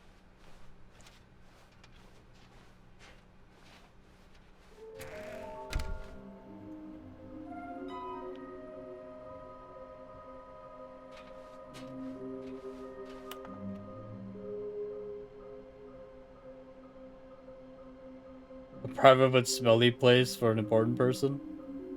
Somewhere both red and blue. Stairs, something to do with stairs. A large room, lots of boxes. Is there some kind of game? Is this some kind of game? There must be a point to this. Lol, looks like 427. Haha. 5 there'd be, just take it from me. Gotta collect them all. I want them so much. I want to go home. There will be cleaning of this wall required. Who are you? GGG lol. Or oh lol. Stop kidding yourselves. There will be a reward for getting them all.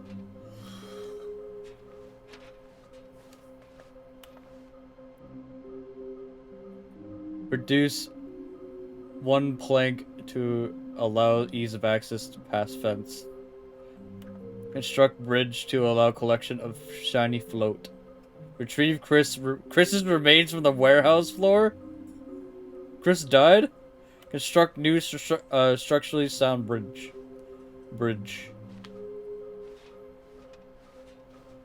Trust the completionist instinct.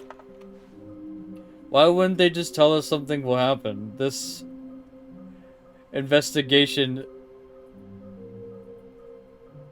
this room, they feel pointless, to be honest. Weird spinning figurines. Bonus stuff. What we do. What we don't know yet. what we forgot. Saw someone in cargo room. Employee 421 building a bridge. Do we need contracts for them? NDA potential liability. Can we save them? Obviously. More money if sold to get her. How many are there? 5, 6. Why floating? Our quarterly success? Magic, magnets? Training exercise by management? Dreams? Why do they look like 427?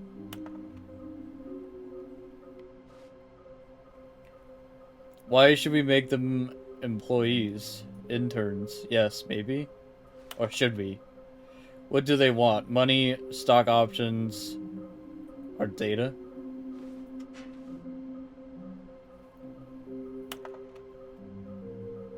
Maybe we are the collectibles. Shut the frig up.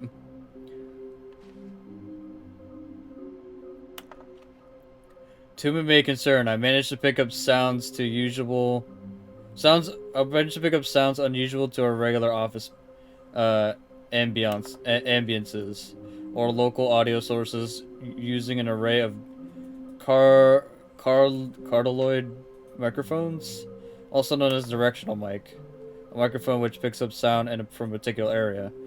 Analysis from the recordings allowed me to triangulate the source of the strange noise. Data shows that in all likelihood it's coming from a dark area behind a very warm place. I also picked up what looks to be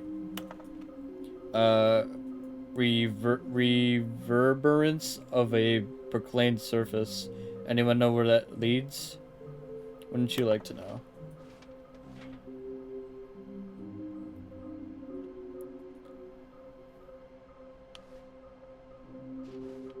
Okay. Stanley, we must move on from this broom closet, simply because I have no remaining stickers. If I did, you can guarantee we'd be in here for hours. But alas, no stickers.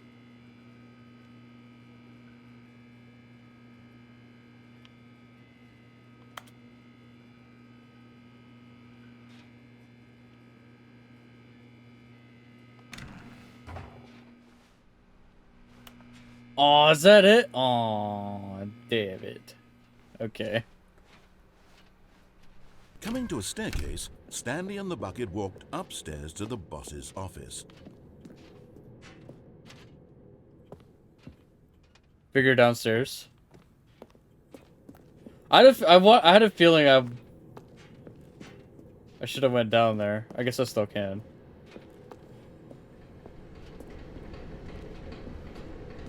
Oh, there we go. Lately, I'm going back to the name of these little Stanley figurines, and now I'm torn between Stanlerines and Figlies. What do you think, Stanley? What name better encapsulates the intrinsic sense of happiness that you get from seeing a small number in the corner of your screen go up by 1? Let me sit on it. I'm sure it will come to me.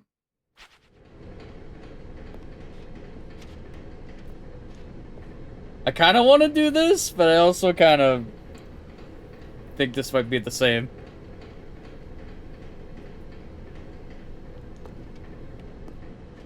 I don't know. I want to do the break the game too. I want to do that one as well. With the bucket in hand.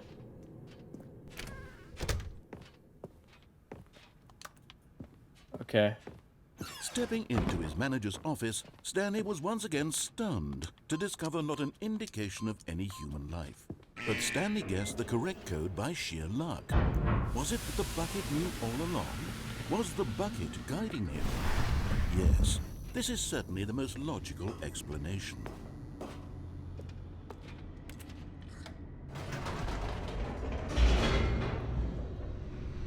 Do do do do do do do do do do do do. Oh my goodness.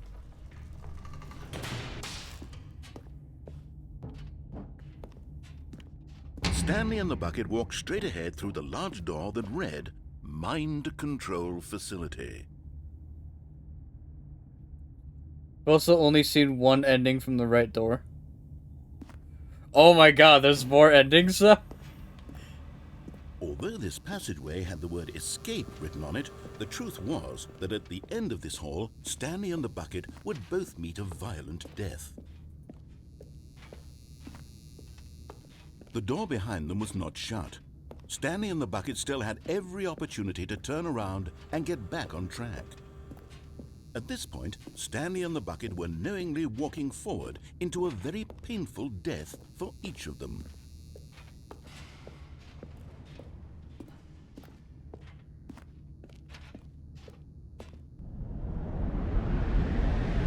Oh. Oh, okay. I was about to say, is this an infinite hole? I'm down. Oh.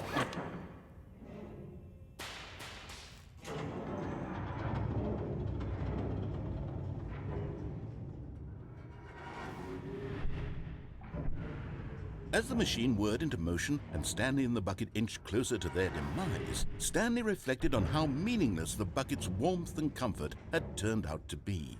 To be sure, it puts the mind and the soul at ease to embrace the bucket, but what use is a sense of ease when you're about to be crushed to death? This is what Stanley thought to himself, and he sort of kicked himself for wasting so much time carrying a bucket everywhere. Farewell, Stanley. And we fall through the floor. Farewell, Stanley, cried the narrator, as Stanley and the bucket were led helplessly into the enormous metal jaws. In a single visceral instant, the bucket's life came to an end as it was crushed violently to death. No, not the bucket. Oh, I'm still holding it though.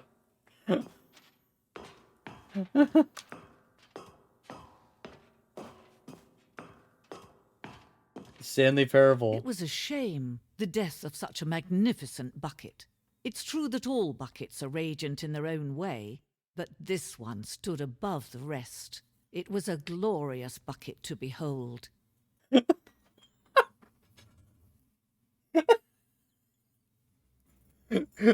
Are they gonna fucking...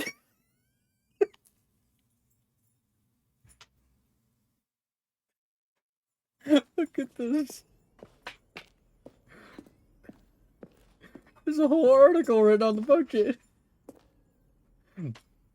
The bucket welcomes you to the grand exhibit.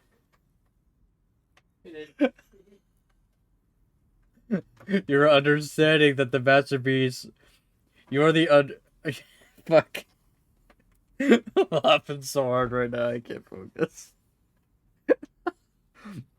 You are understanding at the precipice of knowledge. Much like a bucket is... The human mind is frequently empty within. A carnivorous void. But through the use of the exhibit in front of you, the mind becomes full and enriched and substantiated. Knowledge of the bucket and its history is the only true knowledge we really have. You'll take what you learned here with you to the world. You'll accept with an open mind. You'll accept with an open mind that may be challenging about the information. But the information in this exhibit. Will you change the lives of yourselves and your loved ones as a result of this exhibit? Or will you turn a blind eye and continue to live as you were, in the ignorance and darkness?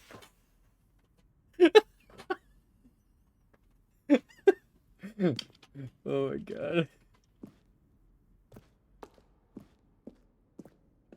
It's a brand new exhibit too. Can you see how arrogant it was for Stanley to take a bucket like this and to claim it for his own? Can you see the hubris that blinded him? Can you see that the bucket is far more noble than Stanley will ever be in his short life?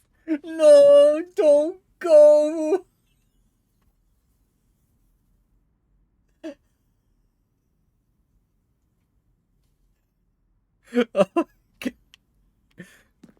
Oh, 25 buckets.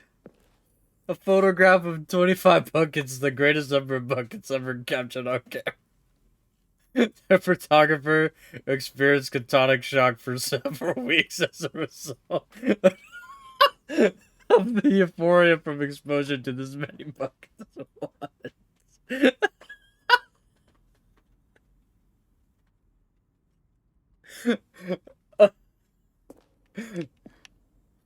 No, it's a little bit more than 25, but we'll take your word for it.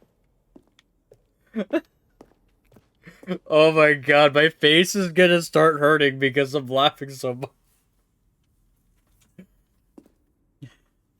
Oh no, it's over. You can't fucking do that to a bucket. A bucket with two handles. This bucket is depicted having two handles. Such a design has never been created in real life, having been deemed too dangerous and recklessly experimental. Every year, dozens are put to death just for attempting it.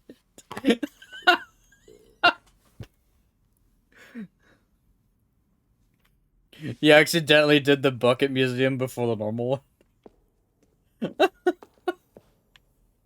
one. Oh my god. This is better than the normal museum. Inferno bucket. A replica of the Infernal bucket, which is in the medieval era was so powerfully alluring that it drove dozens of nations to war. The one This is the war with one another for control of it. Billions died.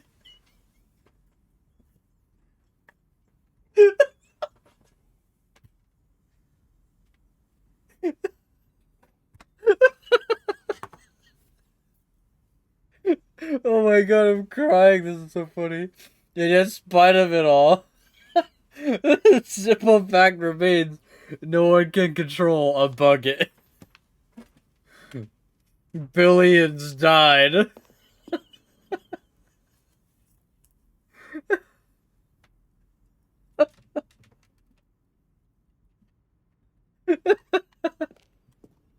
Oh my god. Oh my goodness. The stress bucket and analogy. Worrying, negative forecasting, negative thinking, lack of reassurance. Vulnerability, size and length of a bucket. Copying, strategies, holes. Rest and relaxation, doing something you enjoy and relaxation. Stress, the level of water in the bucket. The stress bucket, presented without commentary.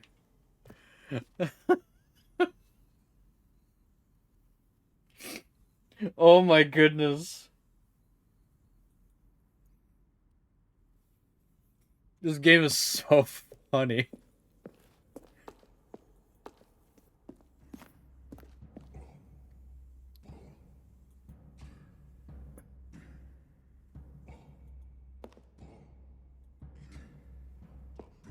Oh my god, it's getting so serious.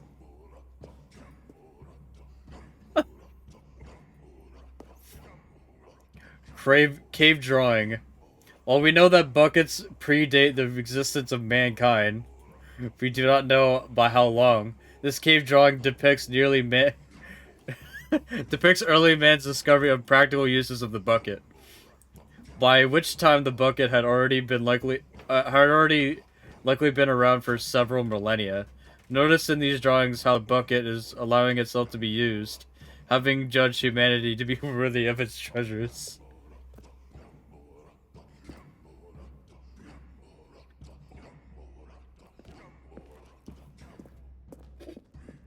No man can own a bucket, and certainly not a bucket as dazzling to behold as this one. It is man who should kneel before the bucket.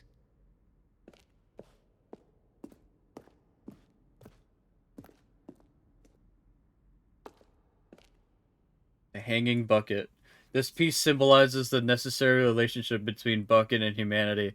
However clear our grasp of the bucket may be, there is yet more that is always out of reach.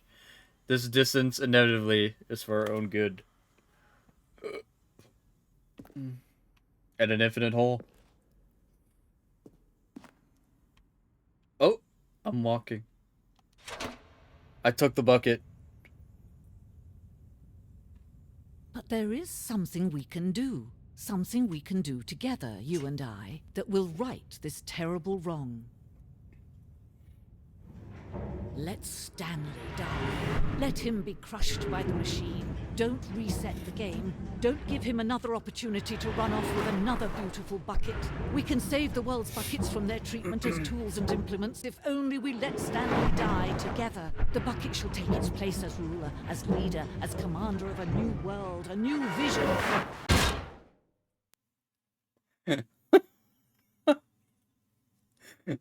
Oh my gosh.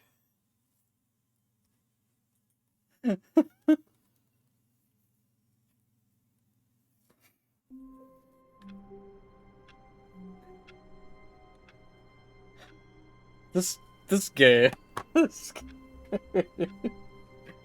Alright, I think we do another stream of this. we got hey, check your achievements, there's hits for one.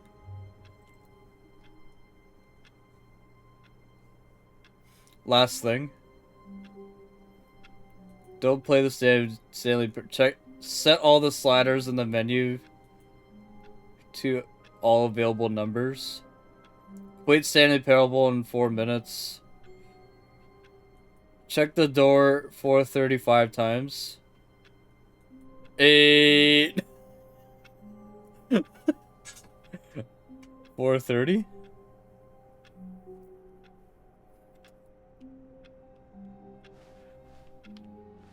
Just a step through this door, Stanley. Oh, please. Are you really just doing this for the achievement? Click a door 5 times. Is that all that you think an achievement is worth? No. I can't just give these merits away for such little effort. A measly 5 clicks. Now, suppose you were to click the door 20 times. I would say that's the kind of effort that warrants recognition. Wait, what the fuck? I did it.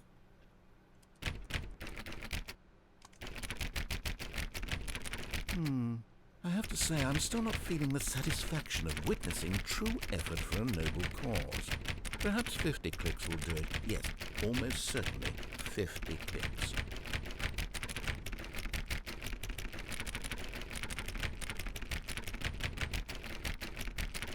No, I'm still not feeling it.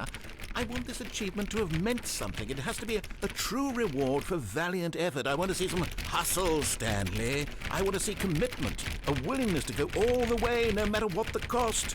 Why don't you go put 20 clicks into door number 417?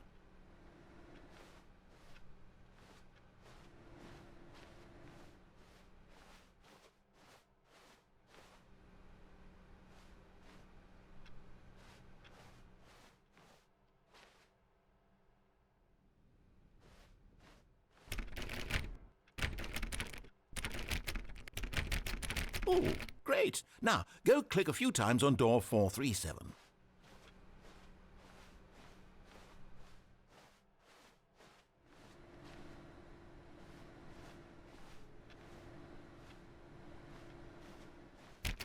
Excellent. I think we're getting somewhere. Now, door 415. Let's give it 10 clicks or so.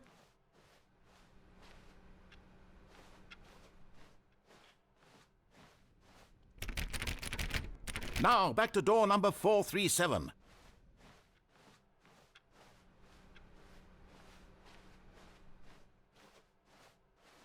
Let's see. How about you click on, well, I don't know, the copy machine?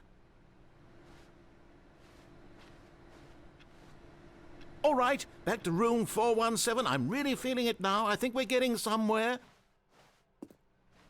He's really feeling it.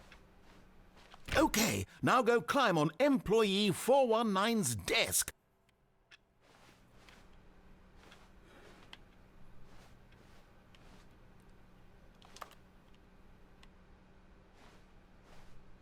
Yes! This is great! You're putting it all on the line, Stanley. I like that. All right, let's keep it up. Go give me a few clicks on door 416.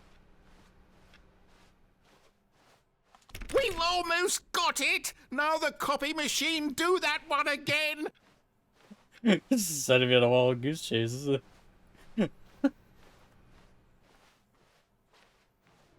Finish it off, Stanley! 5 clicks on door 430! Yes! We did it! Oh, wow. That felt amazing. Oh, you really earned it, Stanley. Nothing could hold you back. Yes, I'm very proud of how far we've come today. Just think, only a few minutes ago, you believed an achievement was worth 5 little clicks. Really now, what were you thinking?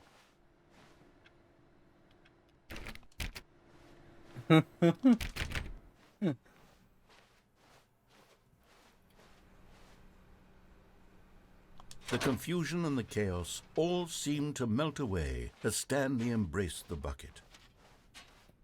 Okay, we'll do one more. Stanley clutched the bucket tightly to his chest and entered the door on his left. We'll go downstairs through the door.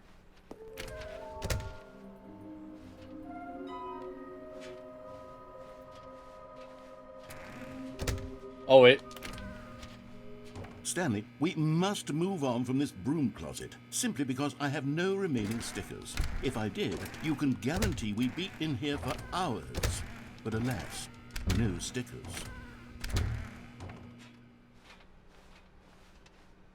Okay, Coming we'll to a just... staircase, Stanley and the bucket walked upstairs to the boss's office. But Stanley just couldn't do it.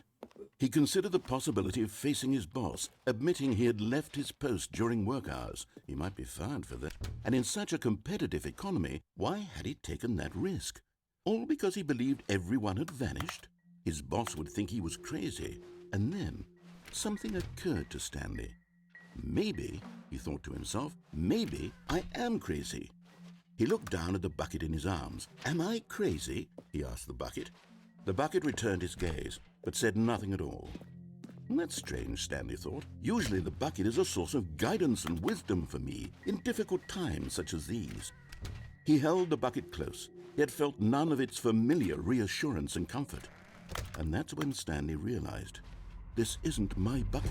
It's just a normal, everyday bucket. Someone else's bucket, perhaps. Oh, How shit. did I end up with someone else's bucket? This is all terribly wrong. Surely no good would come from this. Who knows what sorts of threw it bizarre away. hallucinations Stanley might experience without the psychologically grounding presence of his bucket. And indeed, now he noticed the rooms were repeating, which was, of course, very odd. And now he felt himself floating off the ground. Oh, gracious, he exclaimed. Without my bucket, I've gone truly mad. Where is it? I must find it. Far off in the distance now, he heard it, calling to him. Stanley!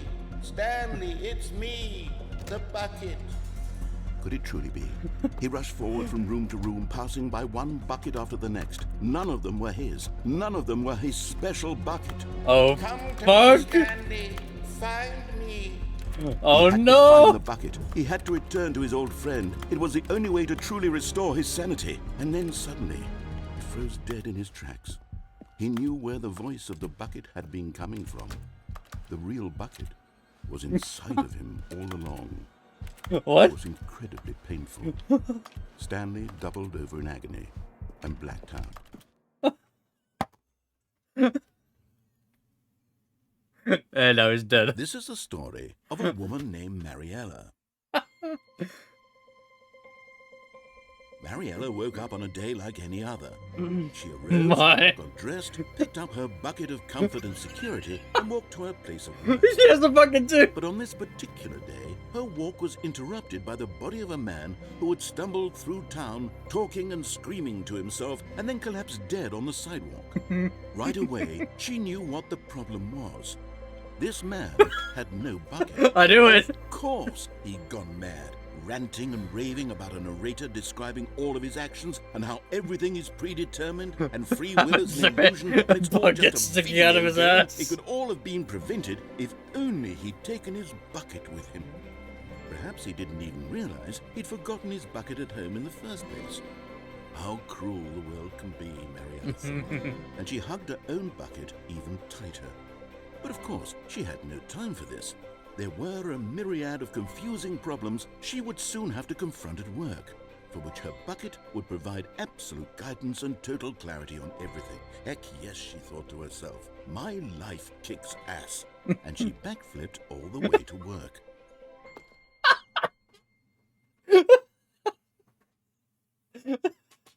My life is badass. Whoa, why's the blue room? No, wait. What? I know, what is happening? Why is it blue now? I was gonna end stream. Oh no, okay. All of his co-workers were gone. What could it mean? There's a Stanley certain room decided you gotta go the to? meeting room. Perhaps he had simply missed a memo. 426? Warmth spread through Stanley's arms. With the bucket in his arms again, he was home. Welcome to the whiteboard ending. Dog mode. Dog mode.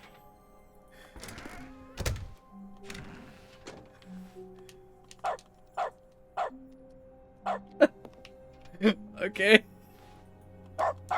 Oh my god. Okay.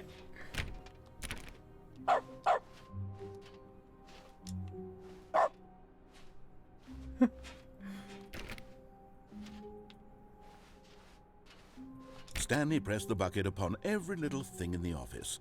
Nothing responded to the bucket. That's all the blue room does. But it did little to discourage Stanley's belief in the magic of the bucket.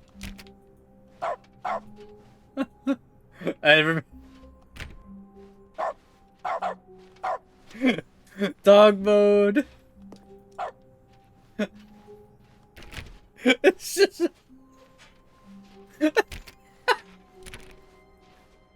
Oh my god. Stanley clutched the bucket tightly to his chest and entered the door on his left.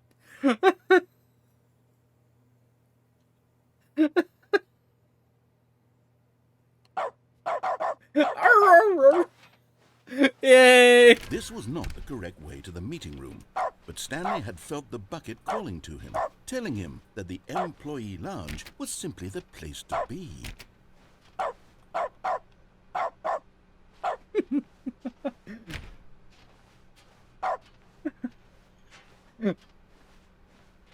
And here it was. Had the bucket turned out to be correct? Was this better than the meeting room? Yes, Stanley thought to himself. Yes, perhaps it truly was. How insightful the bucket turned out to be. It should be a plank before the lift to another figure. Okay.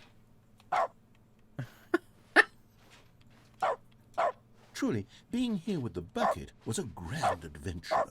Stanley reflected on all they'd been through together. First, walking through the door on the right, then walking to the lounge, then arriving at the lounge. What a thrilling journey the bucket had inspired.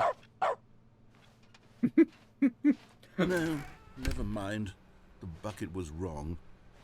Stanley took the door on his left to go back to the meeting room.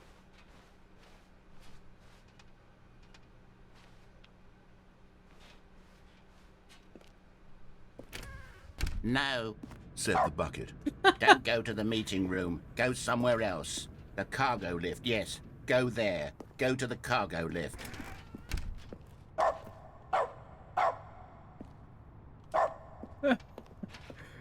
Wait, what? Did I miss something? I guess I missed something. Oops. Oh, wait. No, I didn't.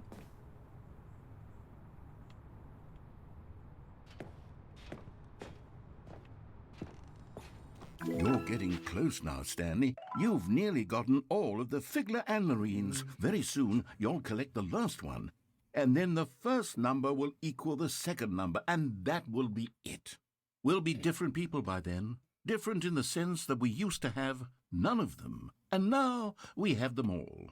You can't go back to when you had no Figler and Marines. None of us can. Can I fall off here? I don't.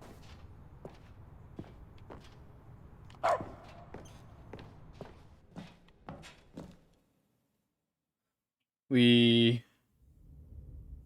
Oh, what the?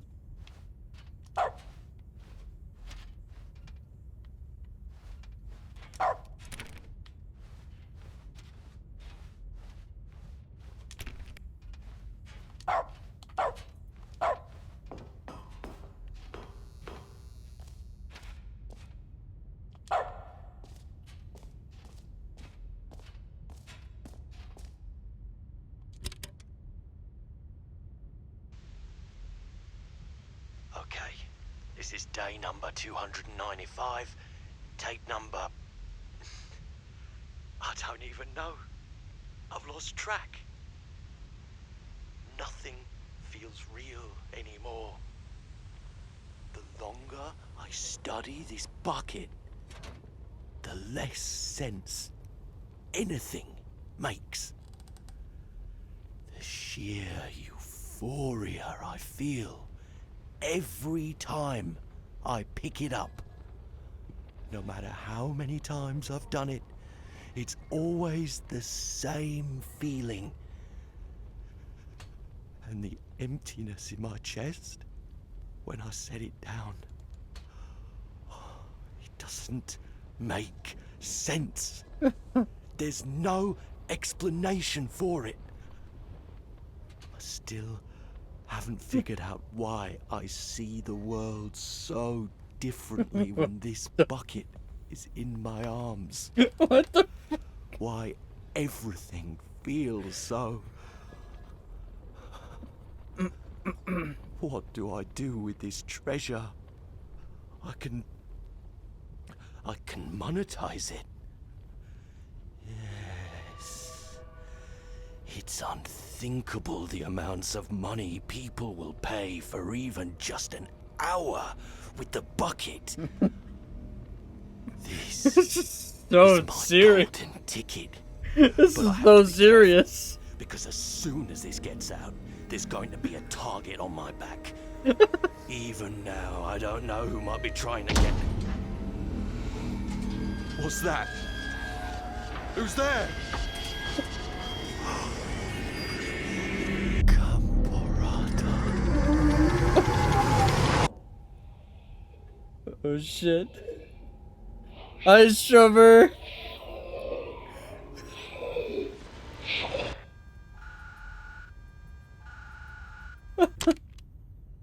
Hi, Izzy. Welcome back, Who's That Cats? I don't... Are we back to... Oh, we are. Wait, is it different again? Oh my god, it is. They're not dogs anymore!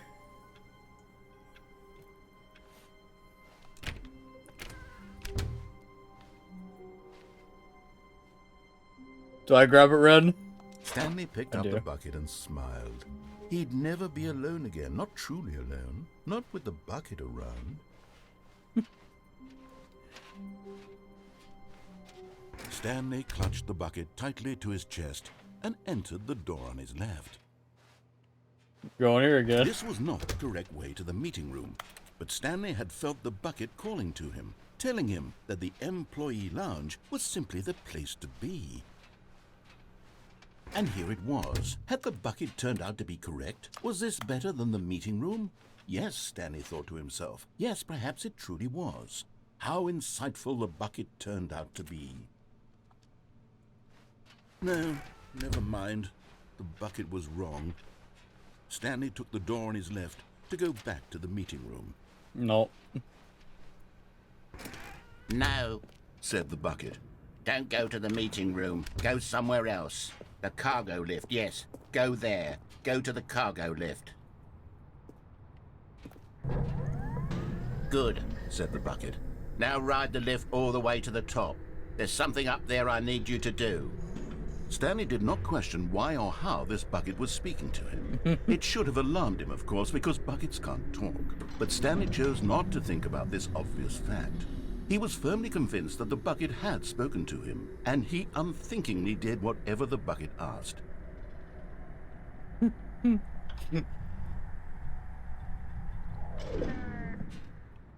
In here, said the bucket. Go into this dark room over here. Stanley once again obeyed blindly.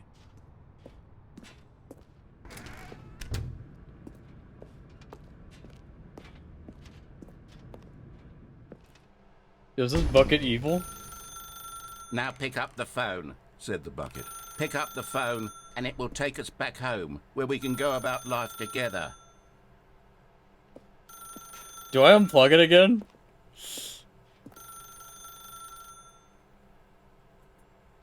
You know what? Fuck you, bucket. Whoa, hold on. Why did you unplug the phone? Were you trying to resist the bucket's orders? Stanley, I was joking. Obviously, the bucket isn't talking to you and telling you to do things. Buckets can't talk. It was a joke. Don't you get the joke? It's funny, Stanley. A talking bucket. Can't you see? Oh, goodness. I must have really bungled up the delivery if you actually took me seriously. Where did I mess up the joke? Should I have paused for longer or spoken quicker? Comedic timing is so difficult. I wish I were better at it. But there isn't exactly an instructional video on comedy that one can watch to fully... Oh, wait, yes, there is. It's sitting right here. Let's take a look. What is comedic timing? What is comedic timing? How does it work? How long should it last? How can it be used to effectively silence your political enemies?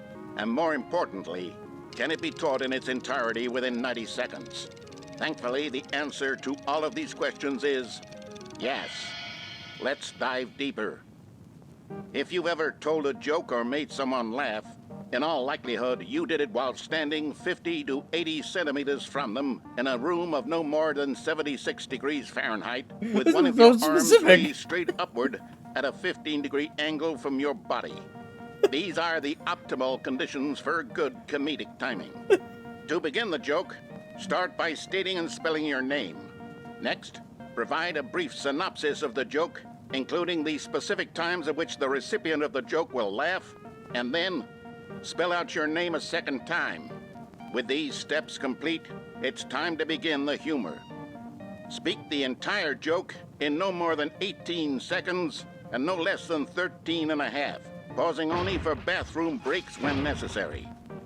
When the joke has concluded, it is customary to inform your listener that the joke is over by declaring in your loudest possible voice, This must be my no one "I'm finds it. Dunny with the funny." Let's practice screaming, "I'm Dunny with the funny" now. I'm Dunny with the funnies. Good. This saying is Got a him. perfect example of expectations management, which is the cornerstone of good comedy. Finally, it's time to hand out surveys. Collecting hard data from your audience on how rapt they were throughout the joke is the only way to grow or learn as a comedian. An effective survey should be no less than 10 pages long Oh my and God. should include the same question reprinted several times, just to ensure the survey taker is actually paying attention and not simply filling in answers at random. And that's all there is. With these strategies at your disposal, you'll have audiences doubled over in laughter and even tripled over in laughter in no time at all. Just remember to let them stop laughing at some point, you gut-busting little scamp. After all, we're each of us needed on the front lines of the war to fight the 12-legged invader who What? threaten our very existence and to very likely die in a hailstorm of bullets and mandibles. What's All of us happening? must be prepared to give our lives to this noble cause, just as our children must do after us, and their children after them. Godspeed, and may Earth reign supreme. Oh my goodness. Hey, goodness, this video is a little outdated, isn't it? Well, no matter. I think the fundamentals of proper comedic timing are still as relevant today as they were back then. So with that in mind, I believe the only way forward is for us to return to the two doors and walk through all of this again, so I can try telling my story with more appropriate comedic delivery. Come along, let's head back. Oh my gosh.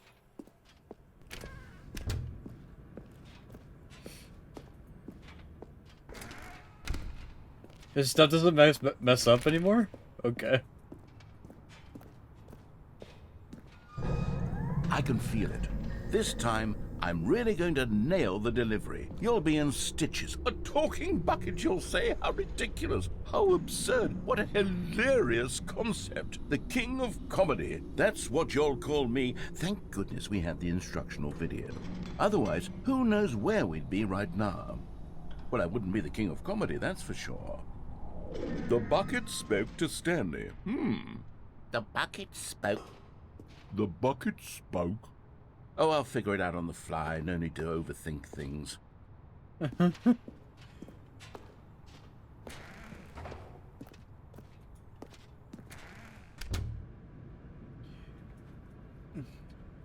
Do not lie. If you're lying right now, stop.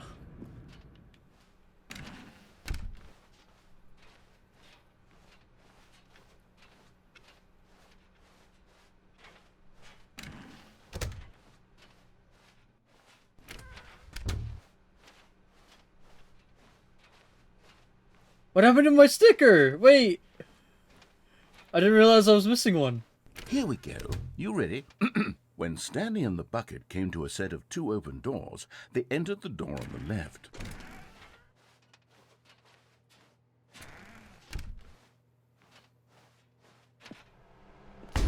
What? We're back at the phone already? No. What's going on? There were supposed to be several rooms leading up to this. There was supposed to be a build-up to this point, a dramatic display of remarkable comedic wit which culminates in this scene with the phone. But now the timing's completely off. The joke will never land. Well, not the way it was meant to. And it's all my fault. I must have forgotten that the phone room comes immediately after the 2 doors room. What an egregious mistake. I've made a fool of myself. I don't deserve the title of King of Comedy. I'm nothing. I'm not even the lowliest joke-telling whelp. I think I need to go back and rewatch that instructional video again. Yes, surely that will help me improve my... Here we go. You ready? When Stanley and the bucket came to a set of 2 open doors, they entered the door on the left.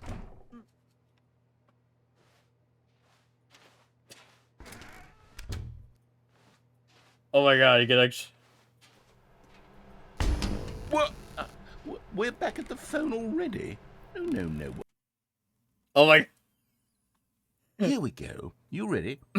When Stanley and the bucket came to a set of 2 open doors, they entered the door on the left. Is this gonna just replay itself, I guess? What? We're back at Yeah, the phone already? I guess it must be. No. Yeah. Here we go. You ready? When Stanley and the bucket came to a set of... I'm gonna 2 check open one more time. doors, they entered the door on the left. We'll check one more time. I think this is just gonna repeat itself. What? Yeah. We're back at the phone already? No. Yeah, okay. Here we go. You ready? When Stanley and the bucket came to a set of 2 open doors, they entered the door on the left. No. You were supposed to go through the door on the right, leading back to the phone. Did you not even look at the instructional video? I think this is all covered very clearly. There's no way I can make the comedic timing work now. It's done. The joke is completely done and over. It's all your fault, Stanley. I'm going to be ridiculed in the community of other joke writers. I'm going to be shamed at every one of our meetings from now on. All because you couldn't watch a simple video and take a hint. Are you proud of yourself for bringing me down, Stanley? Are you proud? Stanley, you love the bucket so much it's like you... it's as though all of your other most prized possessions pale in comparison. Yes. Oh my god. Let me try that again, Stanley. I heard that you are pale with shame over how unabashedly in love with a bucket you are. No? Still not? Is it the delivery? Pale with shame. Oh my Pale with shame? god. Pale... What's another word to describe a bucket? Stanley, this bucket is so metal, I think I saw it playing guitar. Oh my god, stop. No. We're getting away from making fun of Stanley's... This game is so memes. Point of this. I'm no good at these jokes. I need more instructional videos. That's exactly what it is. Speaking of comedy again, more instructional videos. Let's see. Or something. Okay. Oh my goodness. All right. Oh my gosh. Okay. The sequel's not paused.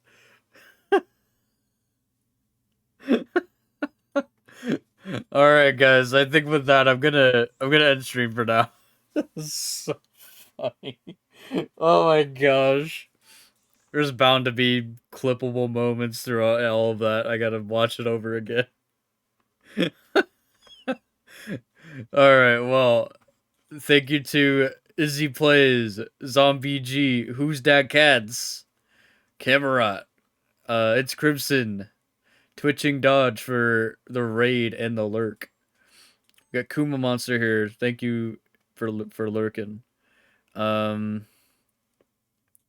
Yeah. Well, I guess we'll continue this tomorrow and see if we can get some more endings. And hopefully and more laughs. Oh my god. This game is crazy. It's crazy funny. Alright, yeah, we'll see you guys later. Good night, homie. Good night, Strum. Thank you for watching.